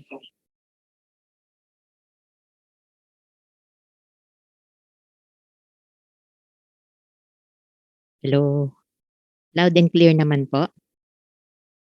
Yes po. Ayan, okay. Sige po, so good afternoon po ulit. Isang malusog na hapon po. In behalf of our DOH, SGLG TWG Chairman, Yusek Kenneth Ronquillo, and our Bureau of Local Health Systems Director, Dr. Lester Tan, I will be presenting the SGLG Health Compliance and Responsiveness area. So next slide po.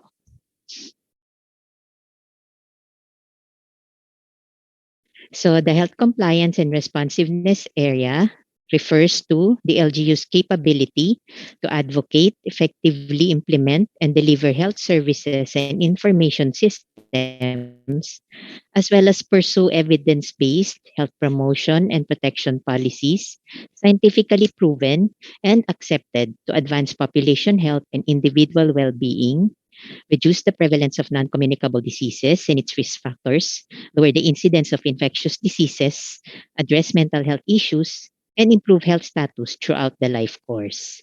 So next slide po.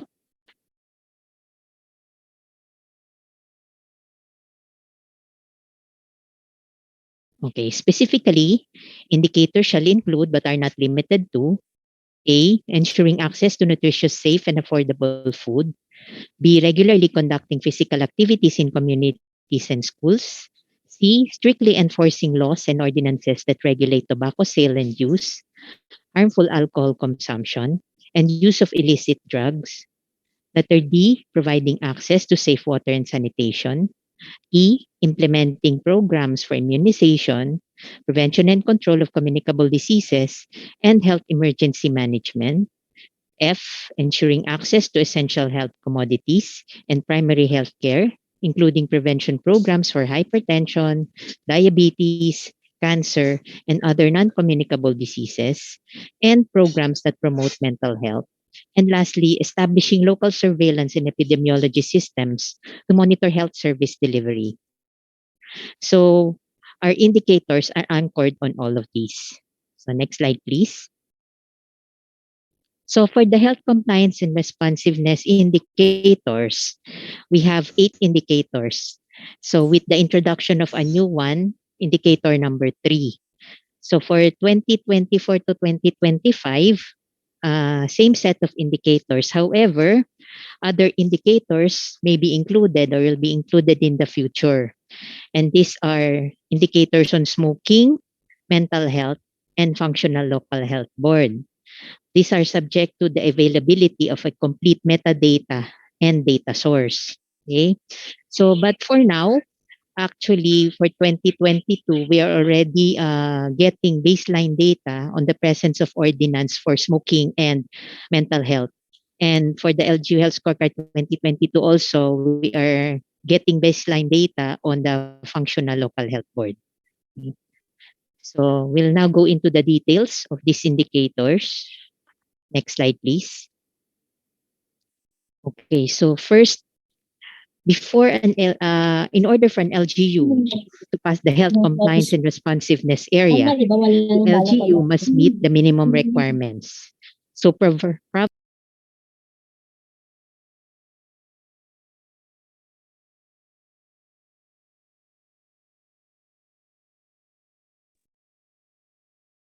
Ayan.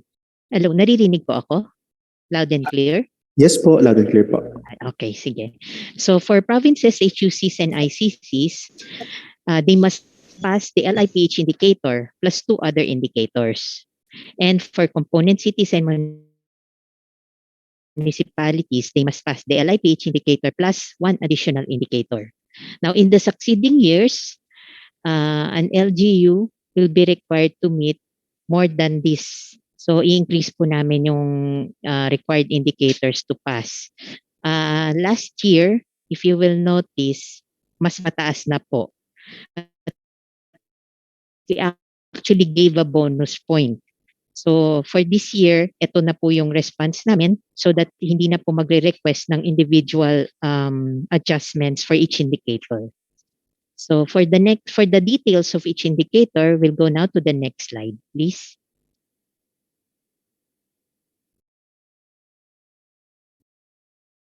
Okay. Nakikita na po ba yung slides ko? Okay. So first, the mandatory indicator, which is complete local investment plan for health. So the LIPH, the LGU strategic plan to implement universal health care, with the AOP or annual operational plan translating its details on an annual basis.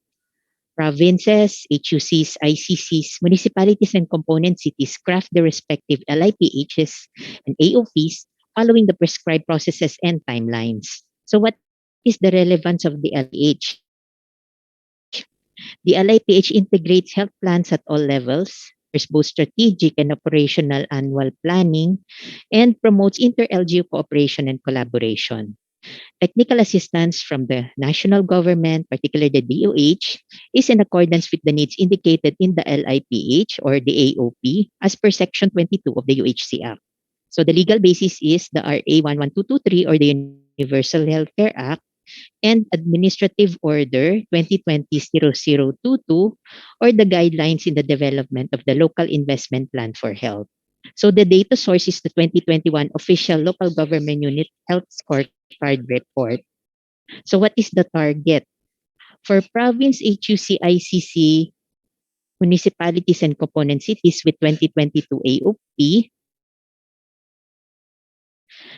so province HUC-ICC, they must have the 2022 AOP concurred by the CHD director or MOH FAR minister or the designated representative not later than December 15, 2021.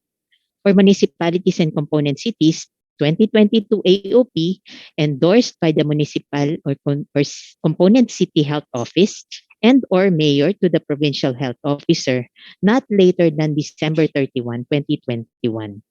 The means of verification will be the data capture form signed by the local health officer and LCE or province HUC-ICC. So that means complete final version of the province HUC-ICC 2022 AOP and the accomplished appraisal checklist for the 2022 AOP that is concurred by the director, CHD director, and the MOH farm minister or designated representative not later than the December 15, 2021.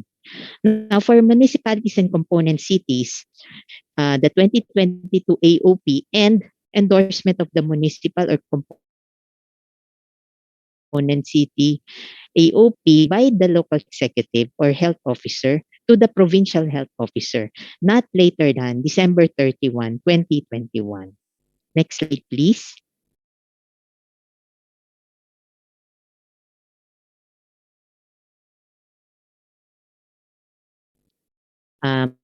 Check ko lang po, nakikita po ba yung slides ko? Okay. Sige. So, indicator number 2, proportion of households using safely managed drinking water services. This refers to the number of households using safely managed drinking water services meeting the following 3 criteria. So first, must be located inside the household or within its premises. 2, available at least 12 hours per day. And 3, water supply should be free of fecal contamination. And optional, yung priority chemical. Now, this will be computed among the total number of households expressed as a percentage. The relevance of this indicator is that provision of water and sanitation services are basic services important to every human life. It is a basic human right. So the LGU is primarily in charge to deliver basic services. Provision of water and sanitation services is essential in the prevention of incidents of outbreaks of waterborne diseases. So the legal basis is RA 7160 or the Local Government Code and PD 856 or the Code of Sanitation of the Philippines. Now the formula and data source. For the numerator, it's the total number of households using safely managed drinking water services, while the denominator is the projected number of households for the given year multiplied by 100. So the data source is the official 2021 DOH FHSIS annual report. Copy of the official FHSIS 2021 report submitted to the Provincial Health Office.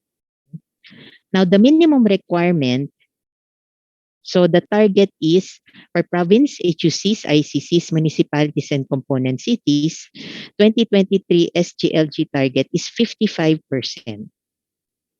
Now, the means of verification for provinces, HUCs, and ICC is the official 2021 DOH FHSIS annual report. For municipalities and component cities, certification from the province confirming receipt of the FHSIS report within the prescribed reporting timeline, and copy of the submitted FHSIS report. Next slide, please.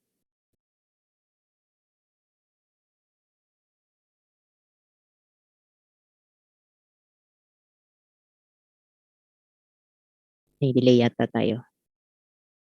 Next slide, please. Okay. So, nandun na sa isang screen, hindi pa dito. So, for the proportion of households using safely managed sanitation services. So this refers to the number of sanitation services among the total number of households expressed as a percentage. So safely managed sanitation services, number one, means sanitation facility is not shared with other households. And number two, the sewage excreta should either be stored in a containment tank and treated in situ, and application of sanitation byproducts for reuse or disposal. Or number two, stored in a containment tank, dislodged, transported, treated, and disposed off site, and application of sanitation byproducts for reuse or disposal. Or number three, stored in a containment tank or conveyed through a sewerage treatment and treated off-site and application of sanitation byproducts for reuse or disposal. Now, the relevance of this indicator is that provision of water and sanitation services are basic services important to every human life. So, as mentioned a while ago, this is very important since it is essential in the prevention of incidents of outbreaks of waterborne diseases. Now, the legal basis is again RA 7160 or the Local Government Code and PD 856 or the Code of Sanitation of the Philippines. So the formula is total number of households using safely managed sanitation services all over the projected number of households for the given year multiplied by 100. So note that this will be reported cumulatively from month 1 to month 12. Now, the data source is the official 2021 DOH FHSIS annual report or copy of the official 2021 FHSIS report submitted to the Provincial Health Office. Now, the target for provinces, HUCs, ICCs, municipalities, and component cities is 43.6%. Now, the means of verification, official 2021 DOH FHSIS annual report, and certification from the province confirming receipt of the FHSIS report within the prescribed reporting timeline, and copy of the submitted FHSIS report. Okay. So next slide, please.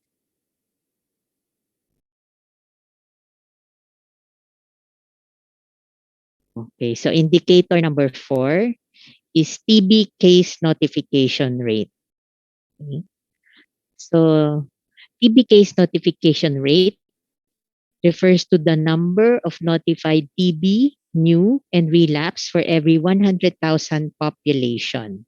So the relevance of this is that all LGUs are encouraged to improve TB surveillance to provide early treatment to those who need it and to ensure successful treatment and eventually achieve disease elimination. So the legal basis for this is that Section 8 of the implementing rules and regulations issued by the DOH on May 5, 2017 for RA 10767, which is the Comprehensive TB Elimination Plan. Now, RA 11332 or the mandatory reporting of notifiable diseases and health events of public health concern. So these two are the legal basis for this. So the formula is the total number of notified TB cases, new and relapse, all over the total population of the LGU multiplied by 100,000.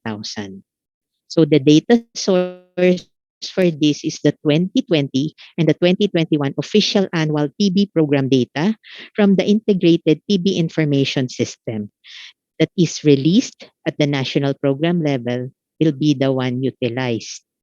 Now, the minimum requirement for provinces, HUCs, ICCs, municipalities, and component cities are yung 2021 performance result should be equal or above the 2020 performance result.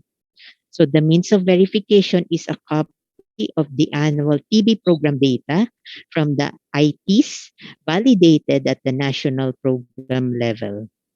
Note that data change requests shall only be accepted in case of clerical error identified and certified by the CHD or MOH BARM TB program coordinator.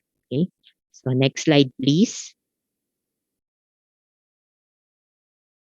Next is TB treatment success rate. Okay. So TB treatment success rate refers to the number of new and relapsed TB cases that were cured or completed treatment out of all those that were notified. So what is the relevance of this? All LGUs are encouraged to improve TB surveillance to provide early treatment to those who need it and to ensure successful treatment and eventually achieve disease elimination. So the legal basis is again yung section 8 of the IRR issued by the DOH for RA 10767 or the Comprehensive TB Elimination Act and RA 11332 or the mandatory reporting of notifiable diseases and health events of public health concern. So the formula is numerator of is the number of new and relapsed TB cases that were cured plus completed treatment all over the number of all notified TB cases multiplied by 100. So again, the data source will be the 2021 official annual TB program data from the Integrated TB Information System, which is released at the national program level. The target for provinces, HUCs, ICCs, municipalities, and component cities must be equal or more than 90%. Okay? So the means of verification will be the copy of the annual TB program data from ITs validated at the national program level. Now note that any data change request shall only be accepted in case of clerical error identified and certified by the CHD or MOH BARM TB program coordinator. Next slide, please.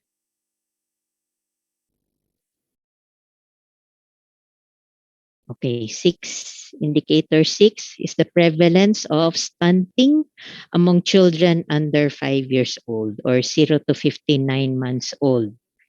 So prevalence of stunting refers to the proportion of children under 5 years of age whose length or height for age is from less than equal to 2 standard deviations to less than equal to 3 standard deviations. That is yung classified as severe stunting from the median WHO child growth standards.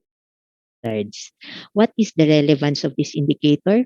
Child growth is the most widely used indicator of nutritional status in a community and is internationally recognized as an important public health indicator for monitoring health in populations. Stunted children fail to reach their physical and cognitive potential. In addition, children who suffer from growth retardation as a result of poor diet and or recurrent infections tend to have greater risk of suffering illness and death. Now, the indicator will aid the LGU in the formulation of their programs, plans, and activities, projects and activities in the local nutrition action plan and in determining their targets to contribute to the national target.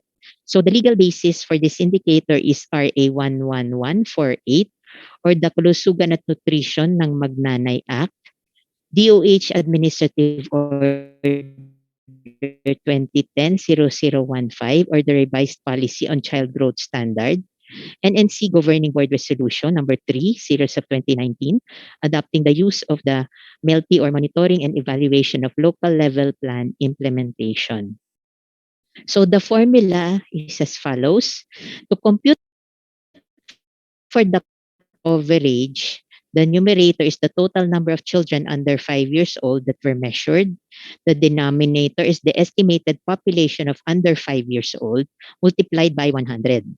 So to compute for the stunting rate, the numerator is the number of children under 5 years old identified as stunted and severely stunted, while the denominator is the total number of children under 5 years old that were measured, multiplied by 100. So the data source will be the official 2022 Operation Timbang plus result coming from the National Nutrition Council Central Office. So if you notice po, all the other indicators, 2021 LGU Health Scorecard, but for the nutrition data, NNC was able to give us the 2022 data already. So kaya 2022 ang ating official data source for this indicator. Now, what is the minimum requirement?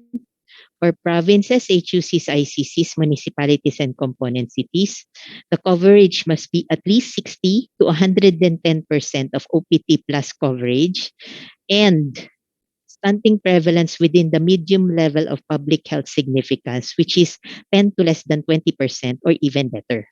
So the means of verification for province HUC ICC, a copy of the consolidated barangay OPT plus results signed and with received stamp from NNC regional office, which is the date of submission. And then the municipalities and component cities, copy of consolidated barangay OPT plus results signed with received stamp from the province for municipalities and component cities data submission. Next slide, please.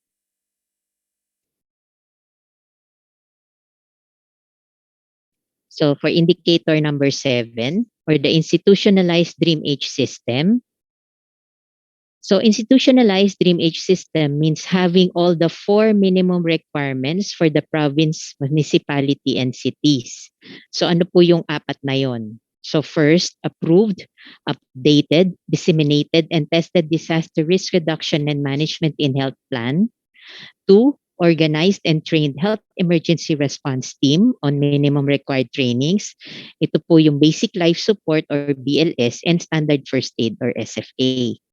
Number 3, available and accessible within 24 hours essential health emergency commodities. So example, medicines such as those that are anti-infective, analgesics, antipyretics, fluids, electrolytes, respiratory drugs, dietary or nutritional products. And number 4, Health Emergency Operations Center that is functional with number 1, a command and control, 2, coordination, 3, and communication. So the relevance of this indicator is that Dream Age system as a means of proactive, responsive, and resilient local health system sustained to improve timely, effective, and efficient preparedness and response, especially highlighting its contribution from our COVID-19 experience. Now, the legal basis is AO 2019-0046 on the National Policy on Disaster Risk Reduction and Management in Health and AO 2020-0036 on the guidelines on the institutionalization of Dream Age in province-wide or citywide health systems. And of course, RA 11223 or the Universal Healthcare Act. So official data source is SGLG Health Scorecard 2021.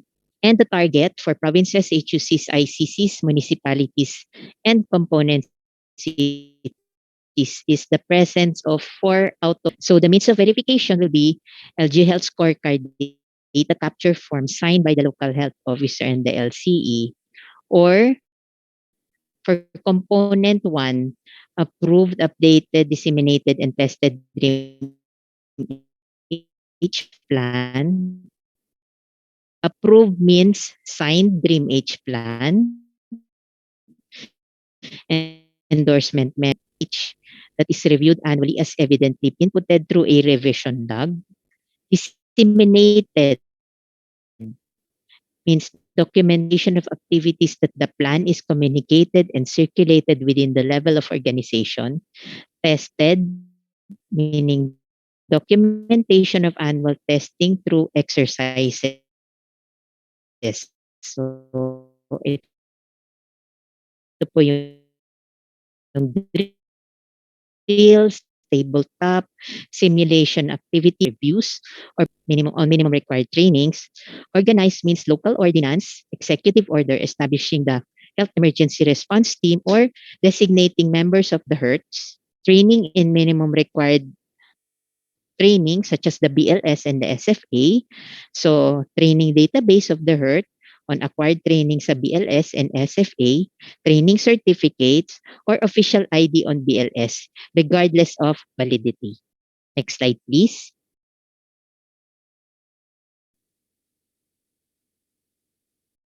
Okay, component 3. For component 3, available and accessible for 24 hours, essential health emergency commodities. So logistics, inventory, or actual presence of the commodities, presence of existing agreements, protocol, work instructions on the mobilization of commodities for quick access in emergencies and disaster. For component number 4, Health Emergency Operations Center with functional system. So the LGU has space, which may be shared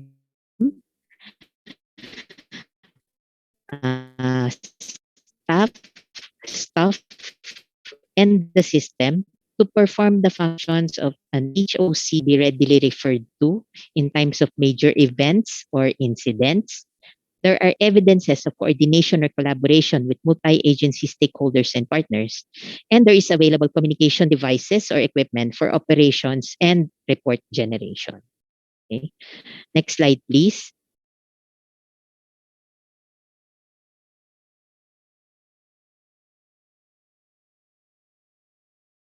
Okay, so for the last indicator, functional epidemiology and surveillance unit or functional SU. So functional SU is defined as having 5 out of 5 SU components. So ano po yung 5 na yon? First, an ordinance or executive order creating the SU. Number 2, SU staff complement. So SU shall have at least one disease surveillance officer duly trained on applied or field epidemiology, surveillance and response, and one epidemiology assistant of allied health profession with distinct organogram. And fourth, with budget, work, and financial plan dedicated to the SU or approved planning documents with budgetary allotment from the local budget. And last, processes and generates epidemiologic reports. So ito po yung disease and event surveillance report.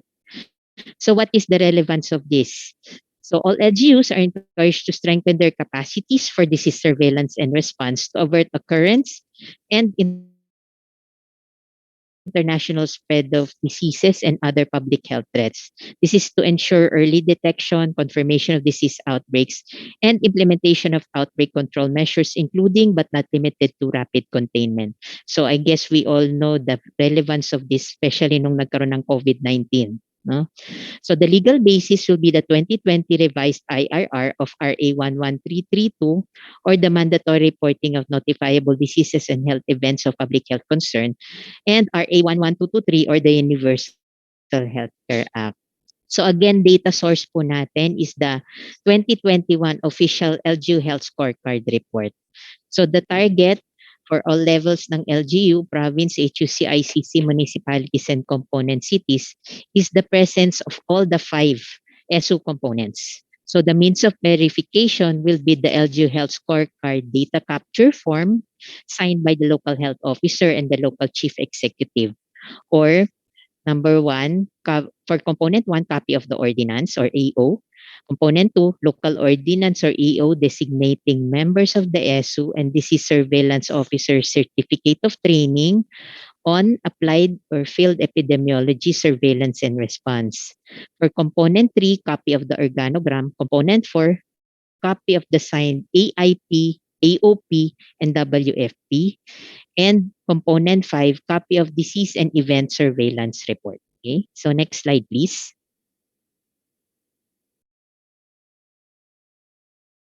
Okay, so for in cases of inconsistency between the LGU and DOH data, the LGU must fill out the data change request form for further verification. Please take note that data change request shall only be accepted in cases of clerical and encoding errors. So nagkamali ng pag-encode, yung mga decimal point, mali yung color coding, yung mga ganun po. The process shall follow the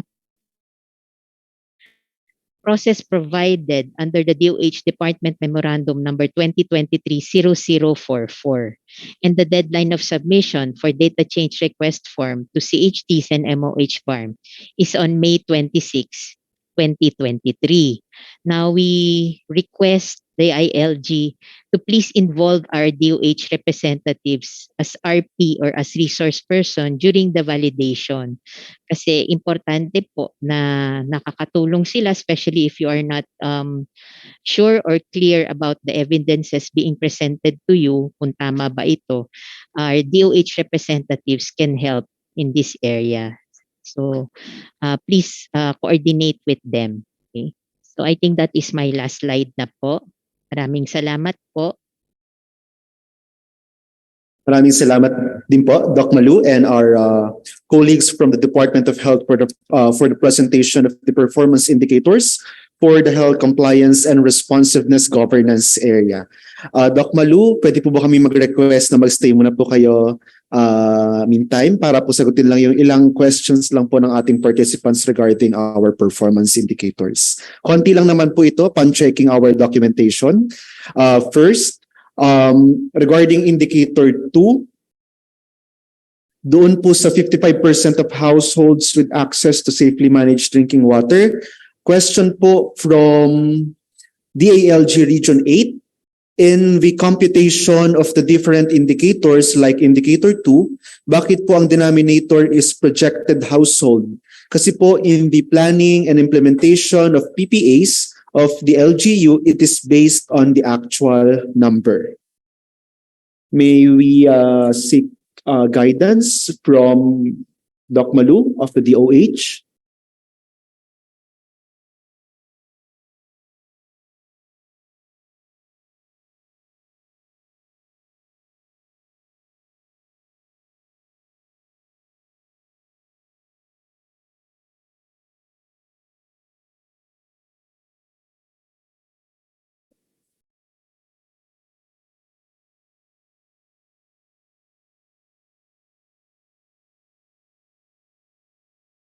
Doc Malu?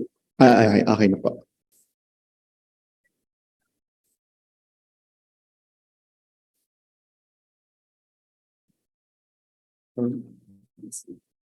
Hello po, Doc Malu.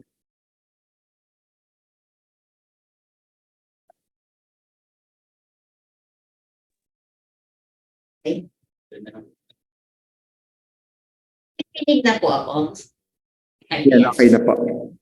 Okay po. So, the formula, the numerator denominator was already set. And the data for the projected population, we also obtained it from PSA. So, ito po ay set na po talaga.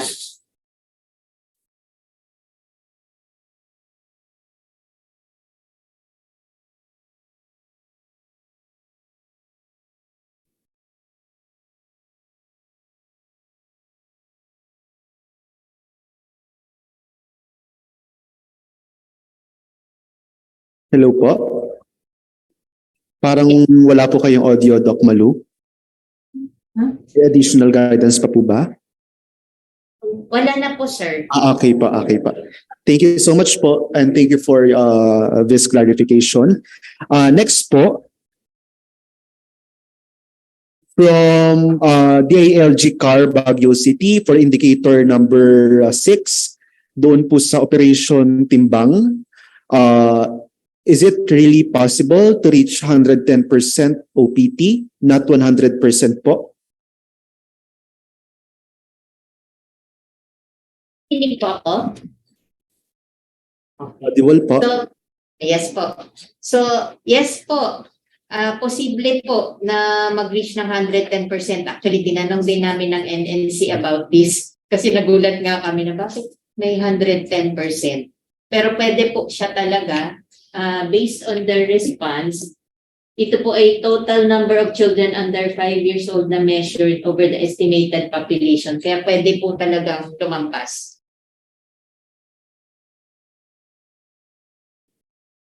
Thank you so much po, Doc Malu, for this clarification. Any more questions or clarifications from the participants? Kasi based po sa documentation, yun lang po ang nakita ko. Meron lang pong clarification pala kanina regarding sa change request na may nagtatanong po na akala nila wala ng change request for this year's implementation. Just to reiterate po, change request only for DOH, only for clerical and encoding errors. Yun lang po, wala na pong iba. And na-mention na po ni Doc Malu yung magiging process and yung deadline of submission.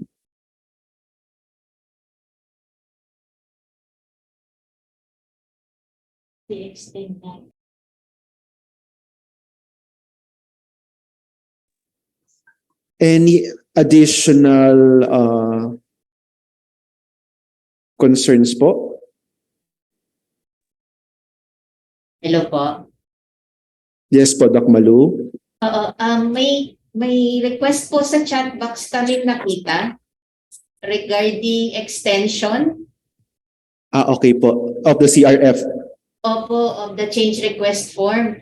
Nakaset po kasi yung deadline that first week ng June.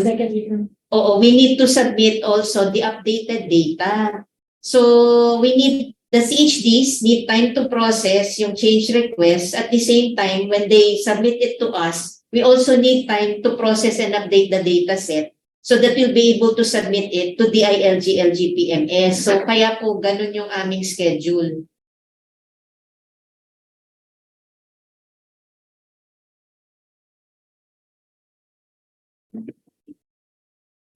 In addition po, may nakita ko ba yung flowchart kanina? Parang hindi, no?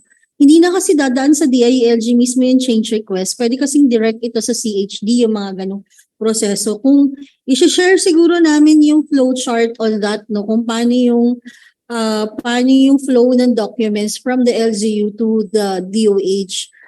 Mas diretso kasi yung DOH to, yung LGU to DOH. Saka sila update, I think, doon na sa central office.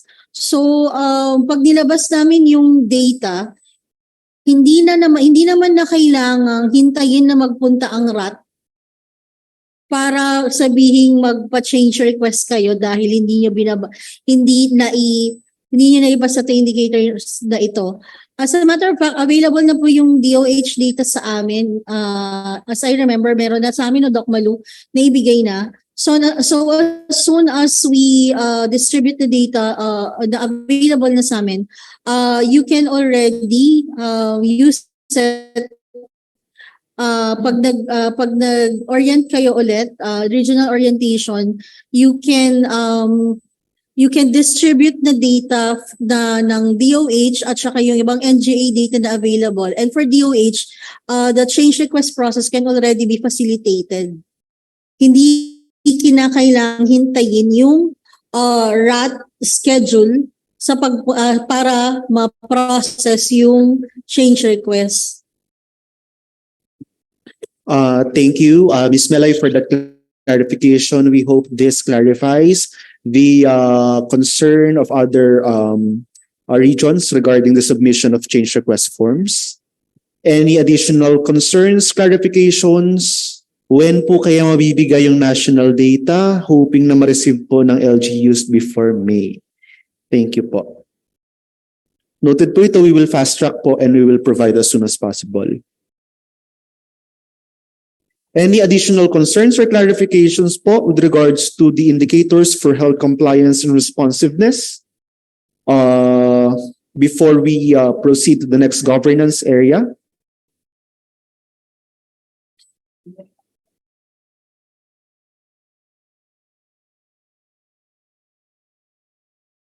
Okay po. Regarding sa indicator 6 on Operation Timbang indicator from DILG Abra, clarification po ma'am, the OPT po is based on projected population, not actual po. Kasi sa CFLGA po, base po ito sa actual population. Hello po.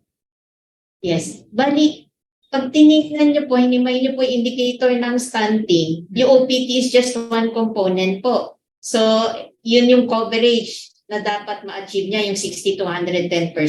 Pero kasama pa rin po doon yung prevalence ng stunting, which is the second component na dapat nandun lang siya sa medium level of public health significance na 10 to less than 20%. So, dalawa po yung kailangan niya ma-comply para ma-achieve niya yung indicator ng stunting.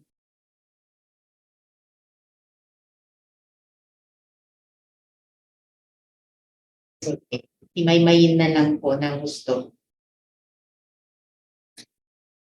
Okay, thank you po, Doc Malu. Meron pa pong nagre-raise ng hand from DILG Region 10, ARD Yvette. Any additional clarifications? Yes po, Sir Kim and Pamela, may request lang po kasi there was this request from the SGLG Med that sila Ma'am Doc will circulate the issuances and the agreements made during this orientation as to the technical notes sa mga pidoho nila. Those officers po nila na nasa LTUs for parallel interventions and the request if there are change requests that they will be cascading to our level and to the level of their officers. Sana po not only with DOH but all on coming from their end, ibigay na kaagad through user, through BLGS, yung in every assessment area, the same request, if the data will be coming from them, they should provide it already to your level para earlier makascade na rin po sa amin. What in all assess performance areas po. Thank you very much, sir. Thank you so much po, ARD Yvette, for that recommendation. Well noted po ito. And as mentioned po by ARD Yvette, we are requesting din po the Department of Health Central Office to, if possible po, to kindly circulate an issuance to your regional offices po regarding the coordination of change requests so that they will also be guided po regarding this. Noted po. We will be informing our regional offices, especially yung deadline po ng data change request. For the DM, actually, Department Memorandum, we have actually shared it already last time sa kanila. So aware na po sila doon. Just the deadline din po, we really need to reiterate to them. Salamat po. Maraming salamat po. And again, just to clarify and reiterate once more sa ating po mga participants, please be guided that according to the Department of Health, change requests are for clerical and encoding errors only. Thank you so much po.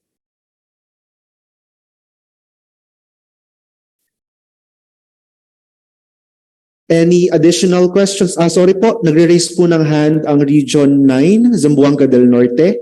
Ma'am?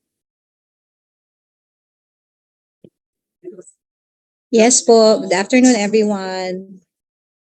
Pasensya na po, medyo naputol kami kanina. Gusto pala pong i-clarify yung lahat halos 'di ba ng indicators under sa health is ano na to from the LGU from the scorecard, the health scorecard, meaning 'di ba po ang baseline data is from 2021 which the result came out in 2022. Correct po?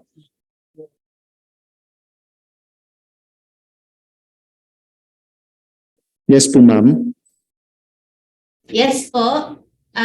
We're going to use yung 2021 na data po na kinolekta nung 2022. Except po except yung sa National Nutrition Council data for stunting. Pero all the other indicators po, ang gagamitin po ay 2021 LGU Health Scorecard po. Right, ma'am, right. So, ibig ko pong sabihin, there's just very parang very minimal na po kasi 'di ba validated data na po ito kasi nga merong result na may scorecard na. So meaning ang leeway po ng LGU or prior na lumabas yung scorecard, validated na po itong mga data, di ba po? Yes po, ma'am. Opo. Yeah, okay. Sige, ma'am. Yun lang po, ma'am. Thank you. Salamat din po. Thank you po, Ms. Annabella from Zamboanga del Norte. Any additional concerns or clarifications from our participants or any additional guidance po from Department of Health before we end the presentation or discussion for this governance area? Doc Malu?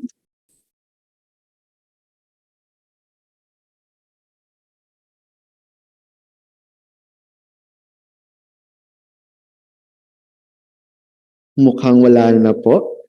Tama po ba? Ako ba? Yeah, ako. Okay, Region 12 po. Region 12. Okay pa. Region 12 po, nag-raise ng hand. Yes po, Sir Kim. Yes po.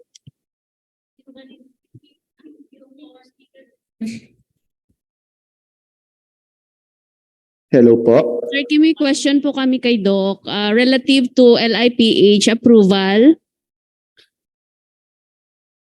Yung ano ba, yung when we say approved by DOH, okay lang ba yung tatak na tinataka ng receive or do we have other MOVs to ask for it? Kasi 'di ba, once sinabi na approve, it could either be na deliberate siya, na review or what.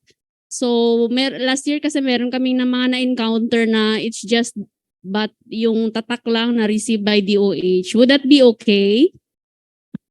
Hello po, ma'am. Yes po. Kailangan po yung accomplished appraisal checklist po. Opo. Meron po itong checklist na kailangan na accomplish na nila at meron pong date na not later than December 15, 2021 para po ito sa Province HUC ICC.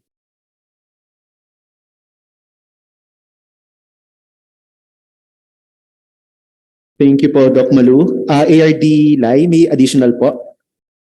So, ibig sabihin, Doc, if ang ipapakita nila sa amin is purely yung stamp receipt by the IPHO or certification na under review, okay po ba yon? Pag ano po yung nire-refer nyo po, ARD?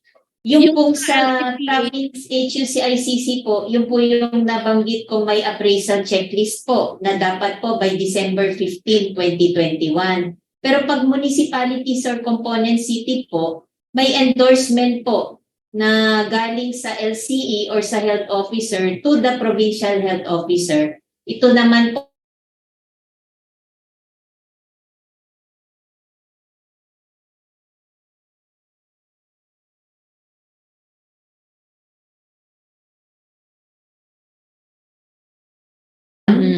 Opo. Sabihin na siya ay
from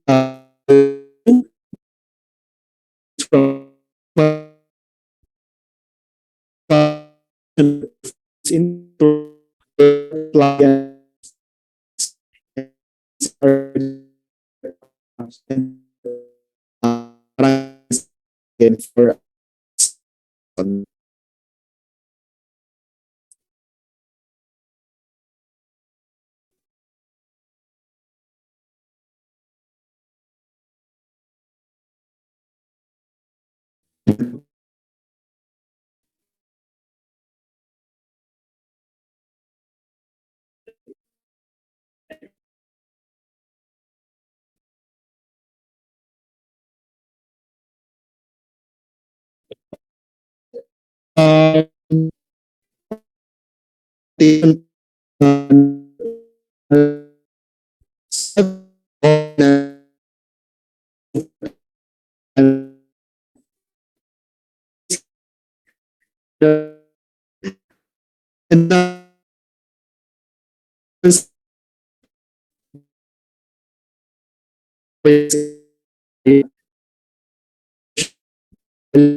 and again,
ng ating po nire-require sa ating boss.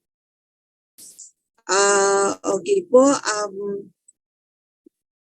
meron din po silang aside from the standard, the 1-step, the 2-step, and can be on courier service. Yung iba po kasi mga cities natin, they are offering now yung ating mga, yung iba po pre-service like in Quezon City. Pre-service na po yung kanilang courier service doon. 2-step, online application, online payment, manual release, so permit, it po yung face-to-face na yung iba po nating mga LGUs ay pinoprocess pa rin po nila. So meron din po tayong computerized setting on appointment. Ito po yung mga new changes ay yung mga enhancement po, no? So meron pong mga online appointment. May same with the receipt, order payment, and pay and claim. Then ito na po yung ating mga, you may include.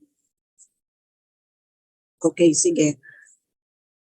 Back nga DOM may include the manual operation. So yun lang po yung parang idinadag na aming part ng requirement. Yes. For the port indicator, we do have our streamline. Ay, ito pa rin po yun, but part po ng minimum requirement is dinidiscuss po dito yung not more than 3 days processing for both new and renewal, certified form 2B.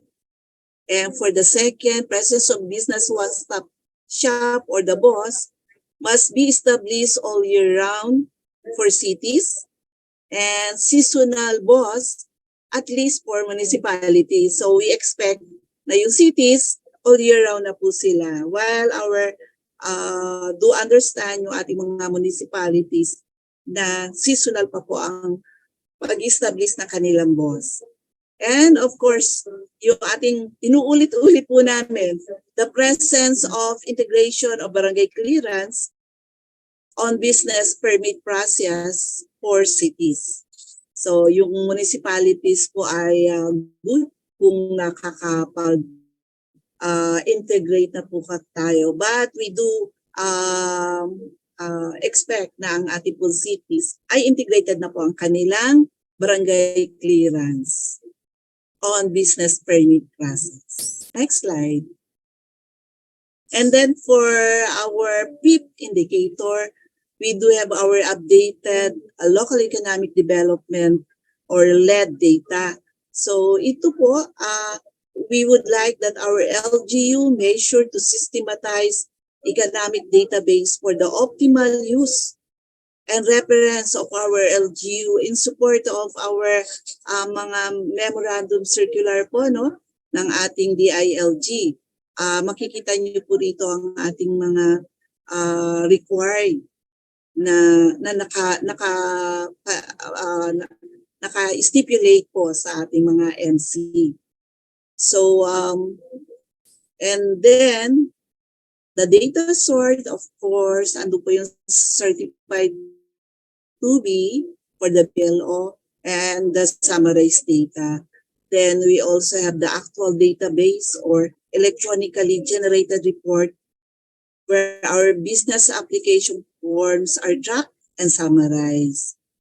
And for the minimum requirement of our SGLG, the HUCs, computerized or computer-aided tracking system and must be able to provide all 4 economic data required. So the ICCs, the CCs, and municipalities, computerized or computer-aided tracking system must be able to provide at least 3 or 4 economic data required. So kanina po, hindi ko na po nabanggit pero nandito po siya na nasa screen niyo po kung ano po yung mga economic data required for our local government units. Next slide, Dom. So this is the last, and that is the local investment incentive code or the LIIC. For the description, legislative measure to strengthen initiative to draw local and foreign investment through appropriate policies na in-issue po na ating DILG, DTI, GMC last 2011-01. Ito pong lagi nating ini-inform or pinopromote na there should be an updated LIIC in the form of adopting a new code, amending or revising particular section in the existing code formulation or equivalent other investment code as applicable po. Yung ating pong PPP or the public-private partnership, the code or joint venture code pursuant on the DILG PP JMC 2019-01. And of course, yung ating pong PESA code. So, for our data source, ito po yung updating ordinance, updating the LIIC, ordinance amending or revising particular section of existing LIIC, and our PPP code, the JB code, the PESA code, if applicable po. And for the requirement, province and cities, code must be updated not earlier than calendar year 2018 or the existing code that has been amended or revised by a new ordinance enacted not earlier than CY 2016. So meron po tayong consideration must be given to province or city with existing code that is adopted not earlier CY 2011 or the old code that has been amended or revised by new ordinance enacted not earlier by 2011. Next slide. Meron pa ba? Okay. Without po, maraming salamat po sa inyong pakikinig and we hope na kung meron pa po tayong concerns, we can voice it out po. Thank you.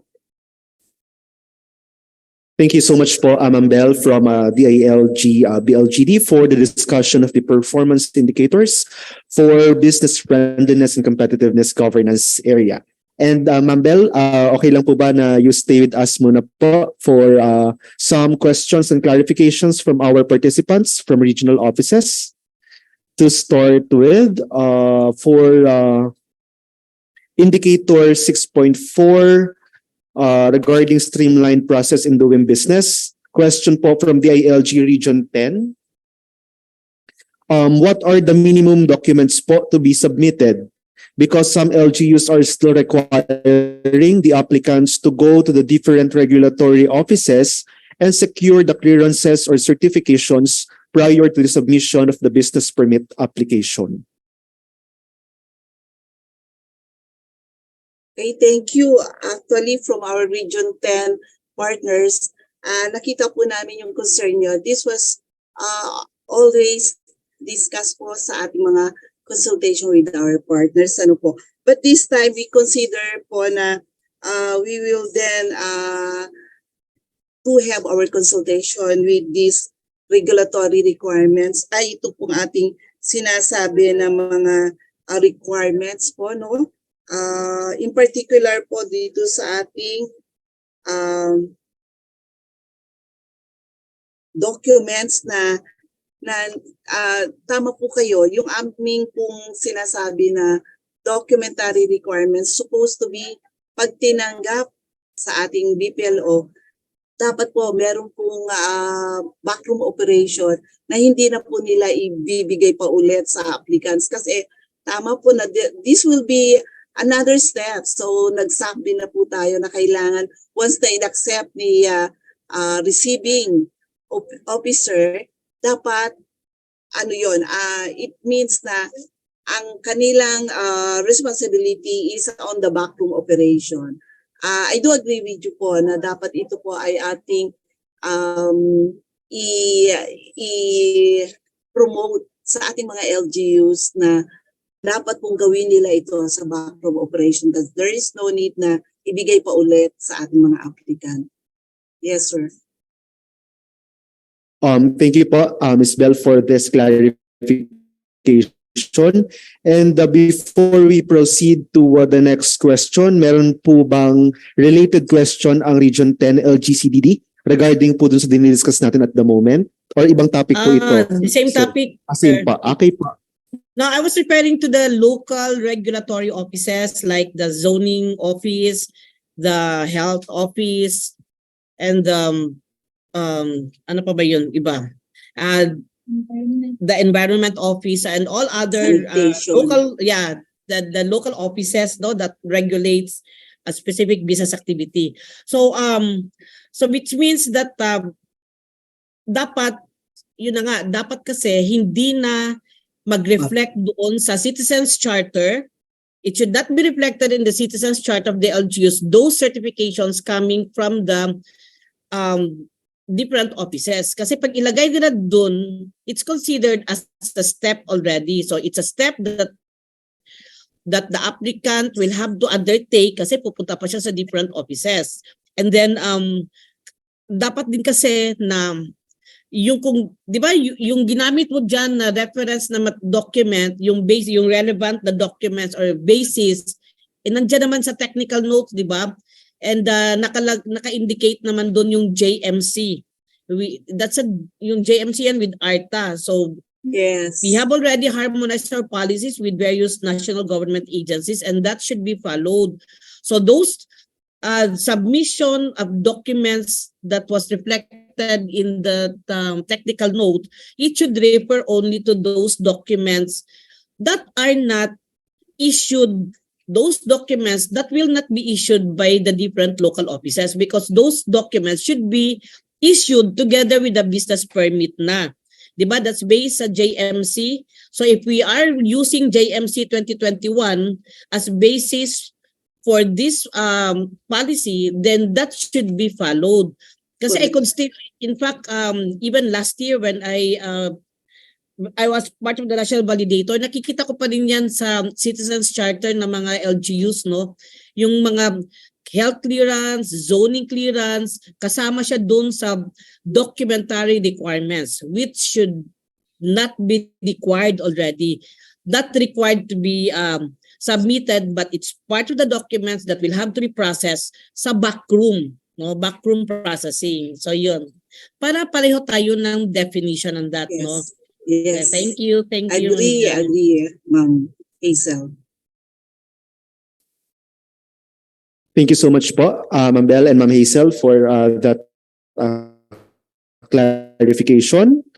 And now, for the continuation, there is a question din po from DILG Region 8 for number 4 regarding ordinance or similar issuance on the integration of barangay clearance on business permit process. Pwede po bang mag-qualify yung similar issuance?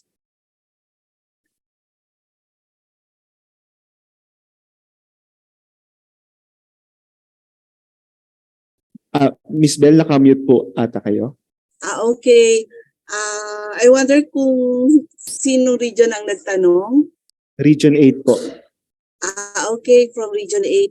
Do you mean ba yung ating concern is on the ordinance issuance? May I be clarified for Region 8? Miss Joy of Region 8.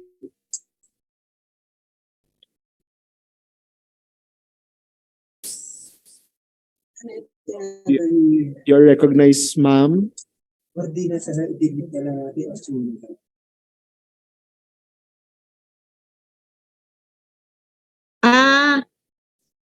Hindi may hello po. Hello ma'am.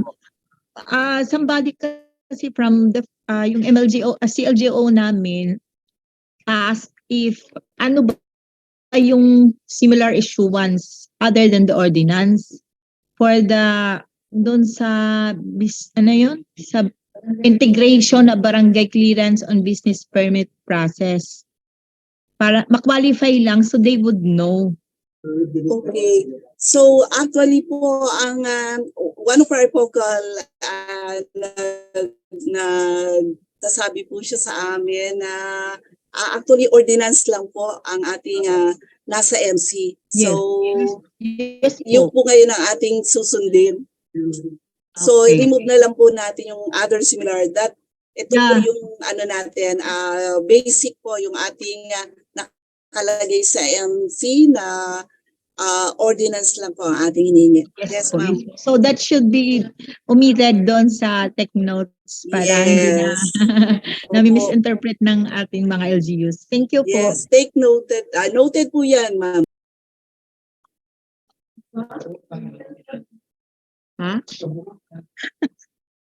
Okay, thank you po. Yes, ate. Thank you po, Miss Bell and Miss Choi for that clarification. So the technical notes po will be updated accordingly, reflecting our agreements regarding this matter. Thank you so much po. Next question po from DILG Region 9. Clarification lang po on indicator 4. LGUs must meet any 2 of the 3 sub-indicators po ba? Considering po, Ms. Bell, the presence of integration of barangay clearance on business permit is only applicable for cities.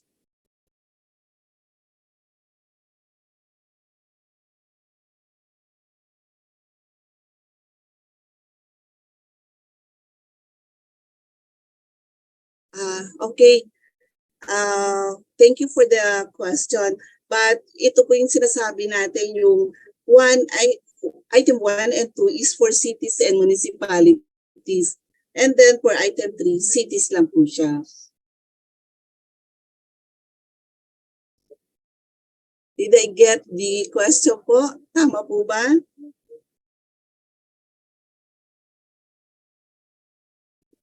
Yes po, ma'am. Okay na rin daw po kila Miss May Ann of DILG Region 9. Thank you so much po. Next question po regarding po ito roon sa IBOS. Question po or request to further explain or differentiate the EBOS fully automated and yung transitioning pa lang po. And relative to this question po, meron din pong question from Region 9 na if transitioning to EBOS pa lang po or fully automated, wala na po bang chance to pass the governance area?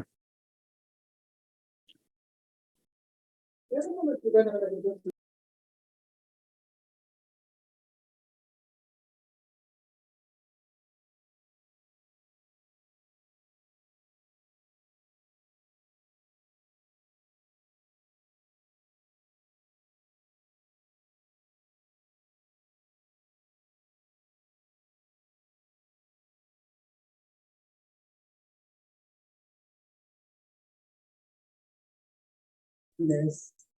Oo. Yes. Yun ang transitioning natin. So, kina-clarify ko rin po, no, dun sa ating focal. So, pag sinabi po natin fully implemented, that is only one step. But then, kung ito po ay 4 steps or less, so ito po yung tinatawag natin transition. Was in transition. Yun po yung aming, yung ating pong definition, no? Yung or clarification.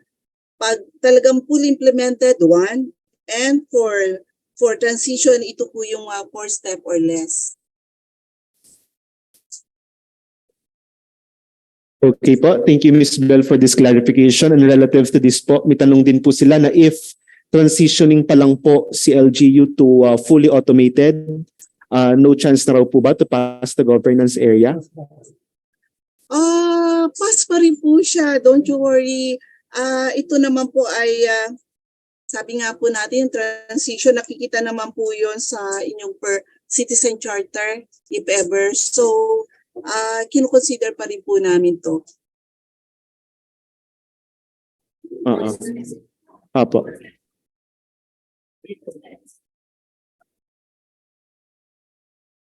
Okay po. Thank you so much po for the clarification. Next.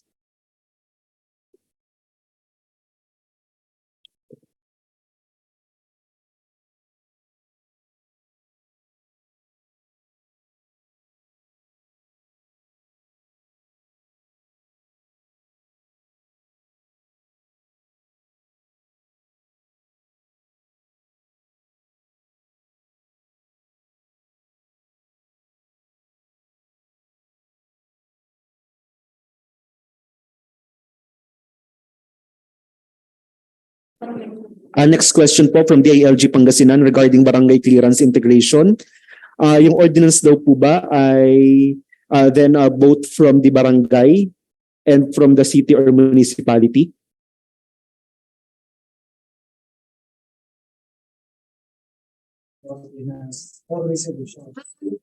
In barangay po, we suggest po na sana it's if kung pwede po siyang ordinance or resolution that will be in nire-require po natin siya ng ordinance. Okay po. Thank you, Ms. Bell. Okay. Any additional questions for clarifications from our participants or any further guidance from team of Ma'am Bell? Before we end the discussion for this governance area and proceed to our second to the last governance area. Yes po, nag-raise po ng hand ang Region 9. Ma'am. Sir, good afternoon po. Yung clarification po namin with regard to any two of the 3 sub-indicators is sa cities po, kung applicable po ba yun? 2 of 3? Kasi yung number 3 is for cities lang naman po ba?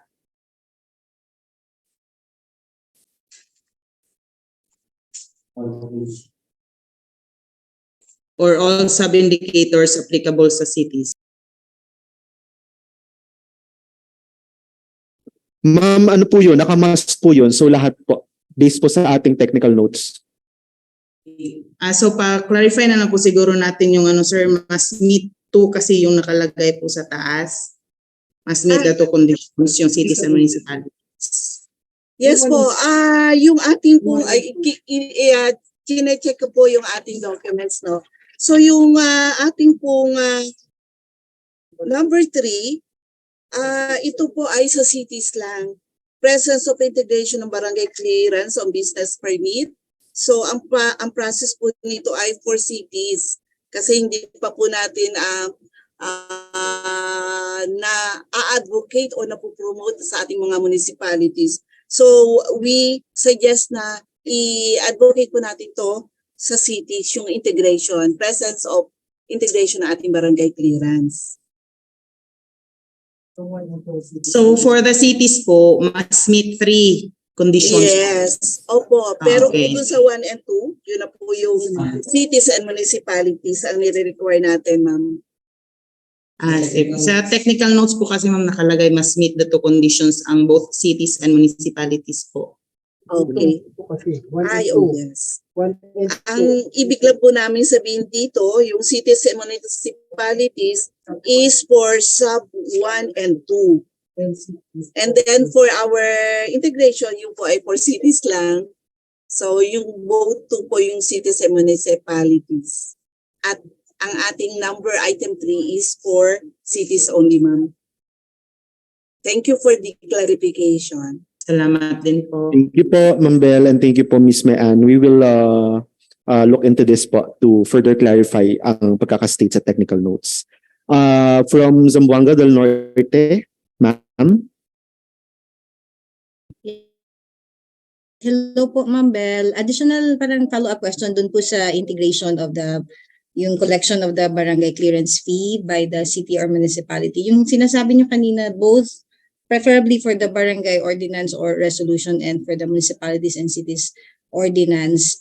I understand yung sa barangay is giving authority to the treasurer no to collect in their behalf. Yun yung nakalagay dun sa ordinance. How about naman po yung hahanapan natin na ordinance from the city and municipality? Ano po yung tenor dapat na nakalagay doon? Or meaning ano pong on the side of the city and kasi andun na yung sa barangay giving authority to the treasurer or the city and municipality. So you're asking, ma'am, na kung ano yung kailangan pa nating bigyan ng ordinansa ang ating citizen. Hindi pa yung ano pong hahanapin namin doon sa on the side of the city and municipality. Example, meron silang pakita na ordinance. Ano pong nakalagay dapat doon sa ordinance? Ano pong makikita namin dapat doon? Okay. Kasi andun na po kasi siya sa barangay, 'di ba, giving the city and municipality authority to collect in their behalf. Ano naman po, ba't dalawa kasi on both city and barangay and then city and municipality? Thank you, ma'am. Okay. Kasi yung, di ba po, pag kayo po ay nagkaroon na ng MOA with the cities and municipalities, yung barangay, part po yun ng kanilang understanding na there will be yung authorizing the cities and municipalities to collect in behalf of the barangay. Same thing with barangay, na kung meron pong ganong authorization, mapapakita lang po natin. Pero yun po yung aming option sa kanila na dapat ito ay well taken na ating barangay, yung kanilang ordinansa na they are allowing the cities and municipalities to collect in behalf of our barangay. Sige, ma'am. Yes, ma'am. Ibalik ko lang, ma'am, either resolution or ordinance for the barangay. Yes, Correct, okay. ma'am. Thank you, ma'am. Okay. Thank you po. Okay po, thank you so much po, ma'am, from Region 9 for that question, and thank you, Ms. Bel, po for the clarification. Thank you so much po. Meron din pong additional comment lang naman po from the ALG Region 10 LGCDD. There's a template for city municipal ordinance, an ordinance on collection of corresponding barangay clearance fees in the application of any business-related transactions. Okay po, thank you so much po. True, agree po. Yes. Okay po. Any additional comments, recommendations, or issues po na gustong i-raise? Or any additional guidance po, Ms. Bel? Yun nga po, bali, these are the indicators that we are proposing. But then, yun nga po, still, yung mga request nyo po are noted, and hopefully po once we convene with our partners, this will be discussed with them and to clarify yung ating po mga comments and some of our clarifications too. So nevertheless, we are thankful po for your cooperation. And we do hope na ito po ay yung other pa na ating mga suggestion could be clarified with our technical working group. Thank you. Thank you, Kim. Thank you, everyone. Thank you so much po, Ms. Bell. Pero meron pa pong isa pa pong humabol. Nagre-raisehan po ang DILG na votas. Please, ma'am. You are recognized po. Yeah, thank you. I-clarify ko lang kasi I think yung confusion dun sa indicator ng yung sa number of steps, siguro hindi na dapat nakalagay dun yung letter A na nag-define na one step for fully implemented e-boss. Kasi kung tutusin, tama ba, Miss Bell? Pasado ka na kung 4 steps or less. So bale parang dinefine nyo lang yung first bullet na one step na yun na yung fully implemented e-boss. Correct. Tama. Correct po. Yeah. Correct po, ma'am. Okay, oo. Baka mas magandang alisin na yung first dun sa tech notes, yung first letter A doon, parang nakagulo siya. Tapos diretso na yung business or mayor's permit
should should this particular facility is sufficient for the residual waste after MRF or waste segregation and MRF operation.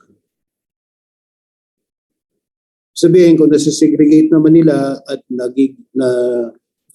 nababawasan nila yung volume that goes into this to disposal, usually meron pa silang option to use that residual waste for another purpose. So they can bring it to a residual containment area as a pre-storage for the processing that can be applied by the LG. Now, in case of ongoing construction of sanitary landfill, actual construction site of SLF and project progress reports that will show the development phase of the landfill can also be presented. So, and also the approved solid waste management plan is approved by the commission. Usually, yung sanitary landfill are already presented in the plan. And we're also coming up with solid waste management self-compliance monitoring report, which is nire-roll out na po ito ngayon ng DNR. So there is a standard or a template for submission of this particular report, so we can verify the existence from the details as indicated in the report. Or an ordinance probably of the LGU that would support the segregated collection. That will also present kung saan pupunta yung mga ibang waste pa. So for the minimum requirement,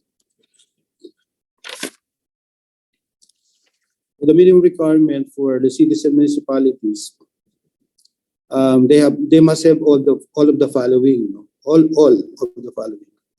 One is an LGU management sanitary landfill, or an access to an SLF that is operated by another entity by way of a memorandum agreement. Okay, so or another requirement would be the 100% coverage of all the barangays as certified by the LGU Enro certification and by the LGU Enro, and an ordinance or schedule of the segregated collection followed by the LGU or a separate transfer holders that will confirm yung system that's being practiced by the local government. So consideration is also given for item 1, wherein LGUs which operates a temporary residual containment area, but has to have an ongoing construction of their own sanitary landfill, or a program that would present yung operation involving the authorized sanitary landfill. Okay, and as well as the LGU's approved 10-year solid waste management plan, supported by the annual budget to operate this particular facility and the plan itself. For item number 2 naman, at least it must cover 50% of the barangays covered by the segregated collection. Okay, so that's all for the solid waste. Doon naman sa other indicator, item number 6 is LGUs has to initiate programs on biodiversity conservation and advancement focusing on inland wetlands and water bodies. So this indicator will actually focus on the enhancement and conservation of inland wetlands and water bodies, including but not limited to rivers, streams, creeks, springs, waterfalls, lakes, natural ponds, and pools. So some of this type of water bodies could be present in different forms in different municipalities. So Executive Order 578 series of 2006 established the National Policy on Biological Diversity. So it requires concerned government agencies, including the LGUs, to integrate and mainstream the protection, conservation, and sustainable use of biodiversity into their policies, rules, and regulations, programs, projects, and development planning process. So relatedly, Republic Act 7160, otherwise known as the Local Government Code, requires LGUs to exercise the powers essential to the promotion of the general welfare, among which is the right of the people to a balanced ecology. So these are the existing policies, national existing policies and laws that supports the need for this particular program initiatives to be implemented by LGUs and be included among those indicators for environmental management. So to verify, ito po yung mga data sources that we can check on the compliance to this particular indicator. Ordinance establishing wetlands. So there has to, or water body as conservation area. So kung meron pong mga ganitong klaseng mga features in the locality, so the LGU must come up with an ordinance to declare or establish that area as a conservation area, or it must be indicated in the ecological profile of the LGU, of the municipality or city. Then it must be presented through a relevant, comprehensive, and thematic plans and investment programs which should be approved by the local government. Okay, then the Sanggunian adopted approved management plan for an inland wetland water body. So this must be supported by the Sanggunian. And an accomplishment report on the program project conducted on biodiversity and conservation of water quality management in the calendar year 2022 or 2023. So then a wetland information sheet.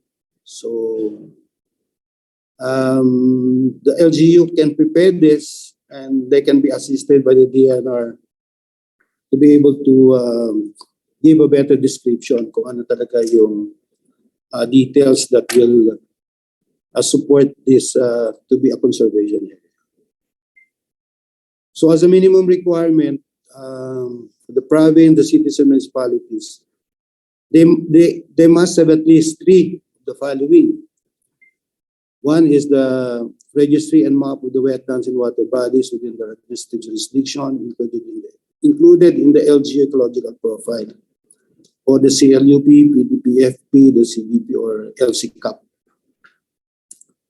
Or an ordinance establishing wetlands or water bodies for conservation area for protection purposes, or integration of these areas in the POPs on biodiversity conservation enhancement in the as indicated in the local development investment program or annual investment program for 2023. Also a management plan for the inland wetland or the water body. And again, the wetland information sheet with the profile and assessment of the wetlands water body prepared in coordination with the DNR. And 6, the program or project conducted in biodiversity and conservation. Or water management during the calendar year 2020 or 2020. The LGUs with all the above efforts will have a green mark in their governance assessment report. The seventh indicator would be the initiatives on water quality management. So this is in relation to the implementation of the Philippine Clean Water Act. So the law provides that LGUs shall share the responsibility for the management and improvement of water quality within their territorial jurisdictions. So among the responsibilities of LGUs are the monitoring of water quality and taking active participation in all efforts concerning water quality protection and rehabilitation. So Section 20 of RA 9275 also requires LGUs 6 months from the establishment of a water quality management area. So may mga LGUs po tayo na meron na po tayong mga established WACMAs, and the LGUs are required to prepare a compliance scheme of the scheme subject to the review and approval of the governing board. And further, the same section also requires LGU to comply with the framework of the WACMA action plan. So malaki po ang role ng LGU in implementing the plans to manage and protect the water bodies that are covered by the WACMA. So to verify this, so meron po tayong pwedeng gamiting reference. One is yung mga WACMA accomplishment report.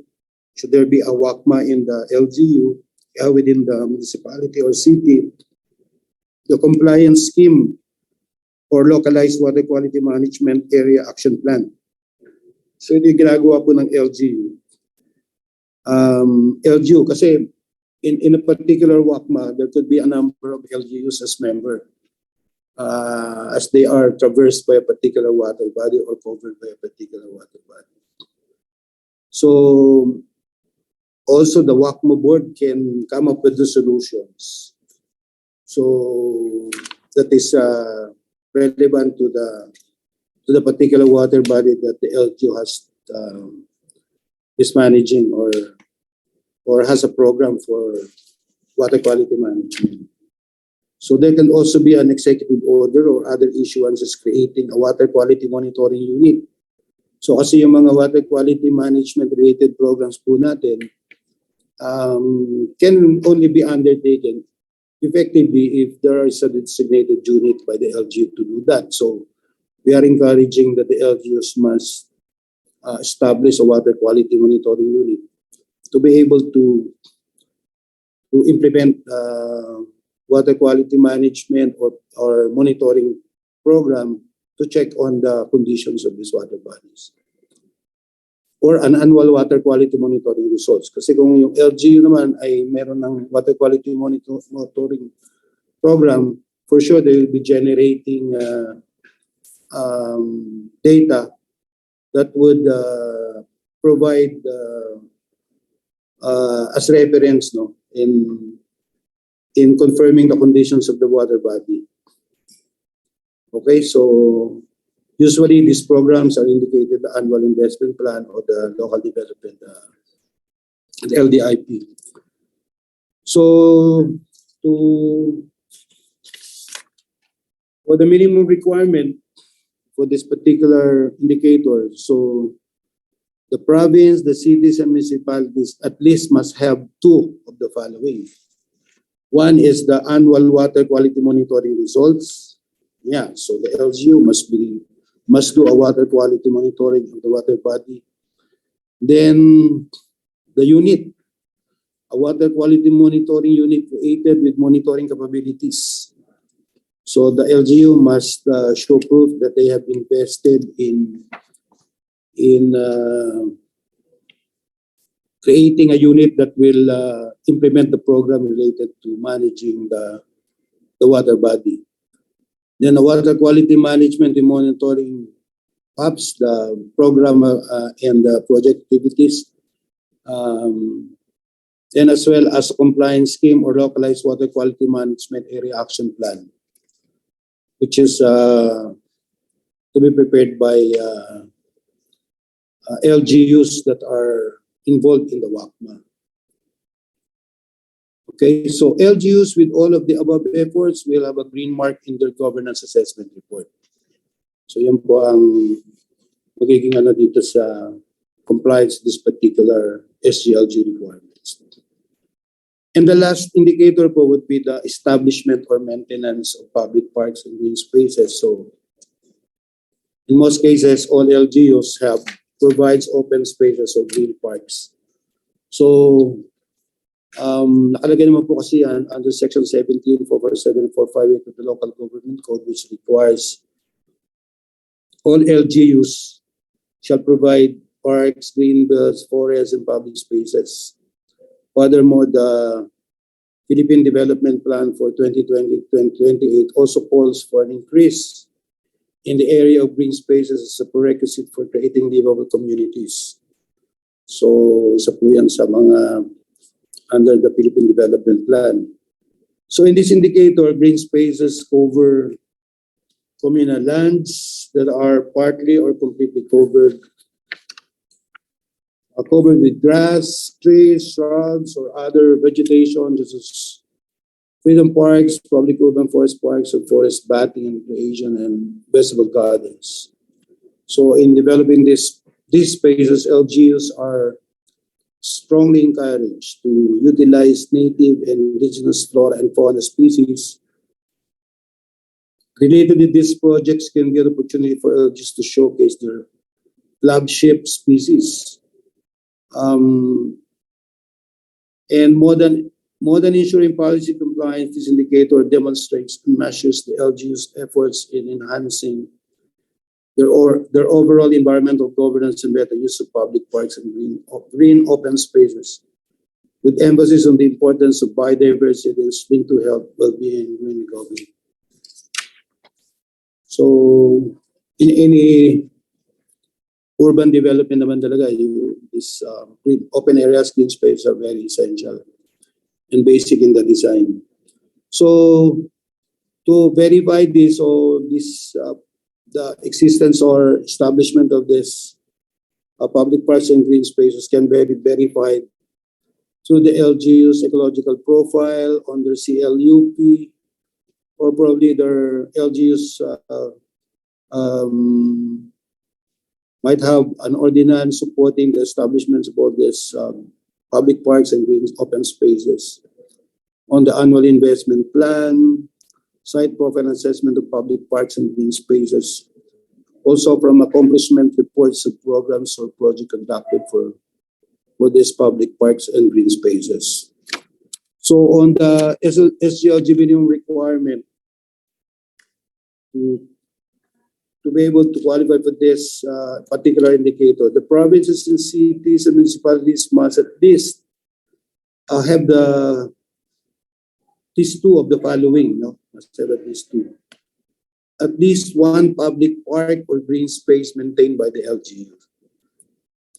So kung wala kayong park, wala na.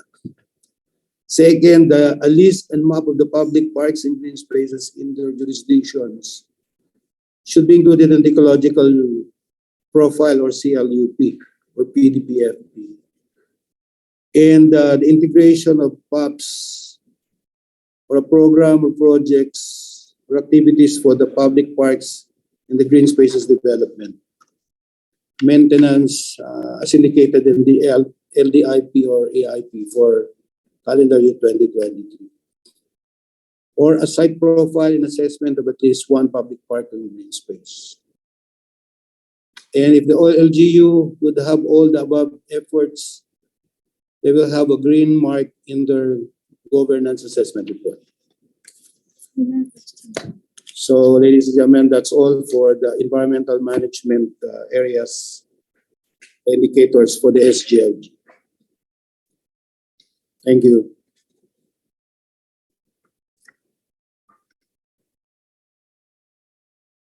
Thank you so much po, ASEC Gilbert Gonzalez from the Department of Environment and Natural Resources for the presentation of the performance indicators under the environmental management governance area.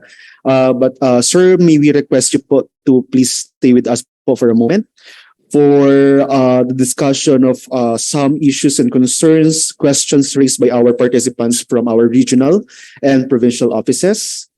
To start with po, regarding indicator 1, SWM board,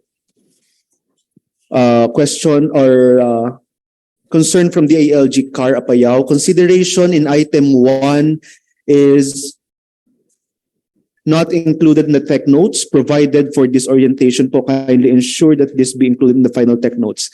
Thanks po. Yes, sir. This is not included in the initial draft of the technical notes, but if you can refer to the current draft today po on the link provided yesterday, this is already captured po. Thank you so much po. Next, for 8.3, approve 10-year solid waste management plan. There's a question po from Car and Mimaropa. May change request pa rin po ba? Ma'am, from Car and Mimaropa, we are sorry for this po, but we will be removing the portion on change requests since NSWMC through the Office of ASEC Gilbert po has been providing us with the data on SWM plan. We will be updating the technical notes accordingly. Thank you po. Next, for 8.4, all component barangays serviced by materials recovery facility with recording system of waste from DILG Region 8, ano po ang form na gagamitin sa recording system? Sino po ang barangay o sino po sa barangay ang magre-record? And can this be a consideration for next year's implementation? May we ask for the guidance or insights of DNR, ASEC Gilbert? Usually the LGUs naman are oriented on how they're going to record this. So we can probably provide siguro the template on how are this specific na waste compositions can be recorded. So, but I'm sure if this can be prescribed to the LGUs themselves, so they can follow this at the very, the moment na they have started doing the segregation in particular barangay. So for all that's already practicing waste segregation, for sure they have been guided already on how they would be recording this. Pero baka nga hindi pinapractice ng iba, so we might as well ask the municipal level to again siguro reorient or make the barangays understand kung how they're going to accomplish the form and then have this recording system complied with. So, kasi that should be actually the LGUs should be supervised by the municipality to have all these barangays record kung ano man yung ginagawa nila in terms of waste segregation so that they can present all these details, all this data in the consolidation as to the showing proof that they're practicing waste segregation in their municipality.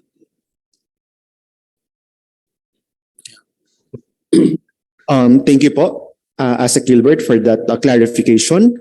Sir, regarding pa rin po sa indicator na ito, meron pong question from DILG Region 10. What if daw po the LGU has no recording system of waste? Well, I think we cannot, wala tayong magiging basis if they don't record it. So, they might have an MRF, but in usual practice, they have an MRF, but they're not using it. So, it's important kasi magkaroon sila ng recording system so that we'll be able to validate if the system is being practiced or there's really waste segregation happening in the particular barangay or in a locality or in the entire municipality. So yan lang ang magiging proof po natin eh. Kasi it's on a day-to-day occurrence in the barangay. Thank you po, ASEC Gilbert, for this clarification. And relative to this question po, another concern po, what if the LGU will certify na operation na lang MRF ng kanilang mga barangays. Pero nakikita pa rin po na marami pa ring basura sa paligid at hindi nako-collect. What will be our treatment po sa ganitong case? Well, so what's the use of introducing this kung hindi natin mamamanage the whole generation in a particular barangay?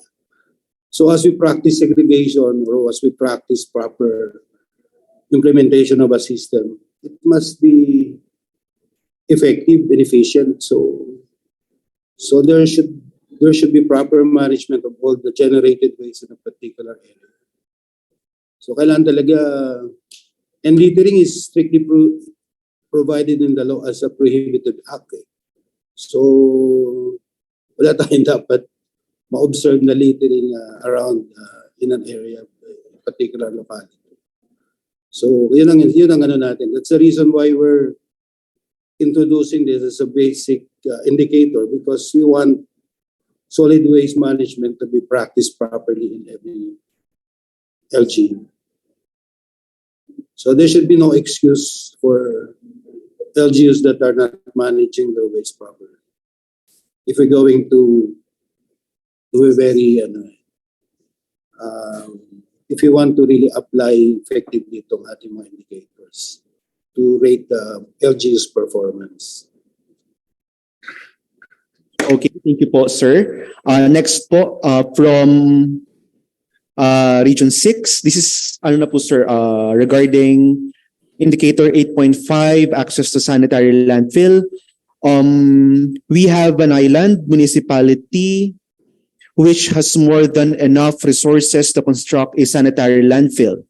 However, based on the initial assessment of MGB, the whole area has limestone deposits. Hence, they are not allowed to construct an SLF.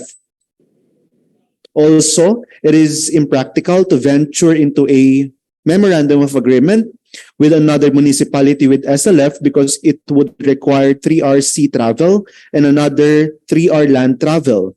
Can they be exempted on this indicator? Instead of tagged as failed, they have a certification naman po from DENR EMB that their zero waste facility is considered as alternative to SLF.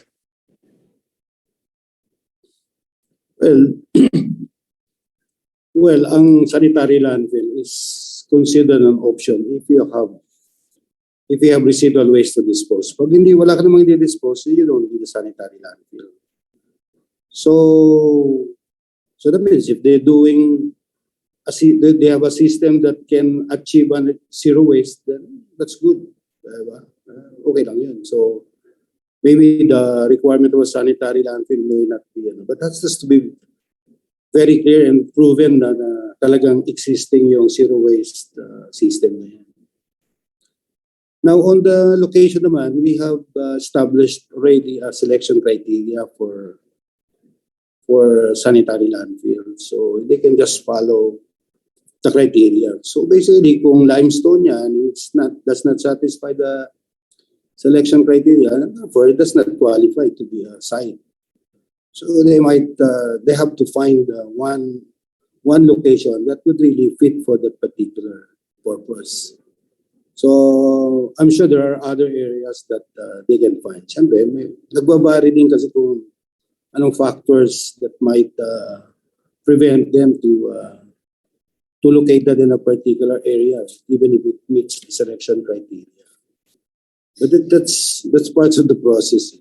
Hindi naman tayo makakapag-dictate yan. So they have to deal with the community. They have to do the right design. They have to check on whether all the criteria for the selection would be satisfied in the design, as well as the applied engineering intervention necessary in the construction development design. Dami kasi nga ng factor. Pero yun nga, pinaka-basic in terms of selection would be the criteria to satisfy the criteria that we have already established for LGUs, to guide the LGUs and other entities who wants to put up a sanitary landfill. So if it's a limestone area and it's not suitable, then wala ho tayo magagawa talaga.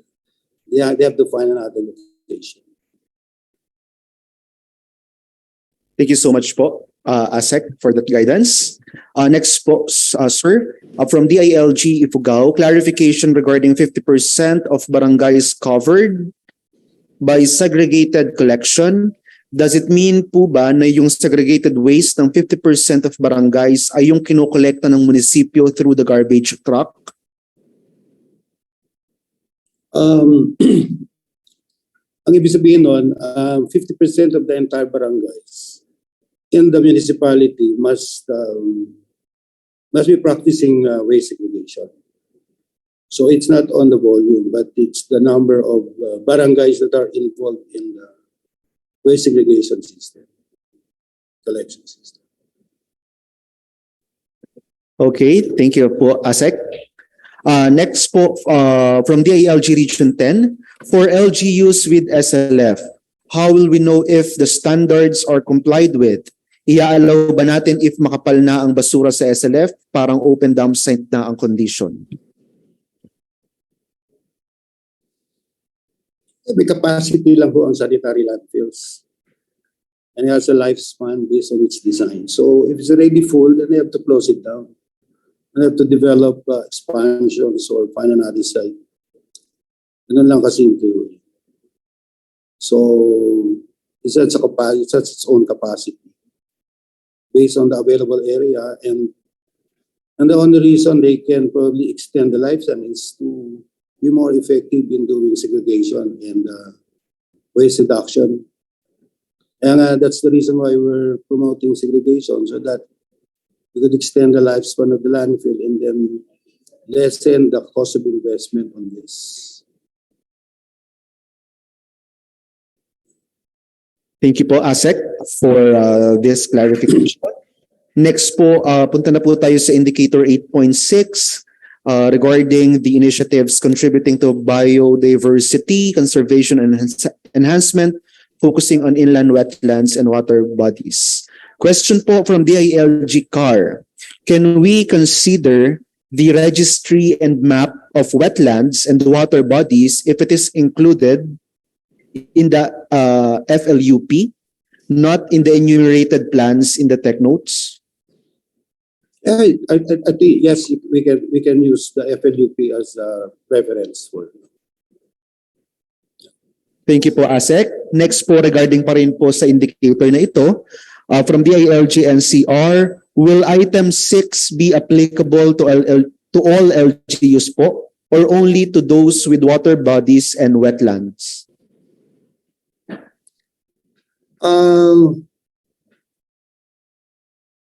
Ako seldom naman you can find LGUs without water body. Maybe wetlands, only a few can have the characteristic of a wetland. Kaya include natin dito, this could be wetland or water body. So if there are no wetlands existing in a particular LGU, then or municipality or city, then they can focus on the water bodies, their areas. Thank you po, ASEC. Next, from DILG Region 10, from ARD Yvette Sunga po. Sir, since indicator 6 is a new indicator, may we please recommend instead of any 3, it can be any 2, and it will be progress to any 2 in the succeeding years. For the LGUs to request capacity development interventions to be compliant, and for the LGUs not to be overwhelmed due to NTA reduction and some LGUs with new local chief executives.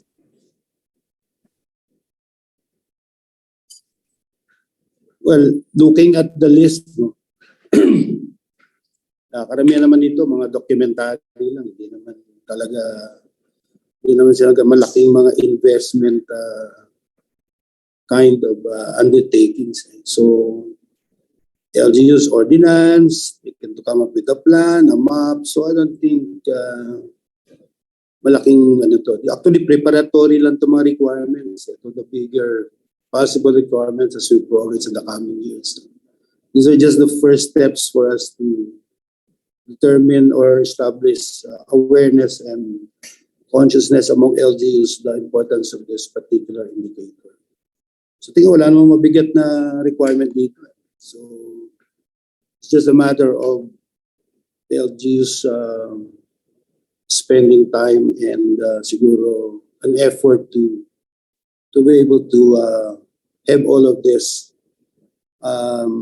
just to take the first steps, no, or providing or establishing a program for the local water bodies and wetlands that there are in the municipality. So reducing, okay lang naman siguro, pero I don't think the minimum 3 is a burden. So it could be a burden. So, but it's up to the council. So maybe the council can probably decide on this. Okay po. Thank you po, Aztec, for this clarification. Next, punta naman po tayo, sir, dun po sa 8.7, Initiatives on Water Quality Management. Question po from the ALG Mountain Province. May we also know po kung sino-sino yung mga LGUs na WQMA members? Actually,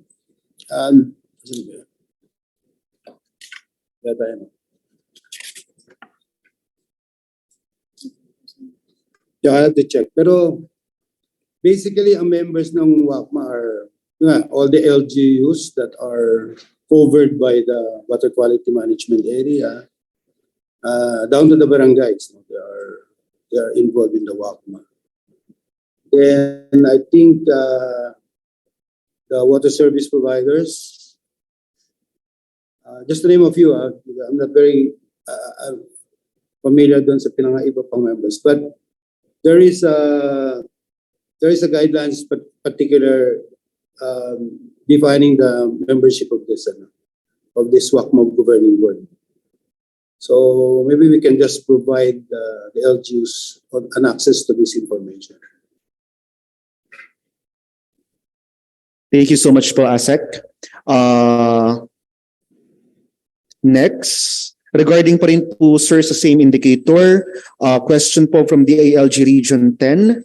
Are LGUs capacitated on water quality management monitoring, or are they provided with capacity intervention relative to this?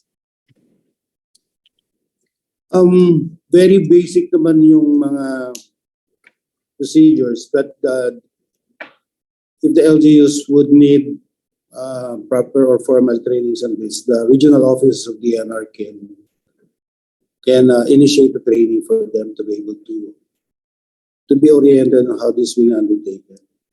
And even on the equipment that will be used, we can give them a checklist on what are the basic equipment that they can probably acquire to be able to undertake the program. So pwede naman tayo ihanda yung mga LGUs on this. But in some areas, meron ng mga joint undertakings, especially in the WACMA areas. May mga joint undertakings ng DNR, the EMB, and the LGUs concerned in undertaking a water quality monitoring program. So we will capacitate the LGUs on this. Thank you so much po, Asek, for that. Next po, sir, for indicator 8.8, efforts for the establishment or maintenance of public parks and green spaces from the ALG Mimaropa. Indicator 6 to 8, LGUs with all the above efforts will have a green mark in their governance assessment report. Does this mean that reaching the minimum requirement will be treated as consideration? Yes po, Attorney Erica, since we are actually promoting LGU's actions on the recommended efforts under this indicator. So yes po. Next po, regarding pa rin po sa indicator 8.8, from DILG Region 8, sir, what about po LGUs na walang LGU managed na parks, plazas, or green belts area? Can we consider the parks or playground of the school located in the municipality's urban area? Well, they can develop it into a green space, diba? So it's an open space. So I think that they can use it as long as at least they can satisfy the definition of the green space as indicated in this process.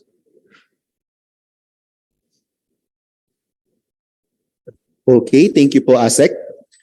Sir, sorry po, balik po tayo ulit sa akyat lang po tayo ng konti ulit doon sa indicator 1 regarding SWM board from the ALG Mimaropa. Sir, regarding composition of SWMB, you've mentioned a solution when there's no CSO or NGO whose principal purpose is to promote recycling and the protection of air and water quality in the LGU. I did not quite catch it. Regarding this po, sir, may we ask Gilbert po if can we consider other CSO or NGO from any sector in lieu of CSO NGOs whose principal purpose is to promote recycling and the protection of air and water quality? Yes, as long as there is an environmental ang character ng civil society organizations are related to environmental advocacies. May mga areas po kasi na wala naman talagang manufacturing or recycling industry. So, particularly on waste. So, you might as well involve na lang other civil society groups who can provide us support in the function of the solid waste management. Thank you po, ASEC. Next po, regarding po ulit sa no operating open or controlled dump site from Region 12, may we recommend po that all LGUs with previously closed dump site and their SCRP was already 100% implemented and the DENR already issued certification na wala pong existing dump site in the LGU. Pass na po talaga ang status nila, hindi lang po considered kasi tulad po ng isang LGU namin noong 2007, noong 2007 pa po nila na-close ang kanilang dump site. Na-complete nila ang kanilang SCRP noong 2012, pero sa atin pong assessment report, sila po ay laging nagfo-fall sa yellow or under consideration lang kasi ang ating pong minimum requirement is has not operated, open, or controlled dump site within jurisdiction. Meaning wala talaga dapat mula pa noon.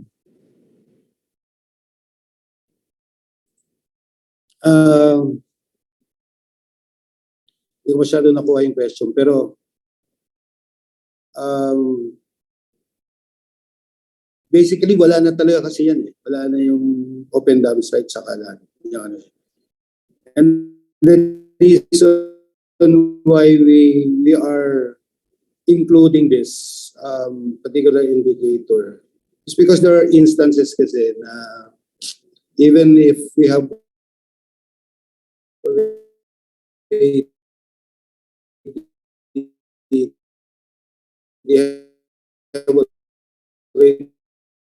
declared na kung proposal nila is add existing sanitary landfill or they are tied up to another sanitary landfill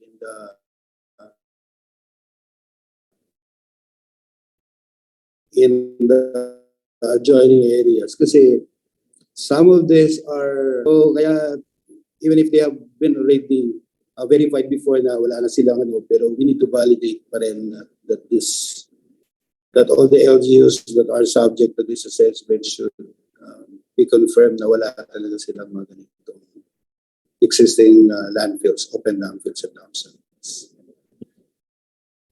Parang ang nire-raise po dito ASEC ng Region 12, please lang po, correct me if I'm wrong.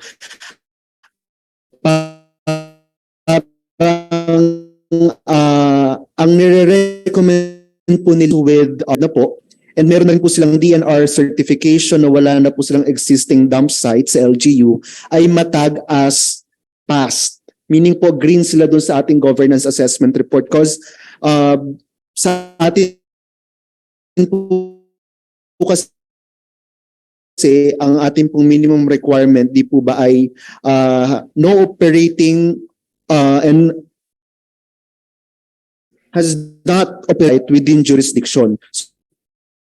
So sila po sir, kahit daw po nakapag-close sila ng dam site noong 2007, na-complete na po ang SCRP noong 2012, hanggang ngayon po ay nag-fall pa rin po sa ating governance assessment report because of the minimum requirement. Well, maybe baka hindi lang nga sila masyadong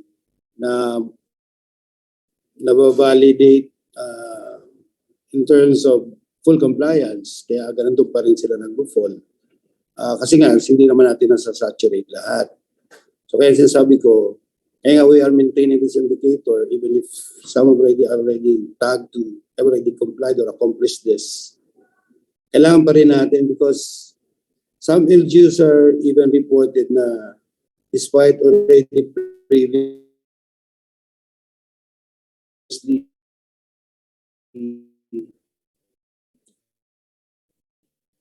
closed down and then have their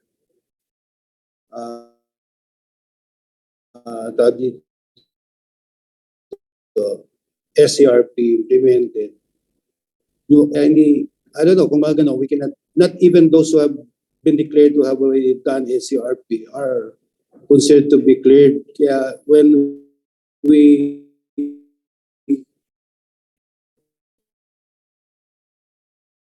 do the assessments, we have to validate it kung yung mga waste ba ay pumupunta talaga sa landfills because if yung ganong declaration, well, we can consider it, but we have to validate it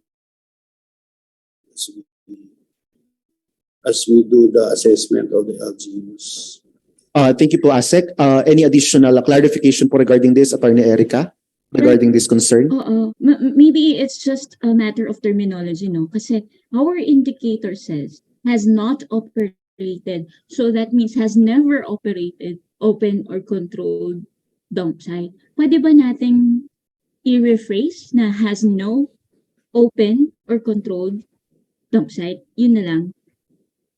Kasi kapag has never or has not operated, ibig sabihin kahit closed na, permanently closed or anything, ganon, mag-yellow at mag-yellow to kasi they have operated, but it's now closed. It doesn't necessarily mean na hindi na i-check.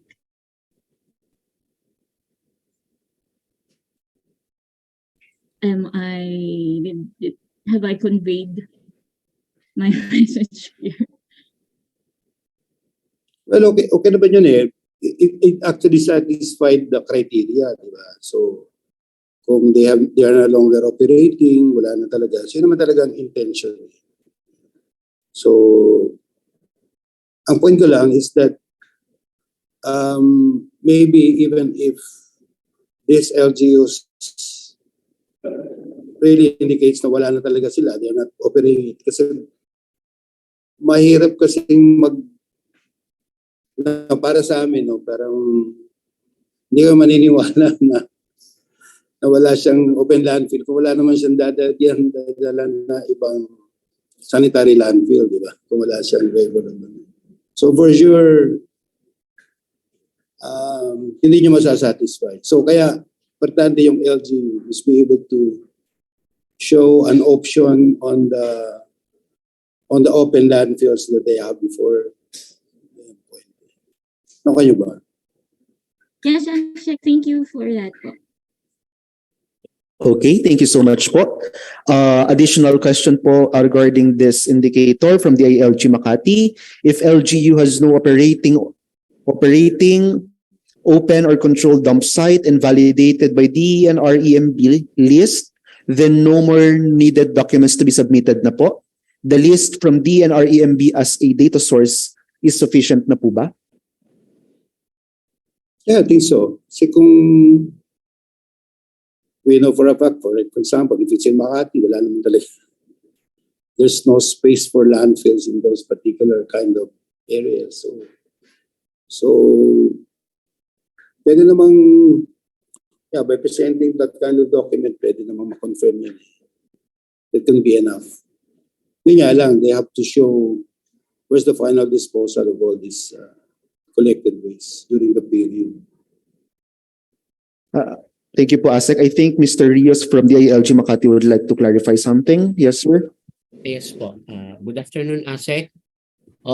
Just clarification because on the previous assessment, even in the Manila Bay MBCRP assessment, this indicator always crops up, and a representative from the DNR always parang hinahanapan ang LGU ng certification. Kailangan daw sumulat sa DNR for a certification na walang open dam site ang isang LGU.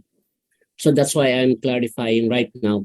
Wala naman kasi ganun sa technical notes. So is the lease. So wala nang ganun. Hindi na kailangan kumuha si LGU from the DNR, which also sits as one of the the assessor for such a certification. Thank you. Well, siguro the reason why lang naman they're being asked to secure that certification is to confirm if there is no landfill in the area, so at least ma-validate lang where sino nagpo-provide ng service for the disposal. So